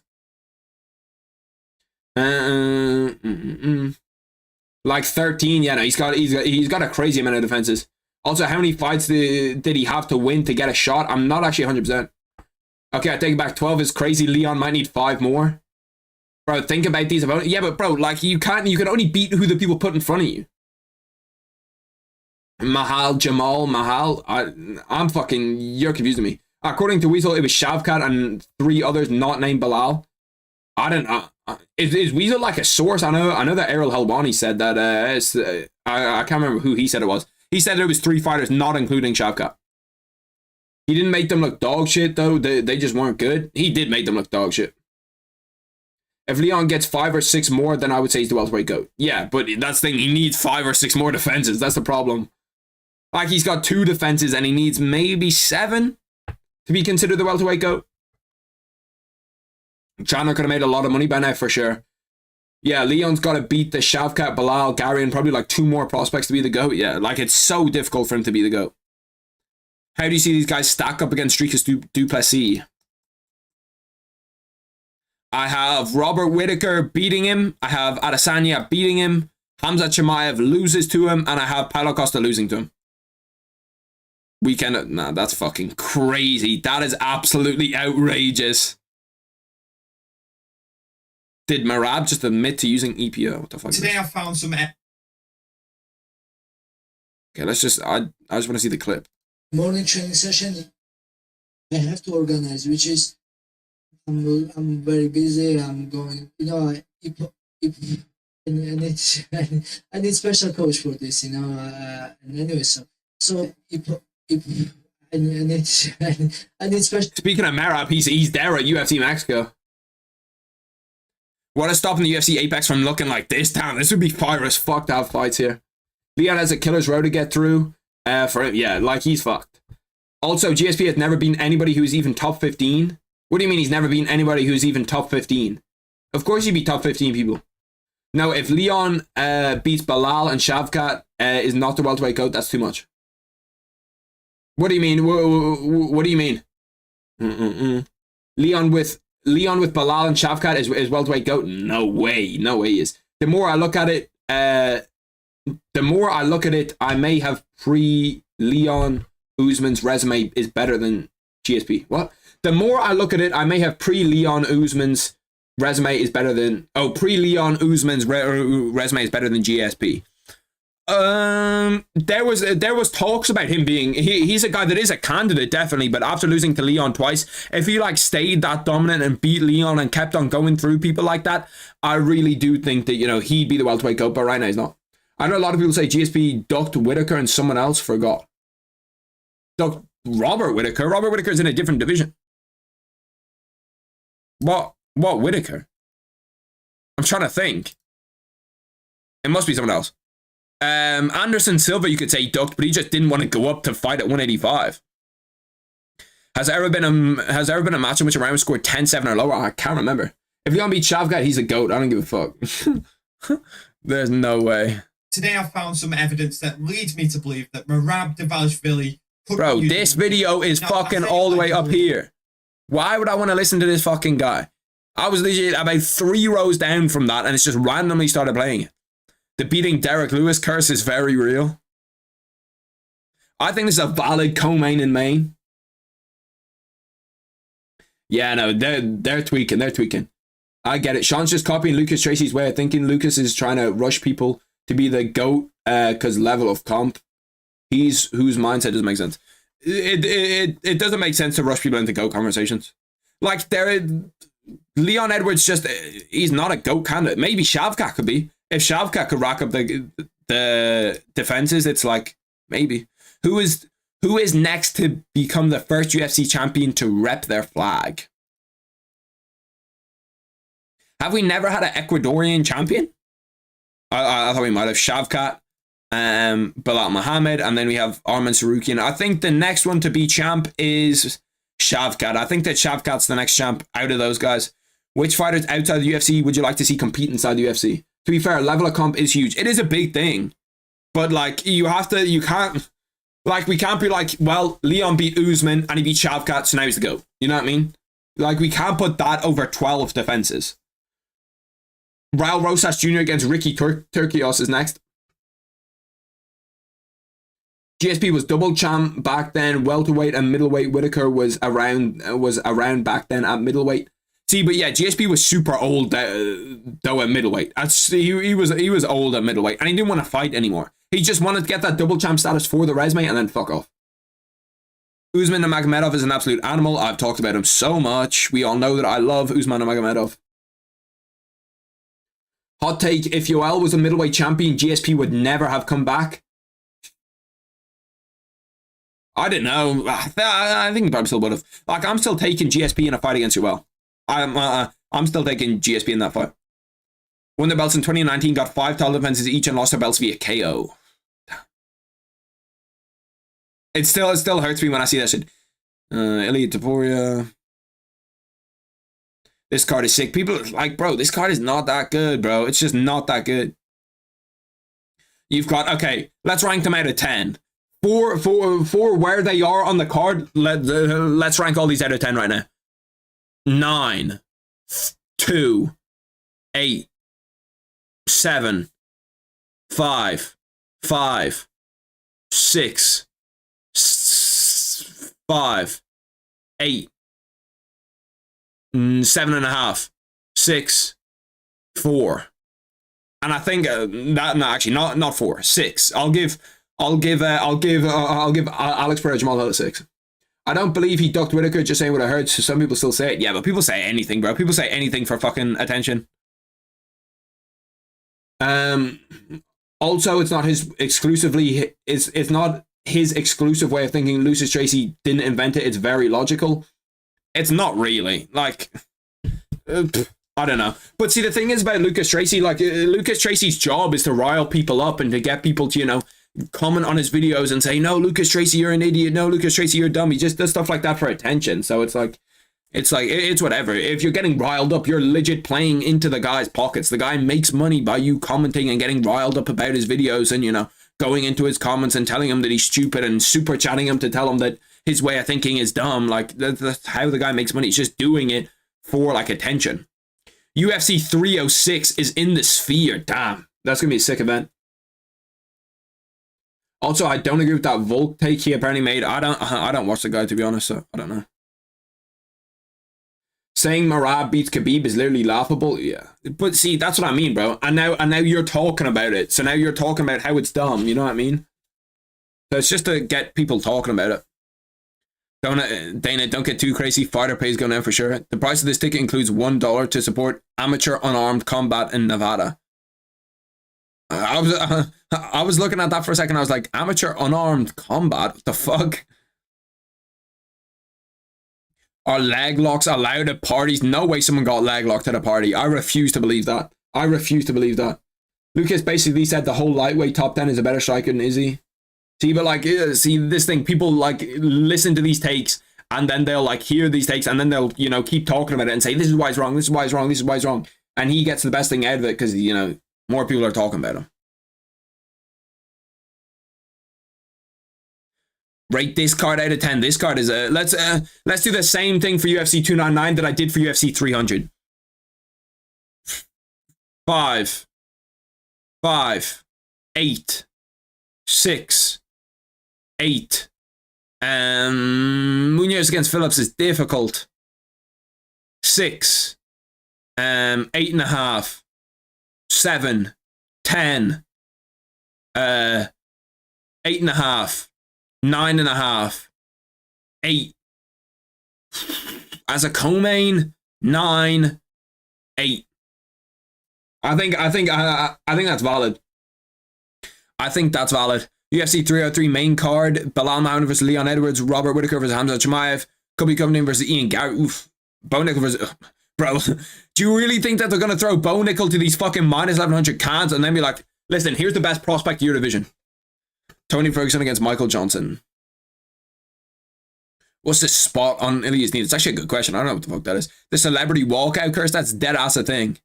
Who is the celebrity in Aljo's corner here? Does anyone know who Aljo walked out with? Level of comp is logical to a fault. Like, let's say Leon has 5 great wins and GSP has 12 mid wins. Sometimes quantity wins. Quantity will pretty much always win. Quantity of your defenses will pretty much always win. The thing is, Leon can have 8 great wins and then GSP has 12 and then you go Leon. You know, it gets to a point where the thing where great wins does come in. Level of competition does come in. But it doesn't come in like a major way, you know what I mean? But I think you put wins over Bilal, Shavkat, and like 1 or 2 more contenders in his resume, then he has a real argument. Bilal, no. Shavkat, yes. And then the 2 contenders, it's like JDM and Ian Garry. Like, are they gonna, like, is Bilal better than the fucking guys that the GSP defended against? I don't think so. This division is loaded. Who'd you like to see Leon fight? I want to see him fight everybody, to be honest. Kamaru, Bilal, Shavkat, Gilbert, Colby. Not Colby. Who do I actually want to see him fight? Bilal, Shavkat, Gilbert, Ian, Jeff Neal? No. Sean Brady, I'd watch him fight. Sean Brady, Ian Garry, I think could be a fun fight to make next. Hydrogen bomb versus literally a coughing baby. What the fuck?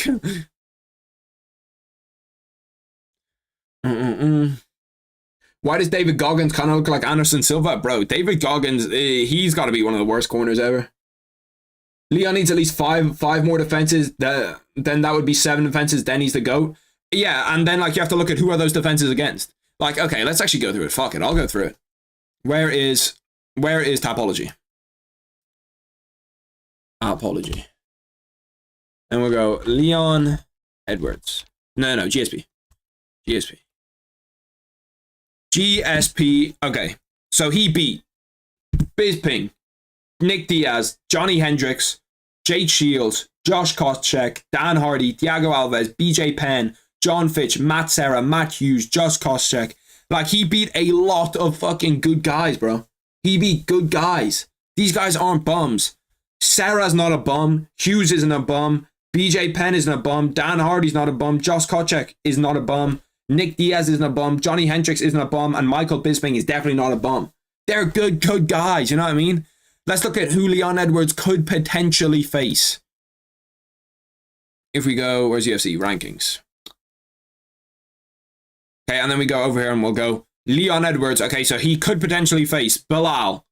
I don't like Bilal's cool and all, but it's not better than any GSP defenses. Shavkat would probably be better than a lot of GSP's defenses. Then we have maybe Ian Garry. I don't think it's a whole bunch better than, you know, GSP's defenses. JDM, kind of the same thing. Michael Morales, maybe he might have to defend against, kind of the same thing.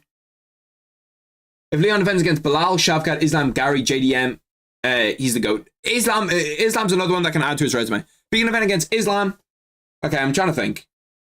What would propel him? If he defends against Bilal, Shavkat, Islam, Garry, JDM, and then give him one more, I think he probably is. Look at Leon's wins, but Leon's beat Kamaru twice. That's it really. And so Leon has 1 defense. I didn't realize that Eric Nixick was Turkios's coach. I never realized that. I thought he was coaching Spain. That's Daniels. What the fuck is going on? Did I miss a fight? Am I bugging, boys? Did I miss a fight? I swear that it was.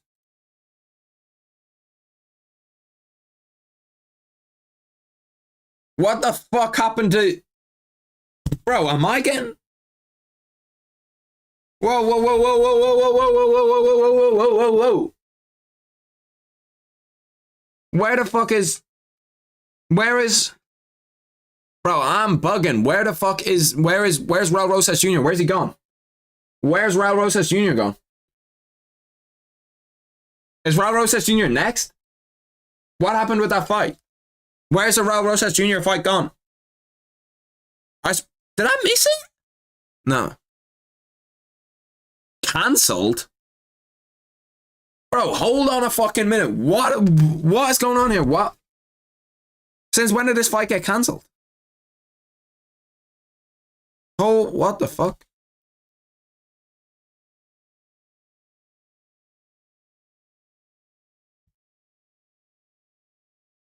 Where the fuck? Well, he's not fighting now. I thought he was fighting now. Raul Rosas Jr. has pulled out after falling ill before his fight against Ricky Turcios.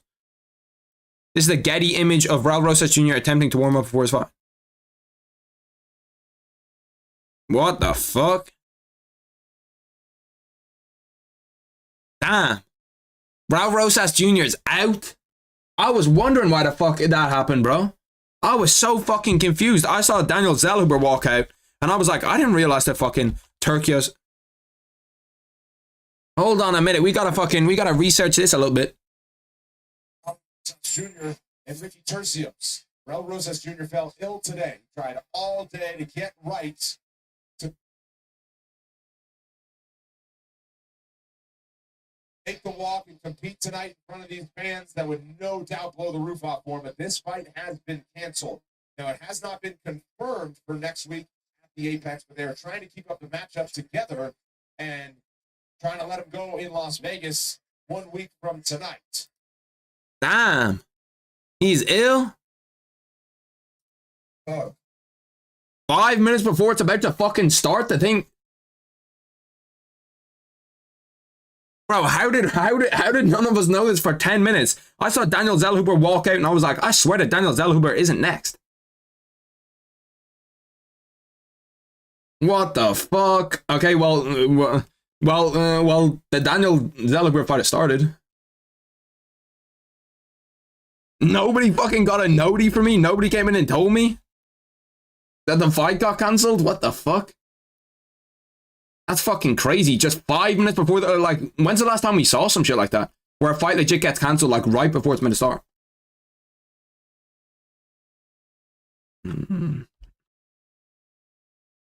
Timer should be ready in 3, 2, 1, bang.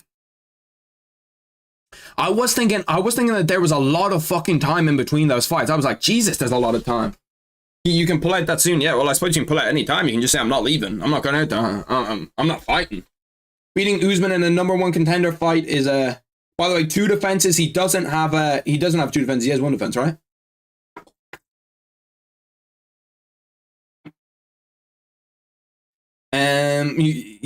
I agree, Sean, but regardless, if Leon's comp might be better, he needs to cover ground with quantity.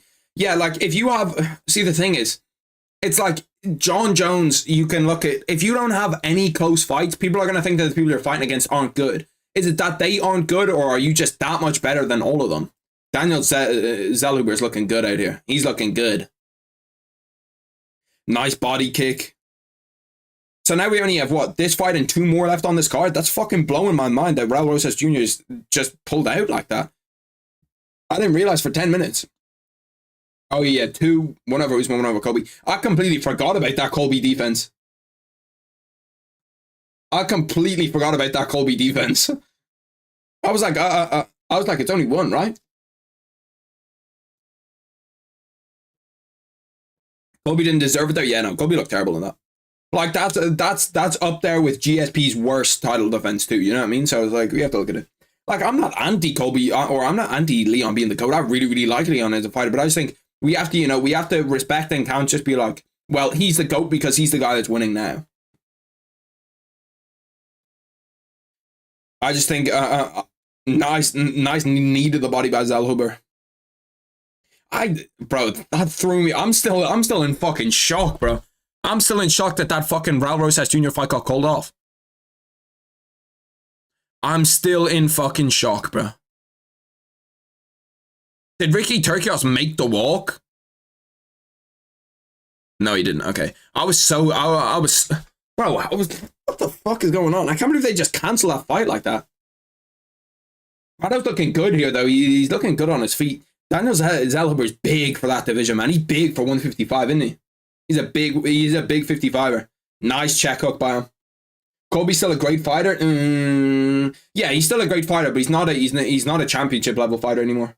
I still think that Colby defense is an average GSP defense. Nah, I'd say it's below an average GSP defense for me. That's some grade school shit. It is crazy. It's crazy that like 5 minutes before he's meant to walk out there, they did it. Like, that fucking blows my mind. Bro, Daniel Zellhuber's check hook is very, very nice. Every time Prado throws an uppercut, Daniel Zellhuber, you can just see him step off the line and just throw that check hook and it lands clean.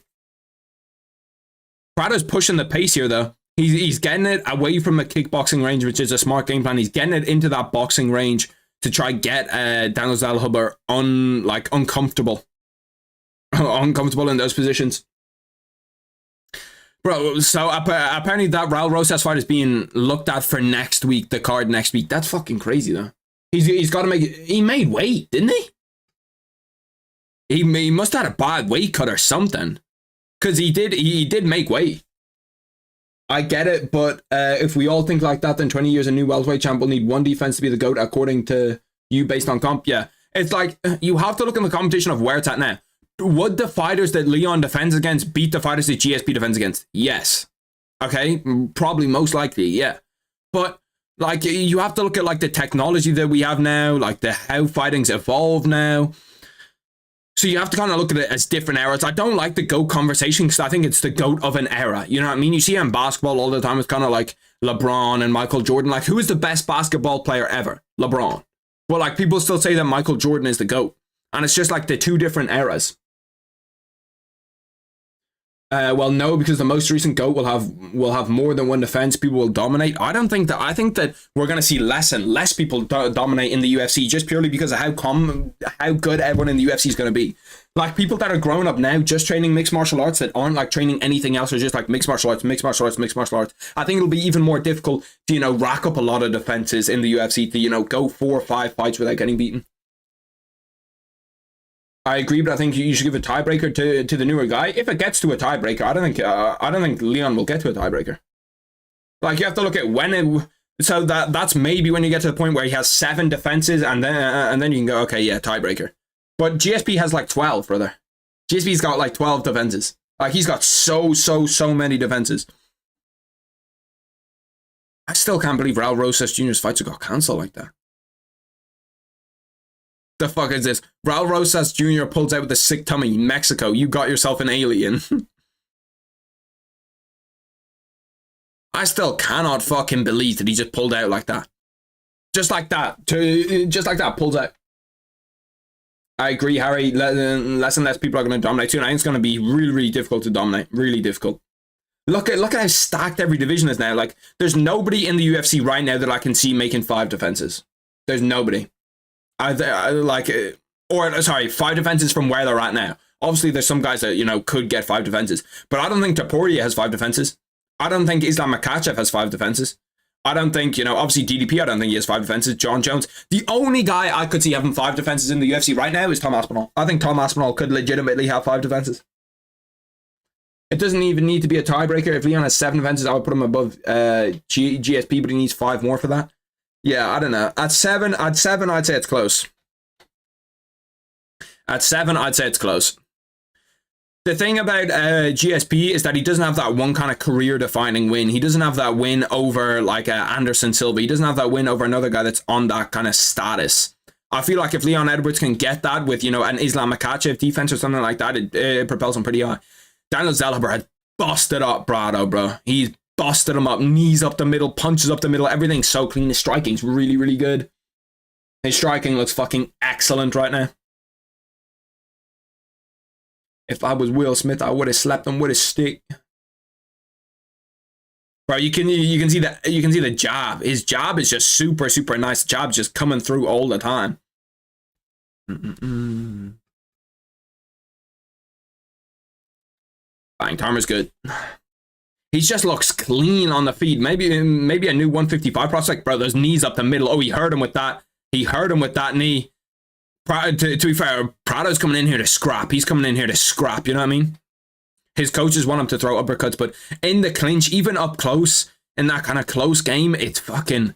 Daniel Zellhuber's striking just looks really, really sharp, really clean. Every time he touches him, he just looks to be in perfect range. He's keeping the distance well. Every time that he gets close to him, he's throwing those knees up the middle to the body, to the head, mixing it up well.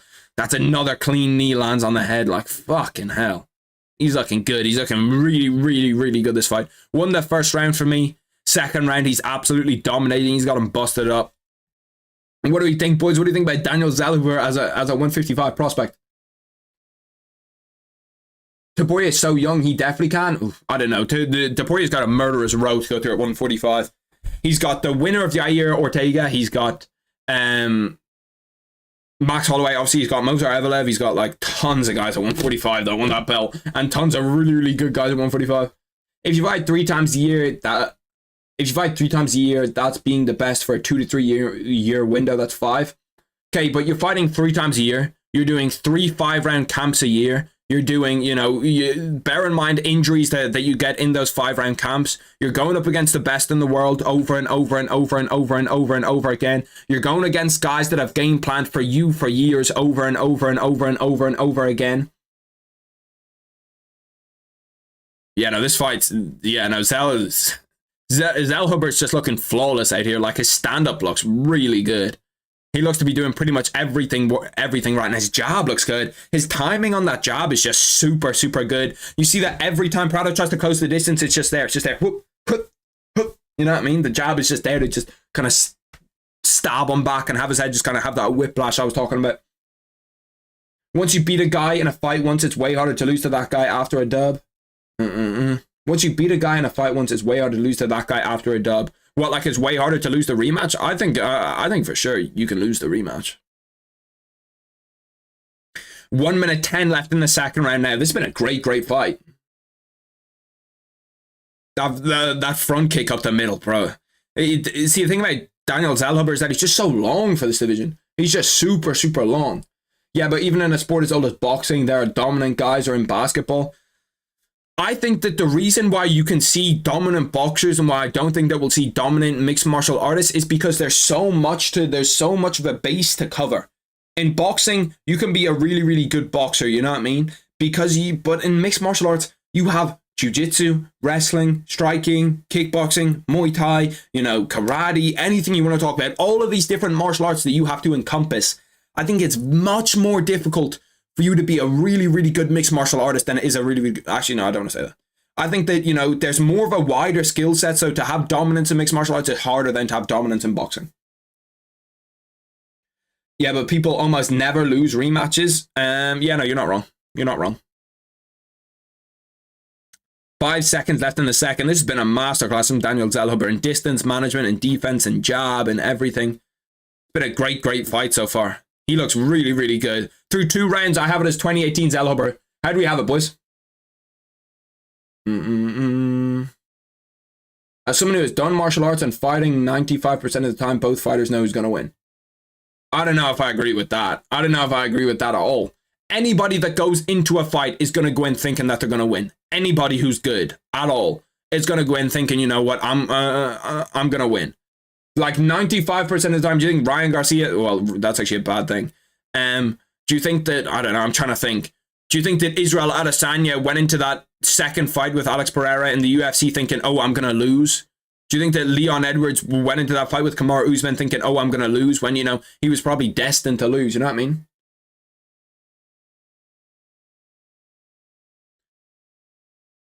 It's the nature of competition. One guy is almost always the best. I don't know. I don't know about that. Like, like you're gonna have one guy that's better. Oh, they're gonna stop the fight. The doctor's coming in. Let's see if I can get a listen in here, boys.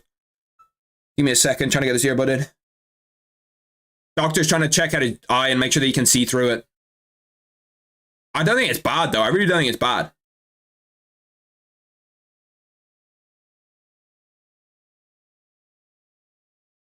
I think he's fine. He can see out of that eye. Don't have him blow his nose.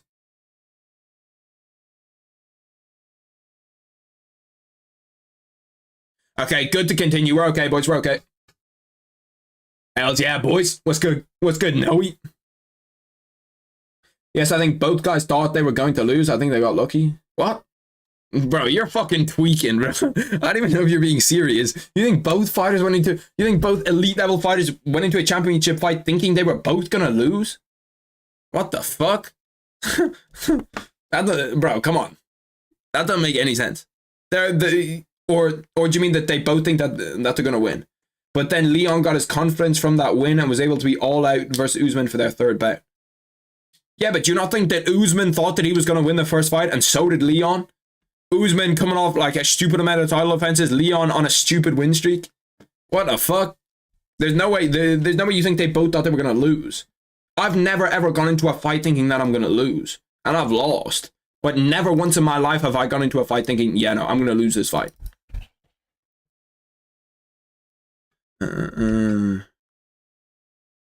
Even spar, like I've never gone into a spar thinking that I'm gonna get beat up in this spar, you know what I mean? I'm gonna get smoked in this spar. Pretty much like all the time you go in thinking that you're gonna win. You're gonna go in and think that you're better than the guy and gonna beat him. 4 minutes left in this third round. This is the best Daniel Zellhuber performance I think we've seen in his UFC career so far. He looks unbelievable. Just look at his feet. Everything is pretty much perfect. His defense looked really, really good.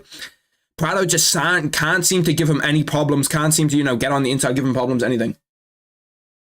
There's no reason to be a fighter if you think you'll lose. Yeah, that's what I mean. Like, every fighter, I can guarantee you, no matter what the odds are on a card, no matter what's happening, every single fighter thinks that they might be afraid of losing. Yeah, I can say that every single fighter going into a fight is afraid of losing.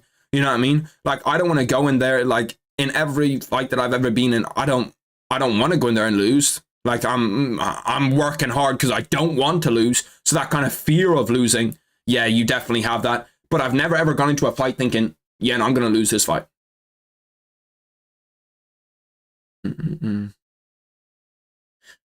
3 minutes left in round 3. God, that Prado eye looks bad. It looks bad. It looks real bad. That left eye, you can just see it swollen completely. There's blood rolling all the way down. And he needs to make sure not to blow his nose, because if he blows his nose, he's done. Significant head strike. Zellhuber is 72. He's putting a beating on in this fight, and he's looked exceptionally good. You think Volk liked his chances against Islam for the second fight? Yes, 100%. Otherwise, he wouldn't have taken the fight. The thing that, like, it's I don't know if most people have it. I don't know if everyone has it, but like delusional confidence. You should fight John Jones, Sean Jones, anybody with the second name, John Jones, Sean Jones, Bon Knowns. I'm not fighting any of them. Fuck that. Hell no. I ain't fighting any of them. Especially John Jones. John Jones would actually massacre me. He'd leave me with irreparable damage within 30 seconds. Like, I'd tap to strikes as the fight. You know that boxing fight where you see them both walk into the ring and then the bell goes and the guy just walks out? Yeah, that would be me against John Jones. I'm getting inside the ring and I'm trying my best to crawl over the cage. When they lock the cage, I'm jumping over the top, trying to get out. I'm just, I'm doing the Cyril Gane, right? I'm just gonna say, hey John, take me down, just submit me. I'll tap right away. But yeah, no, there's no fighter ever that's taken a fight that thinks that they're gonna lose the fight. There's none. That like goes into the fight being like, oh yeah, I'm gonna lose. Maybe there is some, there definitely is some. There's not none. But I think like any pretty much championship level fighter is gonna go into the fight thinking that they're gonna win. I've seen that Chael Sonnen clip where he says that, you know, he thought going into that John Jones fight that he was a lamb for the slaughter. But, like, it's very, very rare that anybody going into a fight is going to think that they're going to lose. 55 seconds left in the third. My fucking shit just went back 7 seconds just randomly. The real question is now with what 50 seconds left in the third, who do we give Daniel Zellhuber next? That's the real question. Who do we give him next? Yes, he didn't get a finish here, but this has been a fucking sublime performance. This has been probably the best we've seen him, look. I think thinking you're going to lose and not trying or getting more confident throughout it are different. But like, no one goes into a fight thinking that they're going to, if anything, it's the other way around. If you go into a fight, yeah, if you go into a fight, you're going to think that you're going to win. And then maybe as the fight goes on, he's fucking you up for 2, 3, or 4 rounds, and that bit of doubt starts to creep into your mind, and you start to think to yourself, fuck, maybe I'm going to lose this fight. And that like kind of fear grows a little bit more as the fight goes on if you're losing the fight. No one goes in thinking that they're going to lose. Like, I've never even heard of anybody going to a UFC fight thinking that they're going to lose. Or at UFC, boxing, anyone in any gym. Everybody goes into fights thinking that they're going to win. That was a fantastic fight. Daniel Zellhuber, 30-27. That's probably fight of the night so far. Daniel Zellhuber just put an unholy beating on him. You can see both of his eyes are completely swollen. That left one's nearly swollen shut. And that was all just jab, right hand.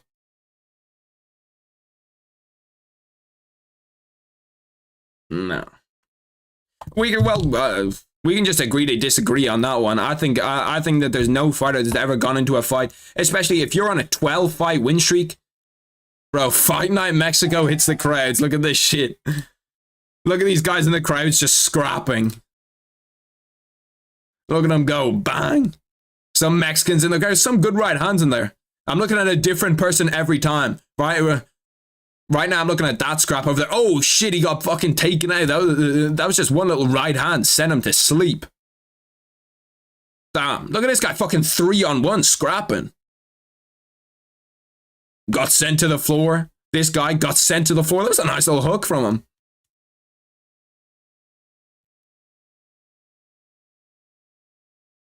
Oh shit, I didn't even see this guy over here got dropped with one punch. He's got no fucking chin. All right, give us your top 3 fighters. Any division. Any division. Oh, fuck me. My GOAT tier list. Number 1 is John Jones. Oh, from here it gets sticky, man. I don't know who's number 2 and 3. There's a bunch of people that are on like the same kind of level for me when you look at them. Like, I don't know. You got like fucking GSP. You got Anderson Silva. You've got, like, just, I don't know, maybe Khabib's on that level. I really don't know. All I know is that the number 1 is John Jones. That's all I know. The number 1 is John Jones. The number 2 and the 3 are a little bit sticky, you know what I mean? Who knows from there? But the number 1 I know for a fact is John Jones. Who is your favorite active UFC fighter? Ugh. Unpopular opinion, Neil versus Gary was a good fight and Ian Gary looked sharp. You're not wrong. You're not wrong. Bro, imagine this fight for UFC 300. Favorite, not best. Oh, okay. Favorite's different. I like favorite. Favorite is number 1 for me is Cody Garbrandt, I think. Number 2 for me is gonna be favorite fighters in any division. Number 2 is probably Charles Oliveira. I really, really like Charles. And then number 3, probably gonna have to go Conor. I'm Irish. Conor's Irish. You know, Conor did the most for Irish mixed martial arts, for European mixed martial arts. I think it's probably 1 Cody, 2 Charles, 3 Conor. I like that question though. I like the favorite fighters question. Random guy has no chin. Yeah, that has. Mighty Mouse is up there. Mighty Mouse always puts on fucking entertaining fights. Jones, GSP, DJ. I got that basic shit. I like the Jones respect. No one gives him respect anymore because these new age casuals don't like him because of Guru. He's a piece of shit for hitting his lady though. Yeah, like this stuff outside the cage. Obviously, he's got big problems outside the cage. But like if you don't respect John Jones, it's one of the biggest things for me that you haven't been watching mixed martial arts for a while. You haven't and it's fine to be a new fan of mixed martial arts. Like there's new fans every fucking day of mixed martial arts. There's a guy who's watching UFC Fight Night Mexico and goes, "Whoa, this sport's fucking sick." But like You can't just disrespect people because of what they've done there. Forgotten about, try to bring about the complete overhaul. What do you think? Bro, this guy's art is always cool as fuck. He's always got fucking cool ass art. Current top 5 pound for pound. Number 1, number 2, number 3, number 4, number 5. What's my top 5 pound for pound? 1, 2, 3, 4. No. Okay, we're going to the UFC website. Where's pound for pound? Let me look through here. We're going. 1 is Islam Makhachev. I'm pretty sure that's unanimous number 1 pound for pound. Is Islam Makhachev. Number 2 for me is Leon Edwards. He's, number 2 pound for pound. Pretty unanimous. 3 for me is Alex Pereira. I don't think that there's a whole lot of argument with Alex Pereira. 3. Who's 4? 4 is a difficult question. I think I'm gonna go 4 Tom Aspinall and 5 Ilia Topuria. I think I'm going 4 Tom Aspinall. Cody's always entertaining. Yeah, deadass. I love Cody Garbrandt. Anyone who continuously craps on John Jones for his work in the cage is a casual or a hater. Yeah, there's a lot of people that just like to hate on greatness. You see it everywhere. You see like all of these big fighters. Like anyone that's successful, people will love to hate. People just love to hate because they're not where these guys are, and these guys are doing what they want to do. So like, and most time people that are hating, it's like, bro, I don't have any time to hate on anybody because I don't have, we just don't have time to sit here and hate on people. Did bro just say you can't respect someone for the shit they've done? What, me? I said like, for me, I don't hold what they've done outside the octagon against fighters, you know what I mean? Against fighters, against what they've done in the octagon. KFC or tacos? That's a great question. Fun fact, Charles Oliveira's in the crowd. Charles Oliveira, Marabiashvili in the crowd. He's wearing a full Mexico-like outfit with a full Mexican flag. Look at fucking Merab, man. KFC or tacos? That's a great question. Fun fact, I've never had KFC before. I've never, ever had KFC. I'm going to say tacos. Get some tacos. I'm going to make myself, as soon as these fights are done, I'm going to make some spaghetti carbonara. Looks like Danny Barlow broke his arm in the first round and still came back to win, bro. Danny Barlow might be... Bro, when I saw this, I thought to myself immediately, that's why his hook looks dog shit. Because every time he threw a left hook, it was like weird as fuck. It was like someone who had never ever thrown a left hook in their life. Like when you see people who don't ever like fight or have never fought before, when they throw a left hook, they just kind of throw it like this, you know what I mean? They're like, let me throw this left hook. Let me throw this left hook. And it's weird as fuck to see because they just see like people who they just think people turn in their wrist, whereas really when you throw a left hook you like turn your whole arm in. But it's fucking apparently his left arm is broken, which makes more sense.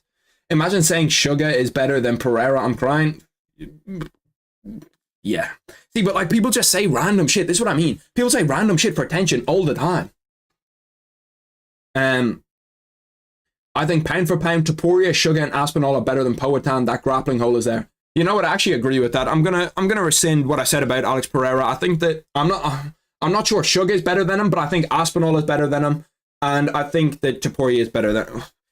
See, this is my thing, bro. See, I say something, okay, and then I'll look at your opinion and I'll go, you know what? Maybe you might be right, and then I'll think again, and then I'll go, but is that right? So essentially, what's coming to my head is, okay, Alex Pereira is 100% a bad grappler. Yes, 100%. He's not a good grappler. He's not a good wrestler. But he's fought against Yan. Yan was able to wrestle bully Israel Adesanya. He wasn't able to do it to Alex Pereira to the same level. He fought against, Yuri Prohaska. Yuri Prohaska was able to wrestle with Glover Teixeira. He was able to, go in there and really live with Glover Teixeira in terms of the grappling department. And Alex Pereira was able to get out of that. So how many times are we going to have to see the guy go up against a guy that can wrestle, not a wrestler, but a guy that can wrestle and beat them until we say like, maybe the wrestling doesn't work out against them. Because of your objectiveness, I'll say my bitter truth. Gary is very good. His striking is incredible, and on rewatch he beat Neil. That hurt to say. I'm most 90% of the time I'm objective. I try my best to, or more than that, 97% of the time I try my best to be objective. There's two things I'm not objective on. TJ Dillashaw. I don't like TJ Dillashaw. Okay, I just don't like him. And then obviously we have the the Irish fighters. The Irish fighters, I'm gonna lean towards Irish fighters. I will be able to say if Conor McGregor loses a fight, if Ian Gary loses a fight, but I'm always gonna, pick them. In terms of my picks, I'm always gonna pick Irish fighters no matter who they're fighting against. But like when I'm judging them and I'm judging their skills and I'm judging their fight, if I'm looking at an Ian Gary fight, I'm not gonna be super biased towards Ian Gary.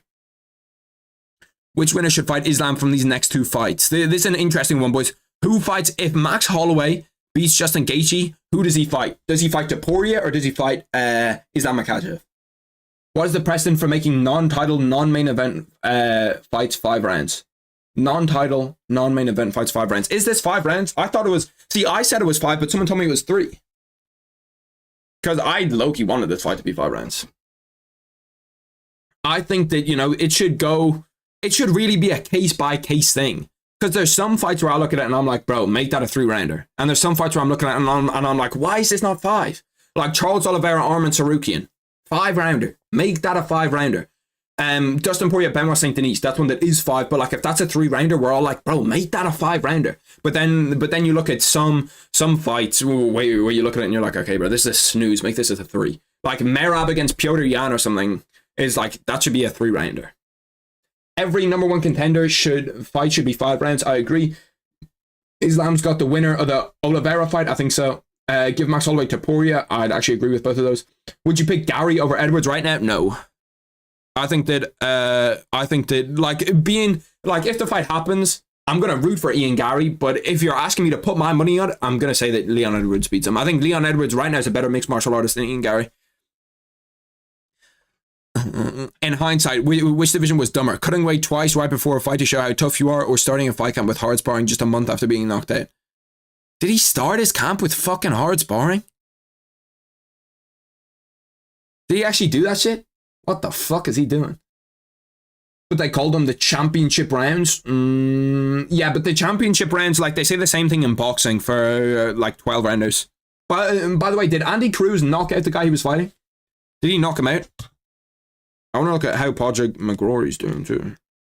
Because it's going to be fucked onto promo because Raul Rosas pulled out. Where is the zone?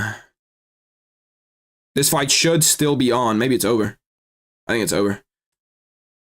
Did Padraig McGrory win? Obviously, I'm rooting for the Irish boxers. I'm rooting for the guys all the time. I think he lost there. It looks like he lost. Why am I fucking doing this? Just Google if he won. Bro, Grasso's on the Spanish broadcast. Yeah, I know. I swear to God, I nearly swapped. If I wouldn't be like a fucking 3 minutes behind, I would have done it.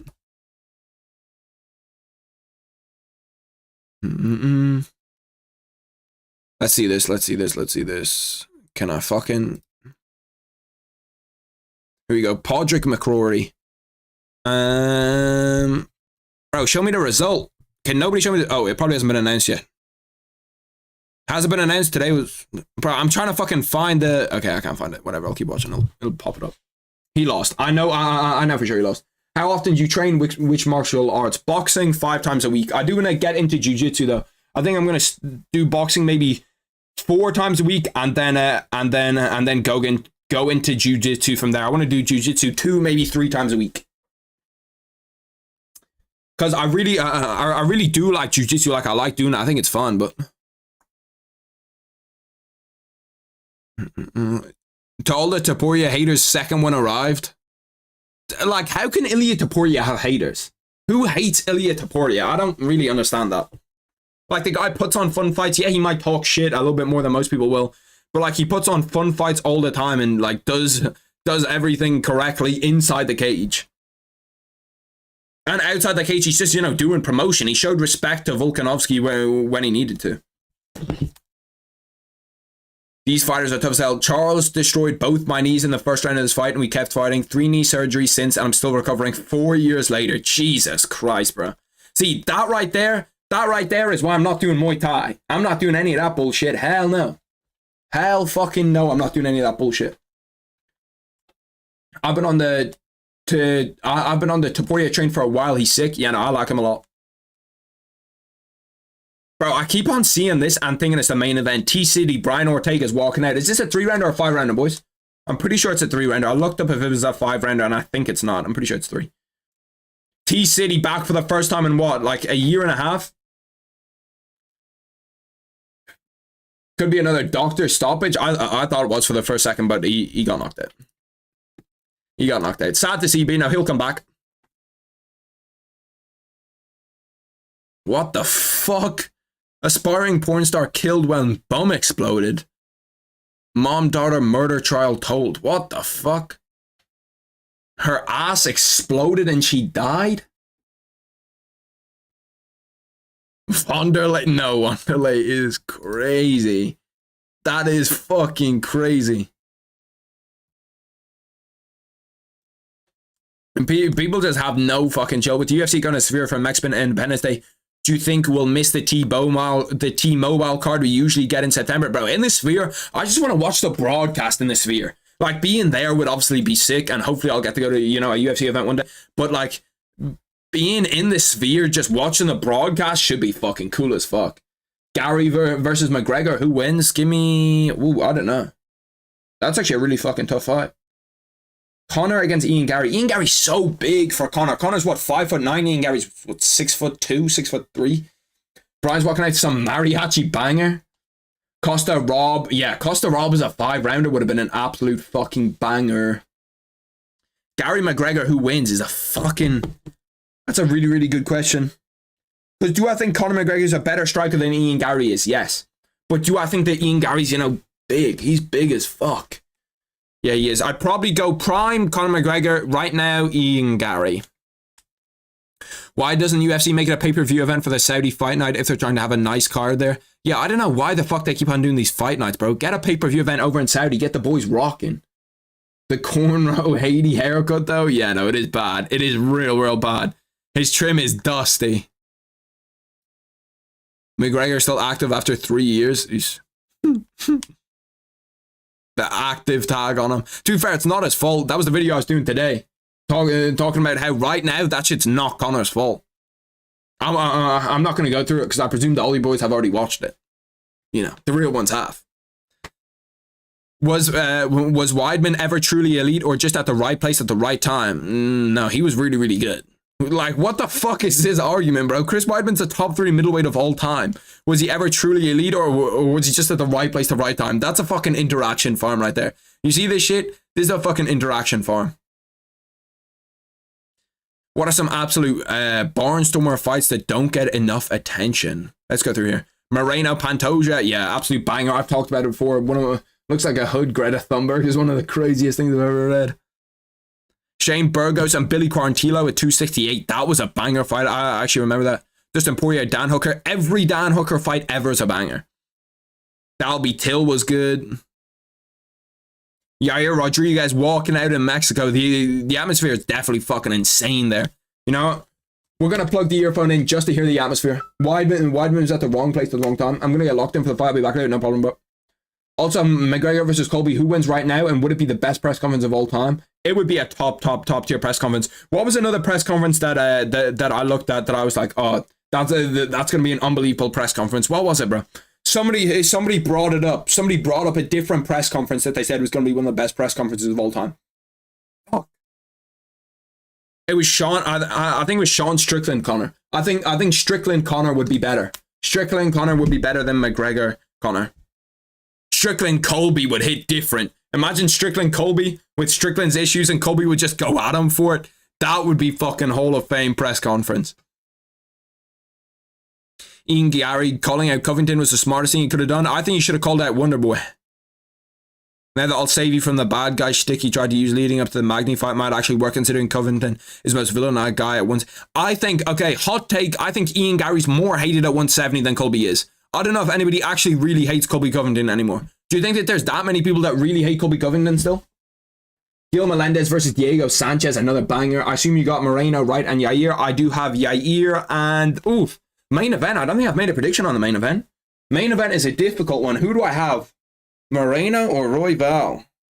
Yeah, I'm gonna say Brandon Moreno gets the job done. Damn. That shit is crazy. Make a card that make a card that makes sense, but would have the best press conference ever. Yeah, I could do it. I've got a whole bunch of ideas on the board behind me. There's like 30 ideas back there. Half of them are rubbed out because my dog accidentally walked on it, but you know, I can piece them together. I'll give you some of them. The biggest downfalls in UFC history. Prospects that got fraud checked. The beef between Dana White and Conor McGregor that's done. Most intimidating fighters in UFC history. My favorite thing about every division, that one's already done. So a few of them are done, but I do have a board behind me. Any and all video ideas that you guys have, shit, let me know. I'm open to hearing any and all video ideas. I can't guarantee that I'll do them, but you know, I'm definitely open to hearing them all. He was the closest thing we had to having a new McGregor, Darren Till. Darren Till in his prime. I still think Darren Till can come back. Colby's just played out for now. Give us a little break from him. Yeah, I think the same. Alex Pereira sparring MMA, doing some jiu-jitsu. 300 will be Poatan by... Bro, imagine Poatan by submission at UFC 300. Do they have odds for UFC 300? They must, right? Let's do this. I always fucking spell his name wrong. Oh, it's just a win fight. It's just a win fight. I was gonna look at the odds of Alex Pereira by submission.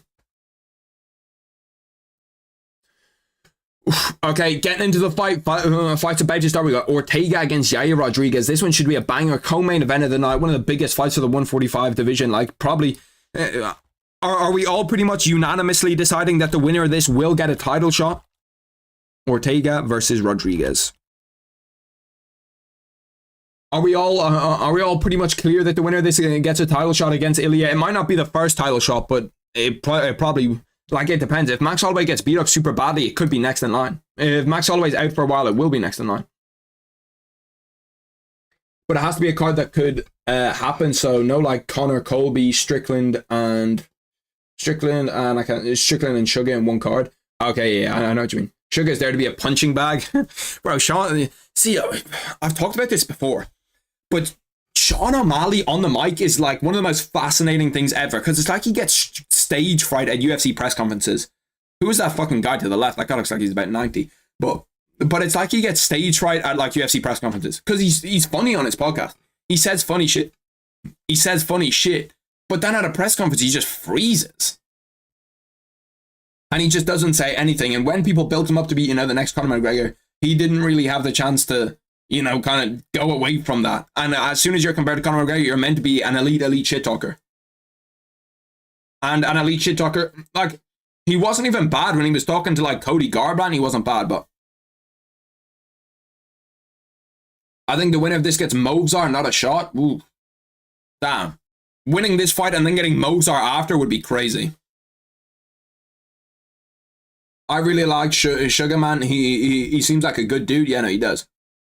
Like, he's a good guy in everything that he does. And pretty much everything that he does, like, you can't see any faults in him. I got timer ready. We're going to be locked in on timer here. Locked in on timer. I'm going to get it perfect every time. I'm going right now. We're going Yair Rodriguez. Oh, fuck me, bro. I had the timer right, but the numbers weren't right. That is on me. Okay, we're good. Timer's fixed. Why are they showing Brian Ortega jumping before the... Oh, he like slipped and hurt his leg before the... What the fuck? He was jumping in the intros and like rolled his ankle. What the fuck? I've never seen that happen. Imagine he was injured and he was out of the fight. Imagine how pissed off Dana White would be. Yair Rodriguez on that big one too. Yeah, see, this is a 5-rounder. I knew it was a 5-rounder. I was thinking to myself, I swear I heard that this was a 5-rounder. Unless you're a super duper not open relationship type of guy, yeah. Agreed, another fight, but I don't know who else there is. Damn. Oh, he kicked that foot that Brian Ortega was loose on, and you could see that he kind of buckled for a second. Damn, big one too by Yair Rodriguez in the middle. Yair Rodriguez's jab is landing all the time. Because he's a southpaw, it's just so difficult to fight against him. Oh, he knocked him down. Oh, he's done. Brian Ortega's got to be done. He's grappling. He's going for a takedown. That was a fucking weird sequence. Yair Rodriguez knocked him down and stung him, and then as Brian Ortega was getting back up, he got hit with the Big 2 once again, just right over the head. Oh, he's still not in good shape. Brian Ortega still not in good shape. You can still see that he's wobbly on the feet. His nose is bleeding now as well. Great start by Yair. You couldn't ask for a better start if you're Yair Rodriguez. And he smells blood. He's hunting him down. He smells blood. He's trying to set up the right shots. Oh, Brian Ortega's done. He's done. He's like, he looks in bad shape. He still doesn't look correct. He's still going into wrestle. Especially if Ortega wins, he needs one fight before El Matador. Yeah, I do agree if Ortega wins. I think if Yair wins that, he gets the shot. 27 significant strikes inside 2 minutes for Yair Rodriguez. Bro, Brian Ortega's defense is just fucking looks terrible. It doesn't look right at all. You can see this is the time where if I was Yair, I'd start putting on the pressure a little bit here. I'd put on the pressure a little bit, because you can see that he's breathing heavy. Nice 1-2 from Brian Ortega. To be fair to Brian Ortega, he's still in the fight. I thought he was done there.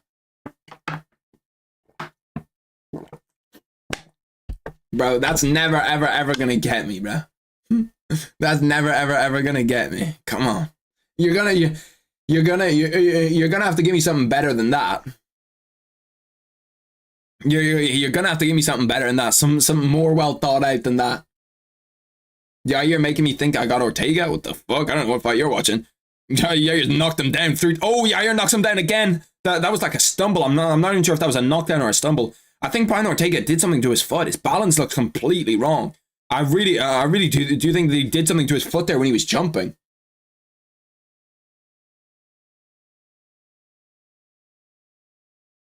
Oh yeah, it's not looking great for Brian Ortega.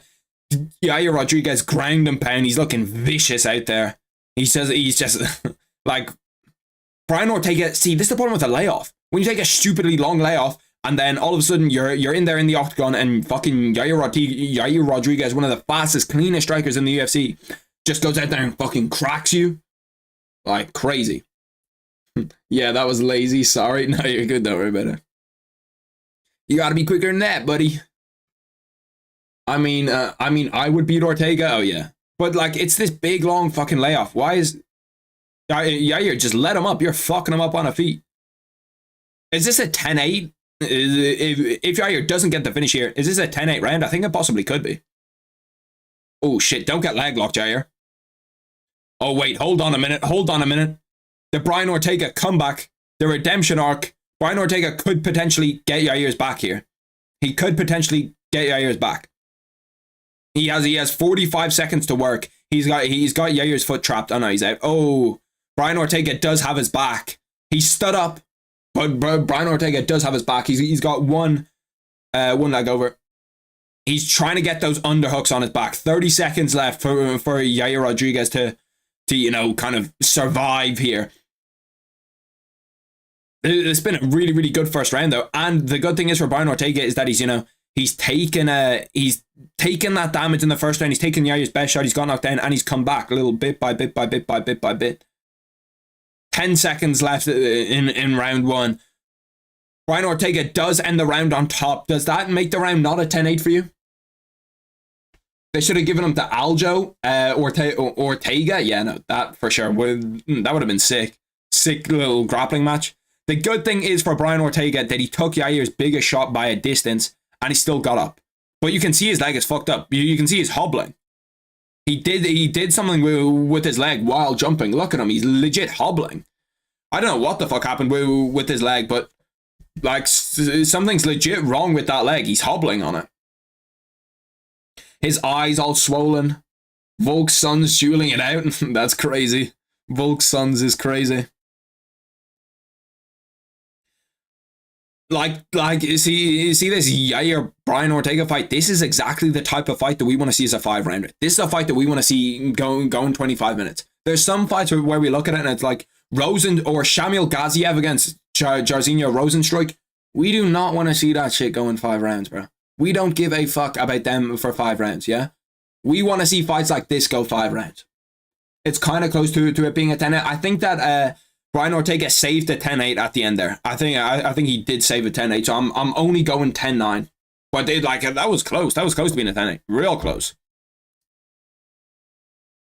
Real close, because it's like look, as soon as I say that, they throw up the Rosenstruik Gaziev promo. Like, it's just a bad fight. It just should not be a fight night main event. Rosenstruik against Gaziev. It's just mid. I think it gets better for Ortega the longer it goes. I agree with you. See, I don't know. Because Yair's like, Yair carries his power through all the rounds. Brian Ortega kind of starting to, you know, push the pace a little bit, though. Every time he tries to get inside, he's getting cracked, though. He's getting cracked that one, too. Oh, big shot by Brian Ortega. Hit him with a big shot. Hit him with a big right hook there. I feel like the winner still needs to go to Volk for a title shot when he recovers. I don't know. I don't know if they're going to wait for Volk for that long. You know what I mean? Pretty much everybody agrees unanimously that it's 10-9 Rodriguez. Some people say 10-8. Some people say 10-8. But Derek Brunson said Ortega might have the roughest first round in the history of MMA. Dude is just too tough. He does always do terrible in the first round. But see, the thing is, it depends on how long Volkanovski takes. If he takes ages to get out and like it takes ages to come back, you can't force a guy to wait for Volkanovski. I think I should be the next fight main event. Shit.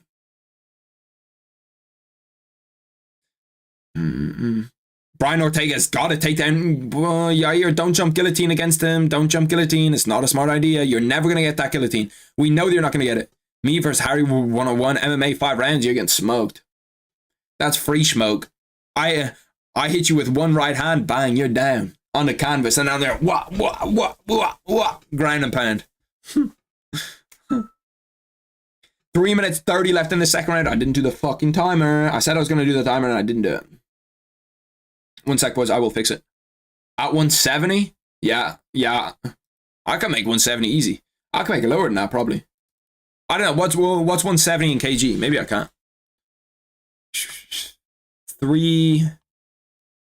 Am I fucking bugging? Oh, yeah, 180. I forgot what 3 minutes was in seconds for a minute. $10 on Sean. Shit, you must not see me fight. You must not have seen me fight. I have a purple belt in Brazilian Jiu-Jitsu and wrestled in high school. I just got to get you down. Yeah, but you're also 80 pounds. So it's going to be very difficult for you to get me down. And then once you get me down, or if you get me down, you're going to have to take a shot to get me down. And it's like, I don't think that you're going to be able to take that shot. Clean on the chin in 4-ounce gloves. You might be finished. I could hurt you in 16 ounces. With 4 is a different game. 4 you get popped. I've been hit with 8-ounce gloves, and you know it's legit the worst shit on the planet. So it's pretty much just like getting hit by a fist. 4, I cannot imagine getting hit with 4. I thought you said you were 80 pounds earlier.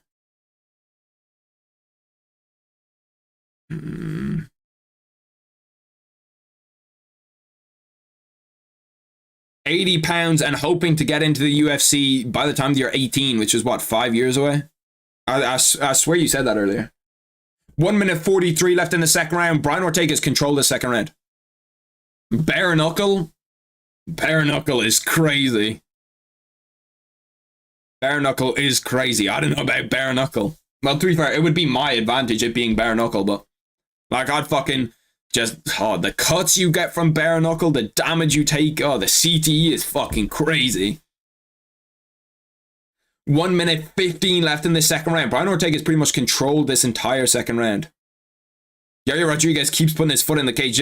Damn, Yair's got a big cut under his eye. He's got a big cut under his eye. The good thing for Yair is that it's under his eye. If it was over his eye, it could be a different thing. It could be a big problem because like the blood will drip into your eye. But when it's just here, you're good. You're only 2 years younger than me. Damn, what the fuck? I swear. I thought you were younger than me, or I thought you were like 7 years younger than me. Who's I talking to? Remember, Harry hates elbows. You're not wrong. I'm not trying to get elbowed. I'm not trying to. Yeah, to be fair, if you did get me down, okay, and just started whamming elbows, you know what I mean? I could be in trouble. I can't even see it because the chat doesn't go back that far. 20 seconds left. Dominant round for Ortega. Really dominant round for Ortega, and it's what Brian Ortega needed to get back on, or a calf kick. If you calf kick me once, I might be fucking finished. I might be out of there. One calf kick, you might see me walk out of the ring. But I think I'd put you out. I think I'd put you out. And also remember, every fight starts on a feet. Every fight starts on a feet. Yeah? So just know that. Just know that. 10-9, what do you think, boys? 10-9, Brian Ortega there, I presume. It could potentially be a 10-8. I suppose he was on top of the whole round, but like he didn't really threaten a submission. There was no time when I thought that he was going to get finished. I'd have an easier time subbing than throwing an elbow. I have no power. I'm like Ben Askren. Nah, the Ben Askren comparison is crazy. Yeah, no, you probably would be able to submit me pretty fast though, because I've never done any Brazilian Jiu-Jitsu. That cut under his eye is nasty, man. That is a nasty, nasty cut under his eye. Holy shit. You can see how deep that cut is. See, look, that's the type of cut that you get if you're wearing fucking 4-ounce gloves. Main event fight night. We have a built fight. Shit. We're rocking. We're ready to go. Get me training. Get me just a little bit of jiu-jitsu experience. Just, you know, not even jiu-jitsu experience. Fuck jiu-jitsu. We're not doing it. Just wrestling defense, takedown defense. That's all I need. Takedown defense, and then we're good. But yeah, no, I do want to try jiu-jitsu. I will definitely try it soon. One Yair, one Ortega. I agree. Fuck, get the timer. Live odds, Ortega is now a favorite. Ortega is -195 in the live odds. What do I need to do? Oh, fuck. Wrong timer, my bad, boys. That timer is a minute ahead of where it should be. There we go, that's right. Fine. Good to go. Bro, Brian Ortega got another, he's got another takedown. Yair cannot sit here and just sit on the ground, and he's got that takedown with 4 minutes. Oh, he's got an arm triangle. Oh, Brian Ortega's, this could be trouble. This could be trouble for Yair. Oh, he's out. He's out. He's out. Brian Ortega gets it done. Brian Ortega gets it done in round 2. That was absolutely phenomenal by Brian Ortega. Just took round 3, I suppose.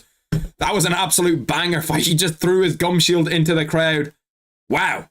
Brian Ortega, after nearly getting finished in round 1, comes back round 2, has a big bounce back round, and round 3 goes in there, round 3, and gets it done via submission. What a performance. The ring rust didn't impact him at all. Went in there, got the job done against a guy who's super dangerous in Yair Rodriguez. What a performance. What a performance. You should win at 170. My chin would be compromised. I don't know. If you take me down. I told y'all Ortega still like that on the ground. I got Yair for knockout round 3. Blood doesn't know. But I did have Yair on the feet within 2. Yeah, that was exceptional from Brian Ortega. That was exceptional from Brian Ortega. What was Mark Goddard mad at him about? Did he hold a submission for too long? I'm trying to see. Did he hold it for longer than he should have? He tapped right there. Yeah. To be fair, but the tap was super faint. The tap was like this. You know what I mean? It was like a tap there. So he didn't intentionally hold on to the submission for too long. And to be fair, Brian Ortega, we all know, just off character, Brian Ortega is not a guy that's going to hold on to a submission for too long. I was really confident in Yair as well. I thought for sure that Yair was winning that fight. Bro, every fighter that I'm super confident in, Volk, I was confident in. Yair, I was confident in. Joe Pyfer, I was super confident in. Like, I'm whole of dog shit at predictions. I might actually be a curse. Every fighter that I fucking pick just gets shit on. Yair got submitted. Volk got knocked out. Joe Pyfer had a terrible performance. I don't think I've picked the main event correctly, or that was the main event, but I don't think I've picked correctly this year in terms of the fights that I'm most confident on. I don't think I've picked one correctly. Like I picked Ian Gary correct, but Ian Gary was a big time favorite. Taboria smokes Ortega in 2. Ortega needs better boxing to fuck with Ilya. I don't know. That was wasn't expecting that. Neither was I, brother. That was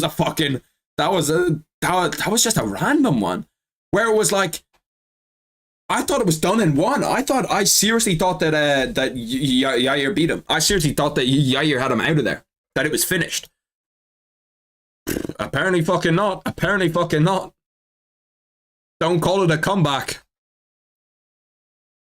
Imagine, bro. Imagine we end 2024 with Brian Ortega as the fucking champion of the 145-pound division. Imagine the scenes.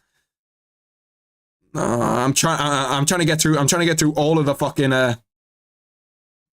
cash on another underdog lock of the year at plus 150. The best UFC capper on the app. 73-6. Damn. Okay, motherfucker. God damn. 73-6. Guys, that guy's looking like the fucking 2015 Warriors. 73-6. What a way to bounce back for T-City. T-City plus 2.5 units. See, nobody posts their losses on this shit, though. Ain't it? Like, at least I'm saying, shit, I ain't predicting any of these right. I ain't predicting any of these right. I know Tracy Cortez pissed right now. Shit. Tracy Cortez missed that. Out of curiosity, I sorted the UFC on YouTube by oldest. Goes back 16 years. Let's see this shit. Oscar De La Hoya and Diego Sanchez. Diego Sanchez shows Josh Koscheck at UFC 69 weigh-in. Brock Lesnar speaks out on pro wrestling. What a performance by T-City. What a fucking performance. That would be insane. The biggest plot twist ever. Ortega did hint if he lost this, it would probably be the end. Damn, it would be the end. I didn't hear that. I didn't hear that he wanted to retire if he lost this. With where this is leading, I can see Aljo versus Topuria happen fall of 2024. Wrong. Who wins and how? That's fucking crazy, bro. No one wants Umar, bro. Deadass, nobody wants to fight Umar apart from Corey Sandhagen. Corey Sandhagen's the only one that's like, yeah, we're on smoke, fuck it. Ilya versus Brian actually seems interesting now. On co-mains and main events in 2024, I'm 7-3. If I went back through it, I could see, but I'm not actually tracking it. He used subliminal messages. What the fuck? This post sums up my biggest issue with the UFC lately. Yeah, you're not wrong. You're not wrong. Like, none of these guys are the defense that he should have. It's going to be Max Holloway. Is Max Holloway the cutout for other? I think he is. El Cazador the Hunter. It'll be interesting to see how this guy performs in the UFC. Does anyone know what division Alexandra Topuria fights at? Does anybody actually know that? I don't know. Alex Pereira was attending UFC events as a fan in 2013 and now he's a 2-division champion and is headlining UFC 300. That's fucking wild. That is absolutely wild. Seeing shit like this, like you see it all the time with like footballers where it's like them in a jersey that now are the team that they play for. Champions come and go. John Jones remains. He's just fucking inevitable. Oh shit, I mean did that. Pelicans tweeted this for no reason at all. Let's go back up to the top. UFC Reddit. There is also a mixed martial arts Reddit. Discussion thread on Royval versus Moreno. Let's see how many people got their predictions right in this. Costa Pfeiffer and Buena Silva did me dirty. For real though, who is Ortega's new bae? She seriously looks better than Tracy Cortez. I haven't seen her. And you know me, I'm out there. I'm watching. I'm looking to see. But I have not seen her. Damn, these are all comments 2 minutes ago. I'm crying, but all the fighters must have gotten tired of having to listen to the translator. He's talking to his coach. I don't know how long this fucking post-fight interview is, but holy shit, that post-fight interview is long. Bro said, "A la verga, my ankle." What? So he broke his ankle? Did he actually break his ankle or roll or something? Any Spanish speakers in here, boys? I don't speak Spanish at all. People forgot he almost subbed Volk while Yair got dominated. He did have he almost subbed Volk, but he got 50-45. Did anyone see the viral tweet saying there was no way Ortega was going to lose in front of his ex no matter what? To be fair, like, the ex buff is a real thing. I got Royval here, but the fight's in Moreno's corner. The dude is not a good grappler. I reckon Moreno keeps it standing though, just a feeling. God will protect all ankles on this blessed day, amen. How can you tap? Go to sleep. He lost Cortez, and now we have to find Jesus. Wow, his girlfriend is bad as fuck. Alex Pereira in the crowd, Mr. Poetan, Mr. UFC 300. Oh, I can't wait for him to fight again. Spirit tacos are amazing, my Spanish brother. I don't. Fun fact: I've never had tacos. I've never had a taco before. Like from a restaurant, I've never had a taco.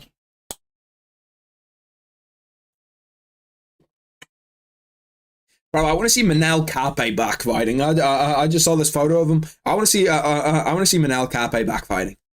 Grab the mic, like. I want to see more interviews like that. The translator don't have to work a damn minute. Oh, he can speak Spanish. I never. Bro, what the fuck? Some people are so funny, bro. Oh, he can speak Spanish when he's Mexican. Baddie spotter, boxer, main event anti-predictor. Main event main curse. Main event cursor, boxer, baddie spotter. Trying to think I'm trying to think, is there any other way that I describe myself? Alpha male.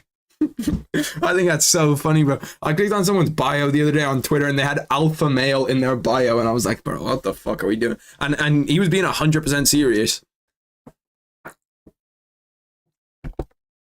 He said he saw his ex in the crowd, said there's no way I'm losing this one. After the first round, I was fully ready to post too easy for Yair. Bro, that's the worst shit ever. Have you ever called out a fucking... Have you ever like put up something midway through a fight when a fighter's winning and then all of a sudden they lose and then everybody's just texting you. Everybody's texting you, oh my god, look at this. Oh my god, look. It's the worst shit ever. Whoever that girl is over there with Ortega's kids is visually... Is that a word? Visually finer than Tracy Cortez. Could be his new bae. Bro, Brian Ortega's gotta have something, bro. He's gotta have some secret sauce, you know what I mean? He's gotta have some secret sauce. Royval gotta be one of the fuggliest fighters out there. I don't think that Royval's that bad looking. I think he's okay looking. He's just 5'2". Yair lost to a guy who could barely stand. Yeah, that is fucking crazy. Ortega got the takedowns way too easy in my opinion. I think, yeah, it's just fucking bad matchup for him. Don't you feel warm-hearted by Ortega winning, man? I'm so happy for the dude. To be fair, I didn't hear his post-fight press conference, but that's one of the fights for me that's a win-win fight. If Yair wins, yeah, I'm happy that Yair won. If Ortega wins, yeah, I'm happy that Ortega won. I like both of the fighters. Kind of like this main event. I like both of the fighters. I don't mind who wins this fight. I'm easy. You know what I mean? I like Brandon Moreno. I think he's a really, really good fun fighter. I like Brandon Royval too. Taporia is going to clap Ortega's cheeks. Let's go back up to the top. Hit a little refresh on this. I didn't even realize that this was a thing on Reddit. The people did like huge mega threads for these.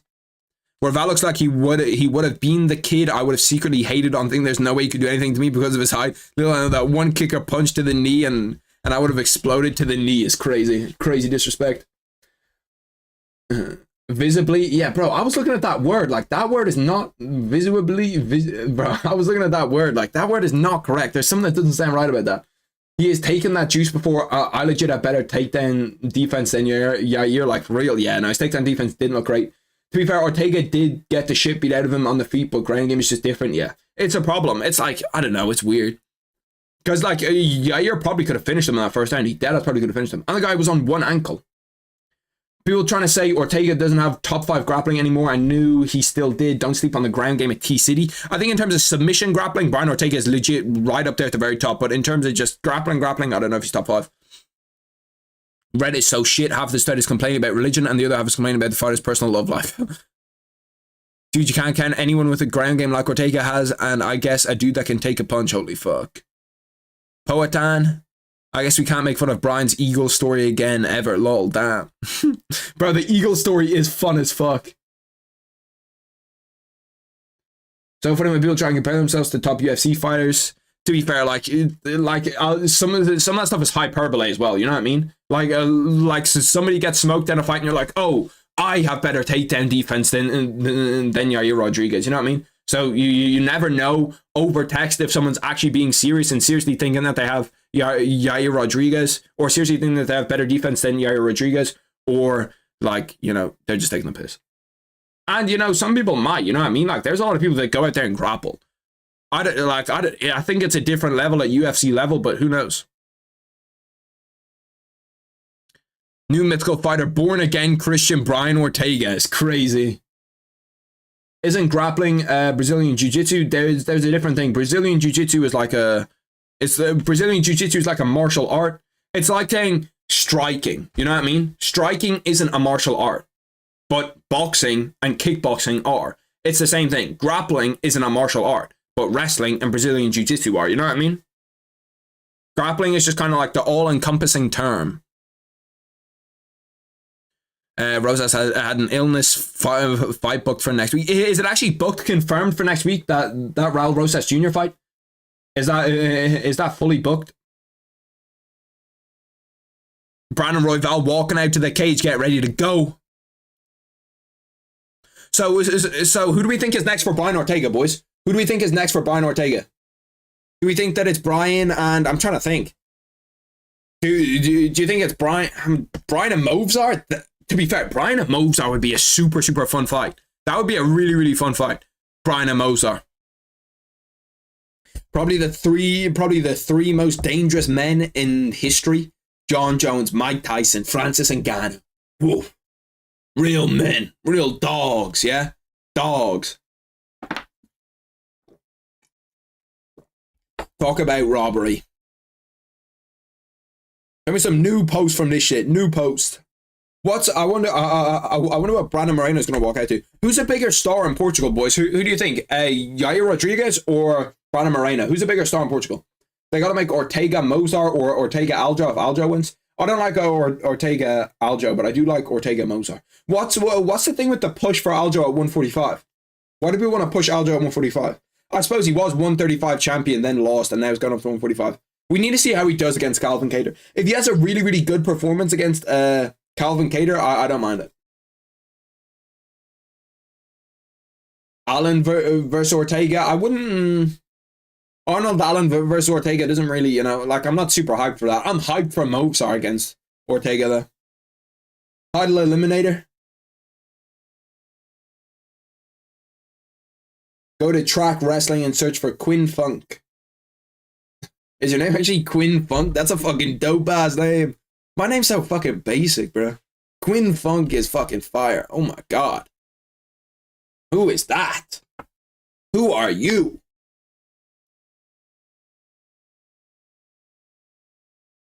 She's something different. Different. T-City's back. Nah, that's crazy. That's crazy. I'm kind of disappointed I didn't get to see Raul Rosas Jr. fight Ricky Turcios tonight in Tijuana. The knowledgeable local crowd would have gone crazy during his walkout. Plus, we get to see this young promising kid fight again. Yeah, but it's next week, so it's not the worst. It's got to be the latest pull-out in UFC history. Literally, as the fight was supposed to come on. Weird, they showed him walking in and he looked completely fine. Yeah, I seriously think that... I don't know, boys. That's another conspiracy. That's another conspiracy for me. Okay, we have to look at it and say, did he just not want to fight? Did he just not want to fight? Did he, you know, just have that altitude and be like, oh yeah, I'm done? And then he said, and then he said, I'm sick to get out of it. I don't know, bro. I don't know. That is an absolutely outrageous comment. Howard Slap would have been better. You remind me of Howard Henry. What the fuck? Imagine Volk versus Ortega in a rematch. Yeah, I'd take it. I'm joking for the most part, but I'm not a scrub. I believe you're a better wrestler than me. A person who doesn't wrestle than the average guy, but I'm sorry. Yeah, I'm sorry, but Yair would smoke you in grappling. Is Yair a black belt? Is he a Brazilian Jiu-Jitsu black belt? Sean Rudgren is my name. YouTube name. Got it through a name generator. Oh shit. I've never done that. I've always just had my full name on my YouTube account, my full name on everything. Because like 99% of the time, like nobody is ever gonna look it up. You know what I mean? Like nobody will ever fucking look up your name. You know what I mean? I've never ever in my life seen a name in the comment section and been like, yeah, I'm gonna look that up. Because you see them all the time in like YouTube chats. I deadass forgot grappling his transitions on the ground. Shit. You gotta tune in. You gotta lock in, my boy. Brandon Moreno, about to get into the cage. Bro, to be fair, this UFC card, even for having Raul Rosas Jr. cut out and just not fight, it's ran pretty smoothly in terms of the timing. Like, I presume this is when they wanted the main event to start. At 5:30, and it's when it's gonna start. Let's change this one up, and we've got Moreno versus Royval. Main event, the last fight of the night. Last minute predictions for this one, boys. I haven't even given my prediction on this. I'm gonna go, well, I kind of have. I kind of said that I thought that Moreno's gonna win, but I'm not firm on that. I'm gonna say Moreno gets it done, but I'm not 100%. This fight will be close. I think it's gonna be a lot closer than people think. I really do. My parents told me I'd be hacked. I got scared, so I did it. Nah, it's crazy. People always say shit like that. Like, I remember I used to to be fair, I used to do the same thing.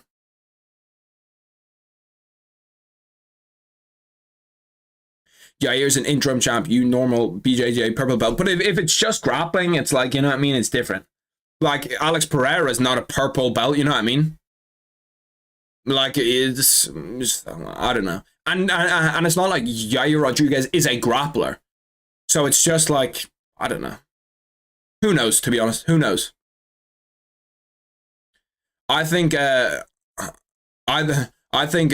Moreno wins, but bro, I think Royval can win too. Yeah, no, it's close. Moreno is still a big win, is still a big name in Mexico. That Figgy win settled it. I'm also like 50 pounds bigger than Yair. Yeah, it would be difficult for, you know, like, that weight matters. It really, really matters.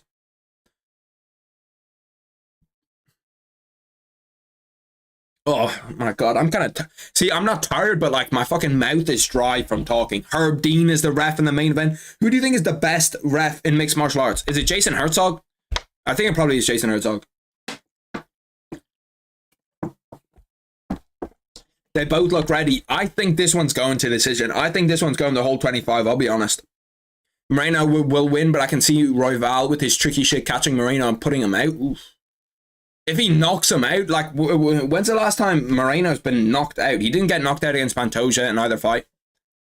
He didn't get, like, when's the last time he's actually been finished? Did he get finished in one of those Figgy fights? I heard Herzog or that other guy's the best. Who? Herb Dean. Trying to think. I'm trying to think who are other good refs that, like, people kind of unanimously say are good refs. Herzog, Herb Dean, and then who are the other ones? I can't even think of that many other really, really good refs. Moreno, round 3 KO. To be fair, Brandon Royval's actually not that small. I thought he was smaller. He's 5'9". I remember I saw the clip of him on Embedded when he was fighting Pantoja, and he ran like 15 miles without breaking a sweat. I was like, what the fuck? Yeah, but Royval does crazy shit with combos, like a jab into a knee. I don't give a fuck how tough you are. The way Royval sets up his finishes are lethal. Yeah, no, it's good. It's gonna be a banger fight. It should be really, really fun. It should be really, really fun. I'm just excited that we're at the main event, to be honest. I'm excited that we're at the main event. You know, we're finally here. We get to see the return of Brandon Moreno. Brandon Moreno, 21-7-2. He's the minus 300 favorite. He's a pretty big fucking favorite. I did not think that it would be that big. Like, minus 300 is a pretty fat favorite. He's from Tijuana, Mexico.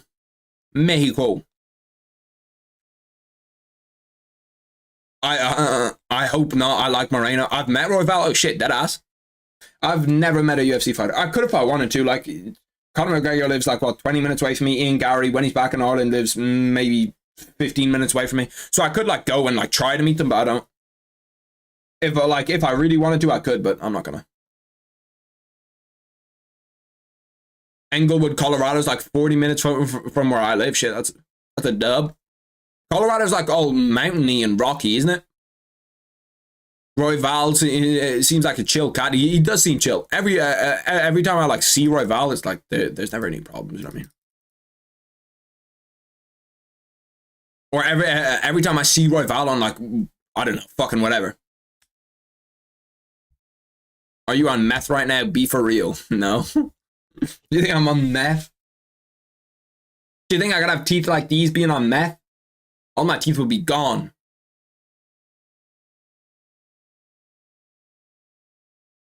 Like I've never seen anybody like, you know, have beef with Brandon Royval. There's nobody that like hates the guy. Alright, let's get timer ready. We're at 2. First round has started like 20 seconds in. I think this one's going to decision. I'll be real. I think Moreno gets it done via decision. I don't see Brandon Royval getting finished here, and I definitely don't see Moreno getting finished. But we'll see. Fuck it, we'll see. Oh shit! I thought for a second there Moreno like fell back on his leg. I thought for a second we saw another ankle injury, consecutive ankle injuries. The west side is pretty much mountain. The east is like Nebraska. I don't see, my American geography is terrible, so I have no idea what you mean when it's like Nebraska. Is it like warm or something? Nice leg kick by Brandon Moreno. Nice calf kick. That one landed deep. That was a heavy calf kick. They're kind of fighting at distance right now. They're fighting at like a weird distance. Moreno keeps circling. He is currently circling right now into his power hand. But he's just kind of circling the cage bit by bit. Just trying to get looks. Like, there's not a whole load of action going on. Brandon Royval's trying to close the distance. Brandon Moreno doesn't give a fuck. He's just, you know, kind of sat there dancing around on the outside. Hopefully it's not a boring fight. Hopefully, because right now in the last minute, like, Herb Dean's telling him to, you know, fight. Another good leg kick. Oh, that one hurt Royval. He, like, kicked Brandon Moreno's shin. And I think it hurt him. And then he slipped right after it. I think Brandon Royval might have hurt his foot throwing that kick. I really do. Oh, nice left overhand by Brandon Moreno. Just catches Royval on top of the head. Just moving side to side to side. It hasn't been like a huge. No, it's just flattening the plains.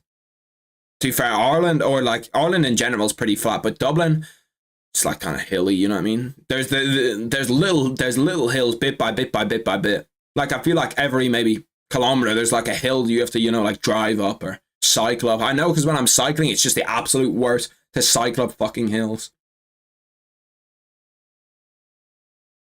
It's been a weird first round. There hasn't been like a whole bunch of action in this round. I thought we were going to come out and get like a flyweight banger, you know what I mean? I thought we were going to get out and come out and it was going to be like, you know, kind of like a Moreno against Pantoja where they're going out there and they're scrapping in round one. This has been super calm. There hasn't been like a whole load of action here. It's just kind of been Royval trying to close the distance, Moreno trying to catch him as he closes. There hasn't been like, Moreno hasn't shot for a takedown. There's been nothing of significance so far in this first round. 2 minutes left in it. Moreno keeps on trying to throw that big boy overhand, and I just don't think that it's going to land. Same with Royval. He does this like double feint where he's like feinting his jab twice. But I just don't see what's going on here, what the point is in that. A lot of the top UFC guys train out of Colorado. And I'm ahead of you, shit. Get ahead. To be fair, if I'm ahead of you and you haven't done the 2x thing, it means I'm like way ahead of you. Because that's probably like 20 seconds behind where I actually am. Ooh, big right hand by. Okay, now we're starting to see him scrap a little bit. Royval's starting to close the distance a little bit more. Royval needs to cut off the cage, bro. Why is he not cutting off the cage? He keeps on like following Moreno instead of cutting it off. I think Moreno doesn't want to feel Brandon Royval's power or something, because he lands one shot and then he's out. One shot and he's out. One shot and he's out. The elevation is awesome. Oh yeah, it must be really good for cardio to be like that high up all the time. 1 minute left. The ones I know who train here are Gaethje, Corey, and Royval. The ones I know, well, if Gaethje trains there, it means that Usman trains there. Nice. That was a nice blitz by Brandon Royval. This is a hard round to score. I'd probably give it to Brandon Royval as of right now, but it's like, this is fucking weird as shit. Royval tried to set up Moreno with that jab into a knee, sneaky. See, this is the clinch. This is where I want to see them fight. I want to see them fight and the clinch really start scrapping, you know what I mean? That uppercut into a left hook that came back from Brandon Moreno was fast. That was a fast strike. Like, Royval only has 6 significant strikes in 5 minutes, and Brandon Moreno has 12. Within 2 minutes of within 2 minutes of Yair's fight, he had 27. Also, Dustin Jacoby's a baller. 5 seconds left in the first. What a fucking weird round that was. It was like nobody was throwing for that entire round. That was weird as fuck. I honestly don't know what to think about that round. What do we think, boys? That's a difficult round to score. You give it 10-9 anyway. I don't think that you're incorrect. Like Brandon Moreno 10-9, I don't think that you're wrong. Let's get the earphones in, take a gander at what the corner's saying to him. I'd probably go 10-9 Brandon Moreno. Who knows? Who knows? Brandon Moreno's corner's telling him to go for a takedown, tell him to work on the knee. I think that Brandon Moreno will come out here early and shoot, and if he comes out early and shoots, I think, you know, if he gets his second round in his bank, I think he's in a good spot. Because for me, Brandon Moreno won that first round. It's close. It's close. Fucking who knows? It was a real weird round, but I think that it could be. Roy Val's corner saying to him that he won the first round and that it was a great first round. Fuck knows, bro. Who did you boys have winning that first round, Moreno or Pantoja?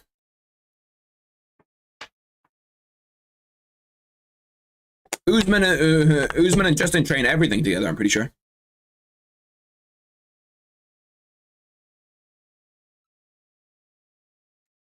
Okay, we gotta get this ready. Second round has started.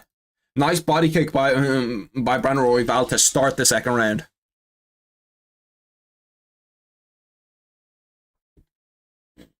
He's just kind of stalking him down. It's been a weird fight so far. We're like, they're both just kind of stalking each other down. I think that Brandon Moreno is trying to time that takedown, but it's difficult to time a takedown when you have a guy like Brandon Royval that throws so many knees. You know what I mean? He throws so much shit up the middle that it's difficult to time that takedown. Pretty much everybody's saying 10-9 Moreno. Oh, big right hand by Brandon Moreno. Cracks Royval right on the chin. He keeps on getting caught by that overhand right. Good job by Brandon Moreno too. Brandon Moreno looks solid on his feet. He looks really solid on his feet. Just letting the combinations flow, getting the jab in there, getting that big overhand. He keeps throwing those overhands. They just catch Royval every time. Every time he throws one, he seems to catch him. He's definitely landing the bigger shots, landing the more damaging shots. Just keep rolling that jab out. Keep rolling that jab out. Good body kick again. 3 minutes 40 left in the second round. It's hard to pick against a hometown guy, but Moreno's just him. Moreno, oh yeah, you're a hometown guy. I was gonna say, what the fuck? Moreno is the hometown guy, but yeah, no, for you, Royval's a hometown guy. He just can't seem to get the distance down and the timing down. Royval, he's struggling to, set up his jab. He's struggling to land more than one shot. He's struggling to land any shot. He can't measure that distance well enough. Anytime he tries to measure distance, Moreno just backs up and then lands a big overhand over the middle. Oh, big left hook by Brandon Moreno. The good thing is that Royval's chin is fucking incredible because he's taken 2 big overhands and a big left hook and he hasn't even really been wobbled. Good body kick once again, bro. He's doing everything fucking right. There's not much bad things you can say right here about what Brandon Royval's doing. He's just absolutely cooking. Or sorry, what Brandon Moreno's doing. Nice one too by Royval, but it gets followed up by a big left overhand by Moreno again. They must have seen that the overhands are obviously like a big thing that you can exploit against Moreno. Because he just seems to not be able to deal with any time he throws an overhand, whether it's a left overhand or a right overhand. Oh, big uppercut into a knee from Brandon Royval. And then Moreno answers back once more. It's when Royval lands a big shot, okay? And then he's like, oh shit, I landed a big shot. And then all of a sudden just gets clipped himself. 2 minutes left in the second round. This has been a little bit more intense, but it hasn't been that kind of flyweight action that I'm looking for, where they're both going at each other, where they're both going hard as fuck. Oh, big combo landed by Brandon Moreno. Royval did well to roll with some of those shots, but he still got clipped. It feels weird because all those guys I mentioned are, in my opinion, just one tier below the current champs, Royval, Justin Sandhagen. Yeah, you're not wrong. You're not wrong. Royval just got a punch combination there together. He got a boxing combination there together, but didn't really do much damage. I think he needs to, just assert that jab, work a little bit, get that outside foot positioning so that you can land that big one, that big foot, that big what is it? Fuck me. That big straight down the middle. I was trying to look at whether he was southpaw or orthodox, and I was trying to look at it from here. It's so weird to look at because obviously when I'm like here, I just see them both standing one way. So I'm trying to think how my feet are. Brandon Moreno is or Brandon Royval is a southpaw. So that big left hand down the middle. Close round. Moreno just won the round back. Oh, big takedown for Brandon Moreno. That could seal him up this round. The thing is with Brandon Moreno, he's been super efficient. He's been super efficient. Royval's trying to scramble. All Brandon Moreno needs to do is kind of hold him down for this minute, and he's good. This round's in the bag. Maybe land some nice shots. Maybe land some big ground and pound shots. If I was Royval, I'd be digging in the back of his head with my elbows right there. I don't know what he's trying to get. What is he trying to get? A crucifix or something? He's trying to get an arm trap.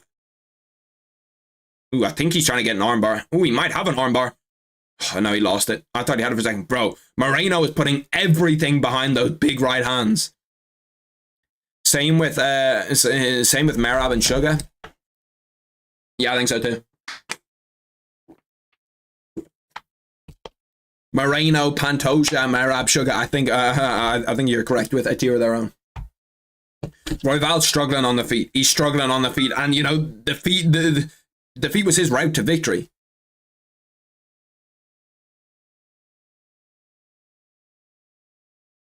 Two rounds down. And listen to what coach is saying. Coach is saying that the left hand is available. Coach is saying off the draw the left hand is available, which you know I agree with. I said he needs to get his foot to the outside position and throw the left hand.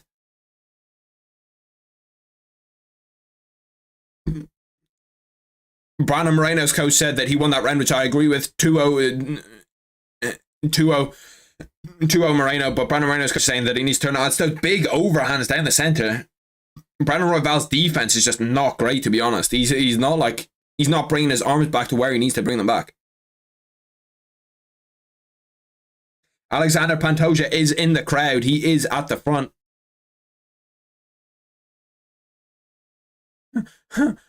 Alexander Pantoja gets whistles and boos when he's in the crowd.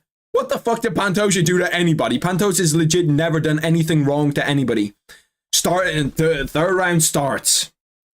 Royval, once again, is just applying the pressure, but he's not doing anything with this pressure that he is applying. I need him to start, doing something with it. Pretty much everybody agrees 2-0 Moreno. I agree. I'll be honest, boys, it's been a bit of a boring fight so far. For a fight that I thought was going to be really, really good, it's been a bit of a boring fight. Like, it hasn't been the fight I thought it was going to be, where it was like absolute banger, both going for it, both throwing everything. The crowd are the crowd are nearly starting to boo. Moreno just keeps on dancing around the outside. The thing about Royval here is that he's hesitating. He's hesitating every time he throws a punch. Like, he had a right hand down the middle that he didn't throw. And I don't know why he didn't throw it, because it was pretty open. Nice body kick by Brandon Royval. There's not a lot going on here until like Moreno engages. We really don't see a lot, because Brandon Royval is just having trouble closing this distance. We're a minute and a half into the third round, and I legitimately don't think that we've seen like a significant strike. Good takedown by Brandon Moreno. Great sprawl out of Royval. Manages to get up. Manages to get to the fence to get up. It was a really, really good takedown by Brandon Moreno. He just gave it up for some reason. Pantoja knows he got that belt until he retires. Yeah, no, he's in a good spot. Nice leg kick by Brandon Moreno again. See, like, scoring these rounds is fucking impossibly difficult, because I don't know what the fuck you're meant to do here.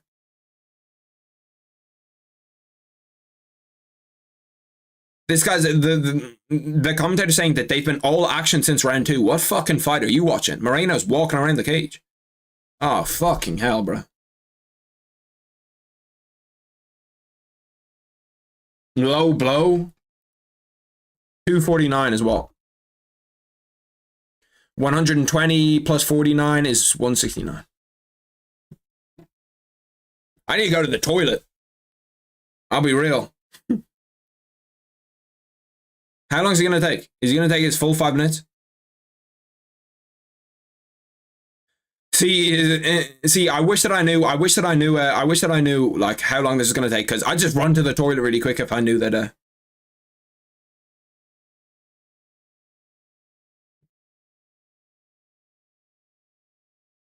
Okay, they're back to. Oh, nice little combination by Royval. He doesn't look like he's putting a whole lot behind his punches. Nice head kick. Oh, Moreno caught him with that right hand in the middle. Caught him with that right hand right to the chin. Oh, caught him again. Bro, every fucking time that Royval tries to converge and go on the inside, he's just constantly getting countered. He needs to play out of that counter game. Let Moreno come to him.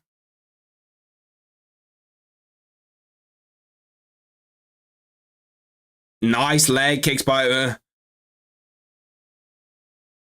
Royval. He's doing he's doing a lot better this round, Royval. He's doing a lot better. He's just moving his feet a little bit better, throwing leg kicks well. He's putting together some combinations, starting to close the distance a little bit better, starting understand the distance a little bit better. Moreno's kind of struggling to get the range back, to get to a range where he can land punches like he was in the first and second round.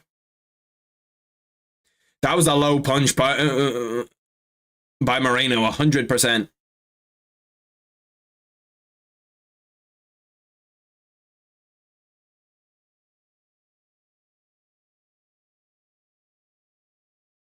That was a nice spinning elbow. But to be honest, this fight's been a little bit weaker than I expected it to be. Moreno does have him up against the cage. Nice elbow off the cage. That was really nice work. Now, it just feels like Royval doesn't have the power in his hands that I thought he did. It doesn't look like he's throwing anything with major intent. It doesn't look like he's able to sting, Moreno with anything. It doesn't look like anything's even, really doing big damage when he lands it. They're even in significant strikes, by the way, up to this point. Like, this is a close-ass fight, but, like, it's... What the fuck is Moreno doing? Like, Moreno's just letting him work. I don't know. For someone that has really, really good boxing combinations, you think that when he gets to the spot that Royval would try pick Moreno apart, try go to the body. Right hand into a leg kick from Moreno. That's really, really nice work. I don't know who the fuck's winning this third round, to be honest. This third round is just like a fucking mess. 14 of 16 for leg kicks for Moreno. 7 of 15 for Royval. This is a fight I feel Royval thought he was going to lose ahead of time. Nah. He's fighting like a scared cat. He's just getting clipped every time he goes in. So he doesn't want to engage anymore. Nice uppercut.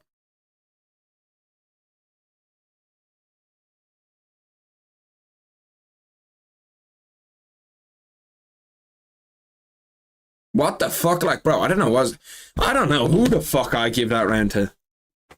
I don't know who the fuck I'd give that round to.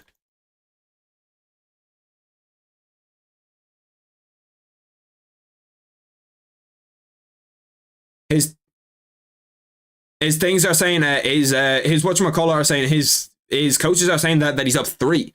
I'm not sure if I fucking agree that he's up 3 at all.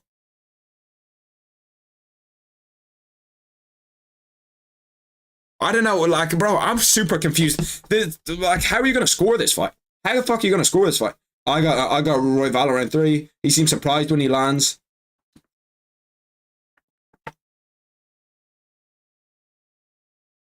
Moreno's coach is telling him to throw the right hand, then the leg kick. I don't actually hate that advice. I think that's good advice. Royval got that one. I do agree. I think it's 2-1 Moreno right now.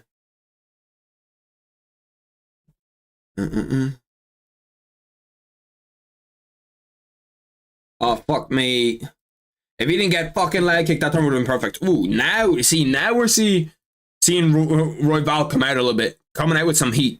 Coming out, throwing some feints. Coming out, giving him something to work with.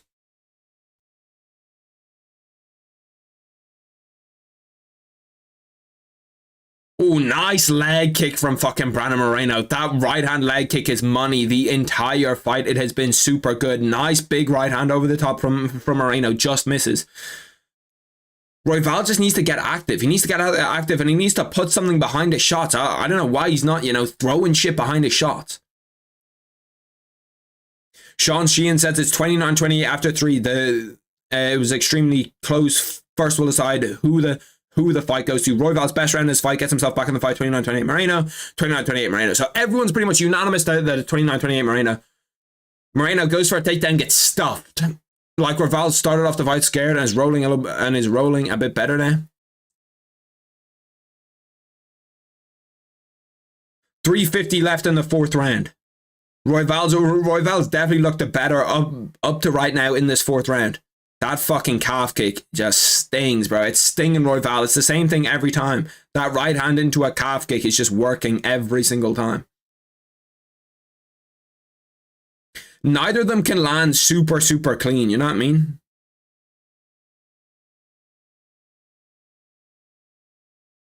Bro, like, I just don't know. He's not throwing enough behind his punches, Royval. He's not throwing his punches with the intent to hurt, you know what I mean?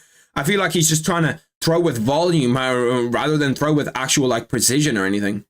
Or not precision. He's trying to throw with volume rather than throw with power. He needs to put something behind those punches. He needs to make, you know, Brandon Moreno respect his power. 20 strikes to the body from Royval. 22 leg kicks from Moreno. Jesus Christ. No cut on anybody. Big right hand from Moreno. Again, the technique just wasn't perfect on it. Royval kind of working up the middle again. He needs to throw those knees to the body. He's got him up against the cage. Royval goes for a takedown. He's going to get it too. Royval double legs Moreno. Let's see what he can do from this position now. 2 minutes 30 left in the 4th. He's putting together some good combinations, Royval. He's just not getting that hand behind him, you know what I mean? He's just not getting that, like, that whip behind him. He's not getting his shoulder into them. He's not, you know, getting his whole body behind his punches to really, you know, hurt Moreno.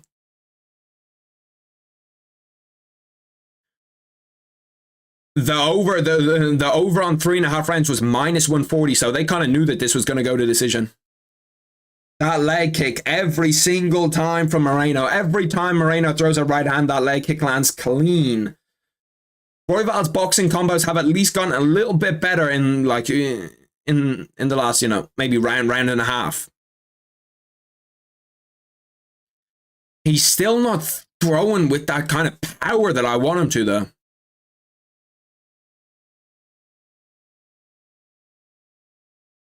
Nice. That was nice head movement from Royval. Gets away from the big overhand right. It's like, it's been a strange fight to watch, to be honest. It's been a strange fight to watch. It's like, it's been a fight of almost zero adjustments. Royval's not adjusting to that leg kick. Like, he just gets leg kicked all the time. He's super open on it. And Brandon Moreno has not adjusted his guard to stop Royval just hitting him to the body when he gets him to close up a little bit and then gets him to throw to the body. For me, this round currently goes to Royval.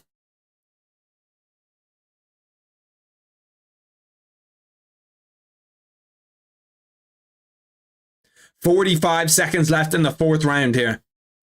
As of right now, I have it as 2-2 in terms of Moreno Royval. 2-2 in round count.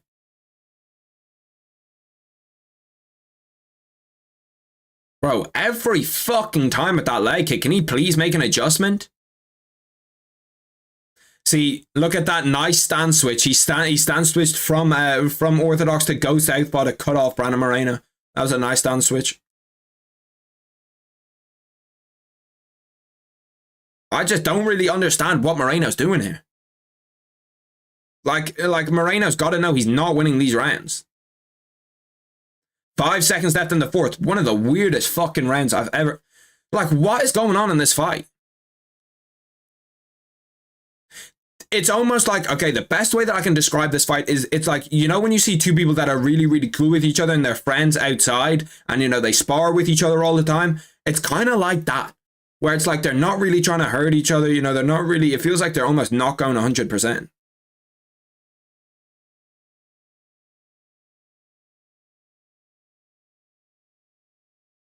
Okay, so Brandon Moreno's, you know, corner is at least telling them that they need the round. Is at least saying that, like, that he needs to go. I hate when coaches just, like, go and go there and fucking, you know, mollycoddle their fighter and say that they're winning the rounds when they're not.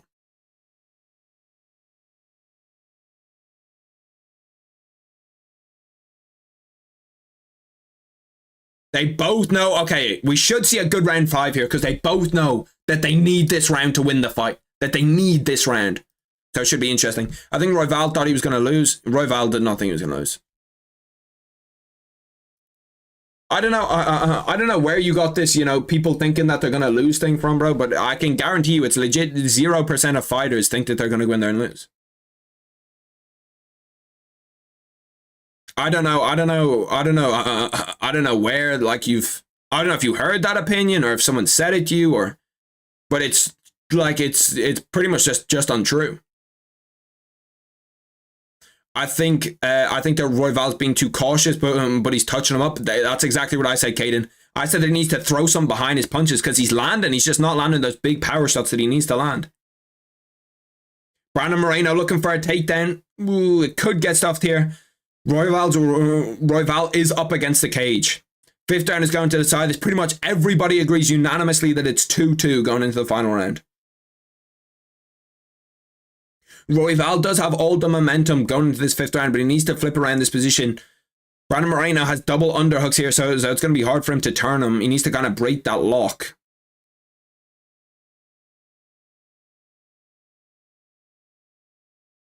No one thinks they're going to lose except Chael. Yeah, Chael's the only person I've ever heard say that they're going into a fight thinking that they're going to lose. I heard Uncle Chael say it, and in my experience, I find it to be true. Yeah, I don't. That's like that's a Chael son and interaction farm thing, because there's nobody on the planet that I know.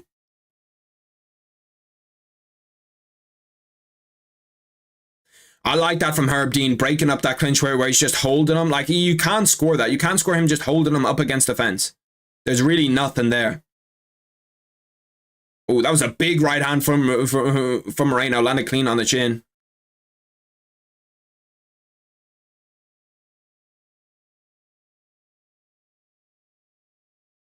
You can have a healthy amount of respect for your opponent. No, he's a good fighter, but you're never going to go in and think you're going to lose. So, like, how many fights have you gone into that you think you're going to lose? Or how many wrestling bouts have you gone into that you think you're going to lose?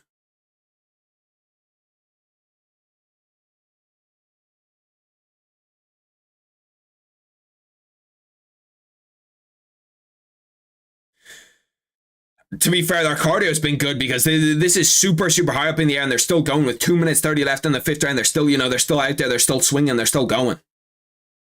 2 minutes 20 now left in the 5th.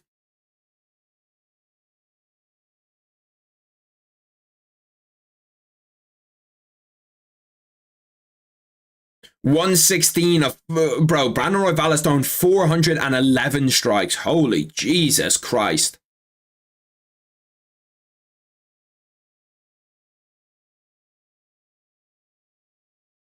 Moreno finally starting to land in this 5th round. He just landed a big 1-2 over the top. But Royval is just landing punch after punch after punch after punch after punch. Bro, can Royval please fucking raise that hand so he doesn't get clipped with that right overhand? It's fucking constant. Moreno goes for a body lock, tries to bring him up against the fence, tries to, get him there.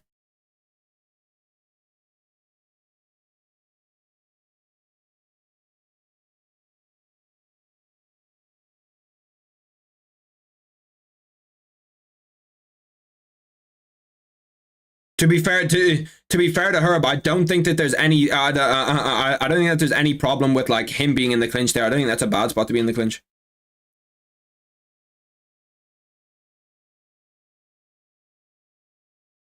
See, I'm not sure about breaking it up for a second time there. I think the first time was correct, but I think the second time is not right to break it up.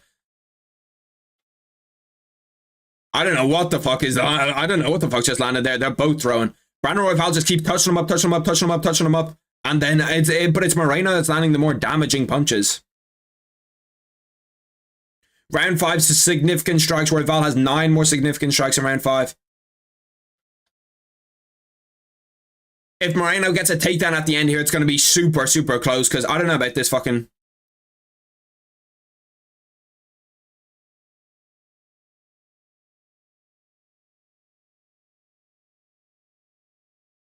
To be fair to Brandon Moreno, he is trying to work on the cage. He is trying to, you know, work and get takedowns and shit, but there really is nothing that, you know, he can do. Like, Royval's getting bailed. If he pulls him off the cage here, Royval split decision, fuck knows, to be honest. I have absolutely no idea who won that fight. Brandon Moreno nearly got hurt in that final exchange. Who knows who fucking wins it? Who knows who fucking wins that fight? I have no idea who won round 5 there. No idea who won round 5. That's a fucking incredibly close fight. You legit, as long as you have it 48-47 one way, you cannot be wrong. You can't be wrong as long as you have it 48-47. I need to take a piss so badly, boys. You have no idea. I need to take a piss for like the last 30 minutes. I didn't want to. And now I can't. I have to wait for that decision. At the start of this fight, I was like, oh yeah, no, there'll probably be a finish. You can go pee in like 10 minutes. And now it's been 25 minutes. Probably more, like 30, because they get the minute break in between. Low-key, give it to Royval. I don't know. It's super close for me. That's the closest fight we've had all day by a distance. I hope Royval gets it. I think he earned it. I actually don't know who won that fight. Because Royval, yes, was landing more punches, but then, you know, Moreno had some time in the clinch, and he was landing more powerful punches.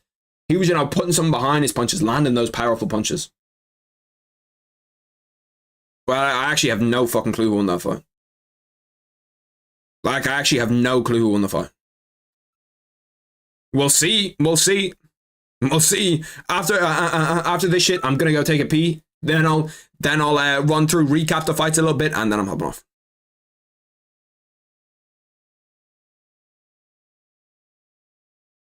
Brandon Royval really thinks that he won. He's out there smiling.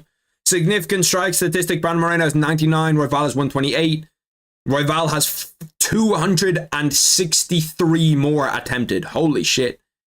Moreno has 3 takedowns. Royval has 1. Yeah, fuck knows, bro. Bro, honestly, who knows? Who knows who wins this fight? I've got absolutely no idea who wins this fight. Zero idea who wins the decision.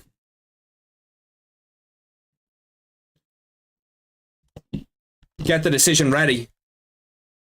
They're both happy. They're you know, embracing each other at the end. They both think that they won.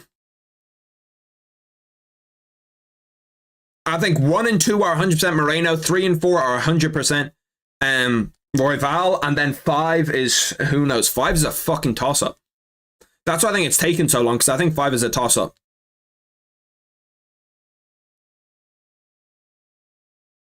But who actually knows, like, who wins this? Okay, they're getting ready for the decision now.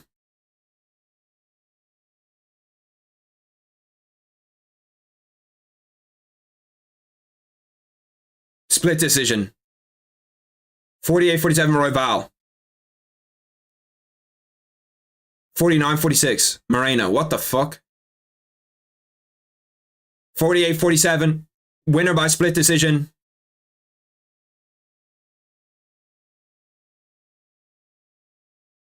Brandon Royval gets it via split decision. Bro, Herb Dean must have knew before the thing. Because when he called out Brandon Royval, you know what I mean?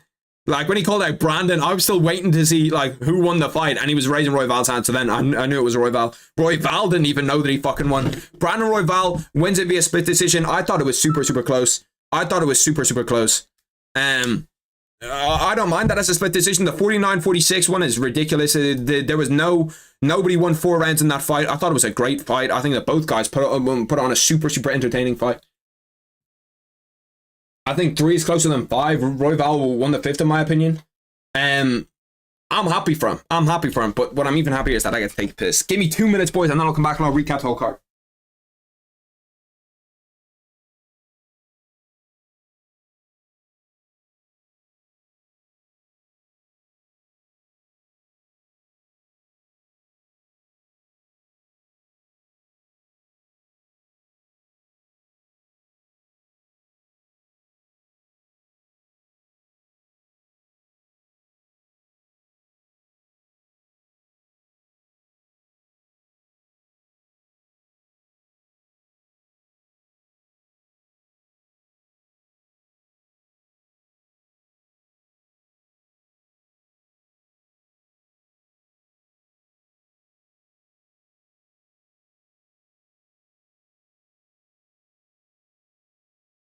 Whoa.